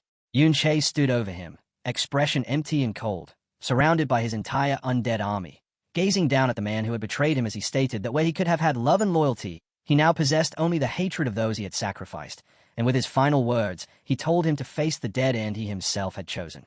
The story then shifts back more than 60 years, to a time when Yunche stood inside a workshop with his 2 young students, speaking to both Qian Ian and Lan Qian as he congratulated them on successfully changing their class and reaching S rank, then telling them that, as their master, he had prepared gifts. Yun Kai explained that he had sent all the finest materials he had gathered over the years to a master craftsman, and through great fortune, he had managed to have 2 mythic-quality weapons forged.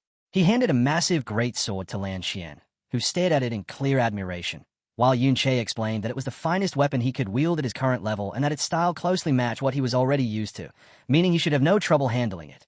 Thrilled, Lan Xian gave it an eager swing and sincerely thanked his master.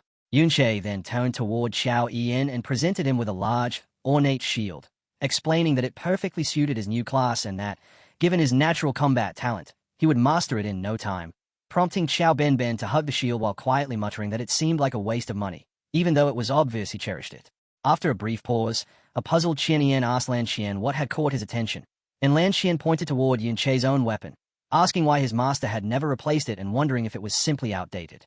In response, Yun Che raised his sword and stated that it was one he would never need to change, revealing it to be the Flowing Cloud Sword, then explaining that he had once risked everything, spending years gathering the rarest secret treasures before finally infiltrating an SSS-rank secret realm to forge this ultimate weapon within an ancient furnace.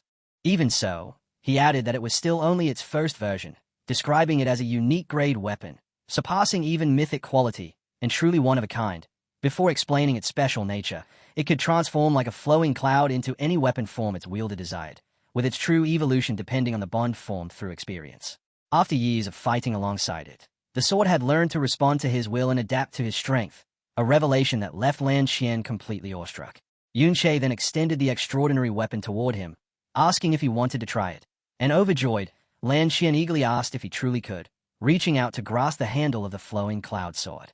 And in that instant, the scene shifted to the past, where after a fierce battle, a man clad in full plate armor, Lan Xian, stood over the dying Yun Che, whom he had just stabbed with that very blade, thinking to himself that the scene needed to be arranged to resemble a violent rebellion for the king. With a manic laugh, he celebrated finally obtaining the one-of-a-kind, unique grade weapon, and as he claimed it, the once holy sword began to warp, its form twisting under the influence of a dark power.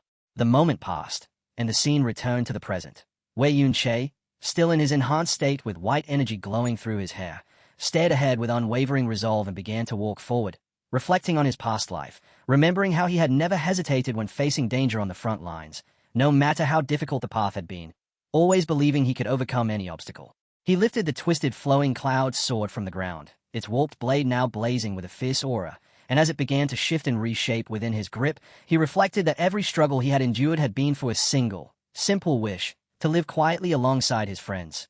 Yet now, with the weapon in hand, he could clearly see how their greed had ruined the flowing cloud sword he cherished. Yun Che raised the damaged blade and aimed it at the fallen, bleeding Lan Xian, who finally admitted his mistake. While Yun Che stated he had never cared for the hollow title of hero, and in terror Lan Xian begged to be spared. In answer, Yun Che altered the weapon again, turning it into a massive, weighty scythe, then looked down at his former disciple and asked whether this was the power he had betrayed him for, and more importantly, betrayed Xiao Yan for. Panicking, Lan Xian stretched out his hand and pleaded, asking if his former master truly did not want to know the truth of what had happened. But Yun Che dismissed him, telling him only to face the end he had chosen, and in one swift motion he swung the great scythe, severing Lan Xian's head and cutting off his final words about the truth before they could be finished. Standing there as a dark silhouette, Yun Che delivered a cold final line, declaring that everything Lan Xian knew, he would come to know himself. After the fight, Yun Che sat upon a throne, gazing down at the newly formed undead spirit of Ding Kun, once Lan Xian, now bound to him, as the spirit spoke in broken phrases and revealed a shocking truth. He had merely been bait used by Luo Wei. Hearing this, Yun Che's expression hardened with cold resolve as he realized that his path of revenge was only beginning, while the undead spirit of Lan Xian raised a proof of advancement, a rare item, and seemed to indicate that through this revenge it would grow stronger.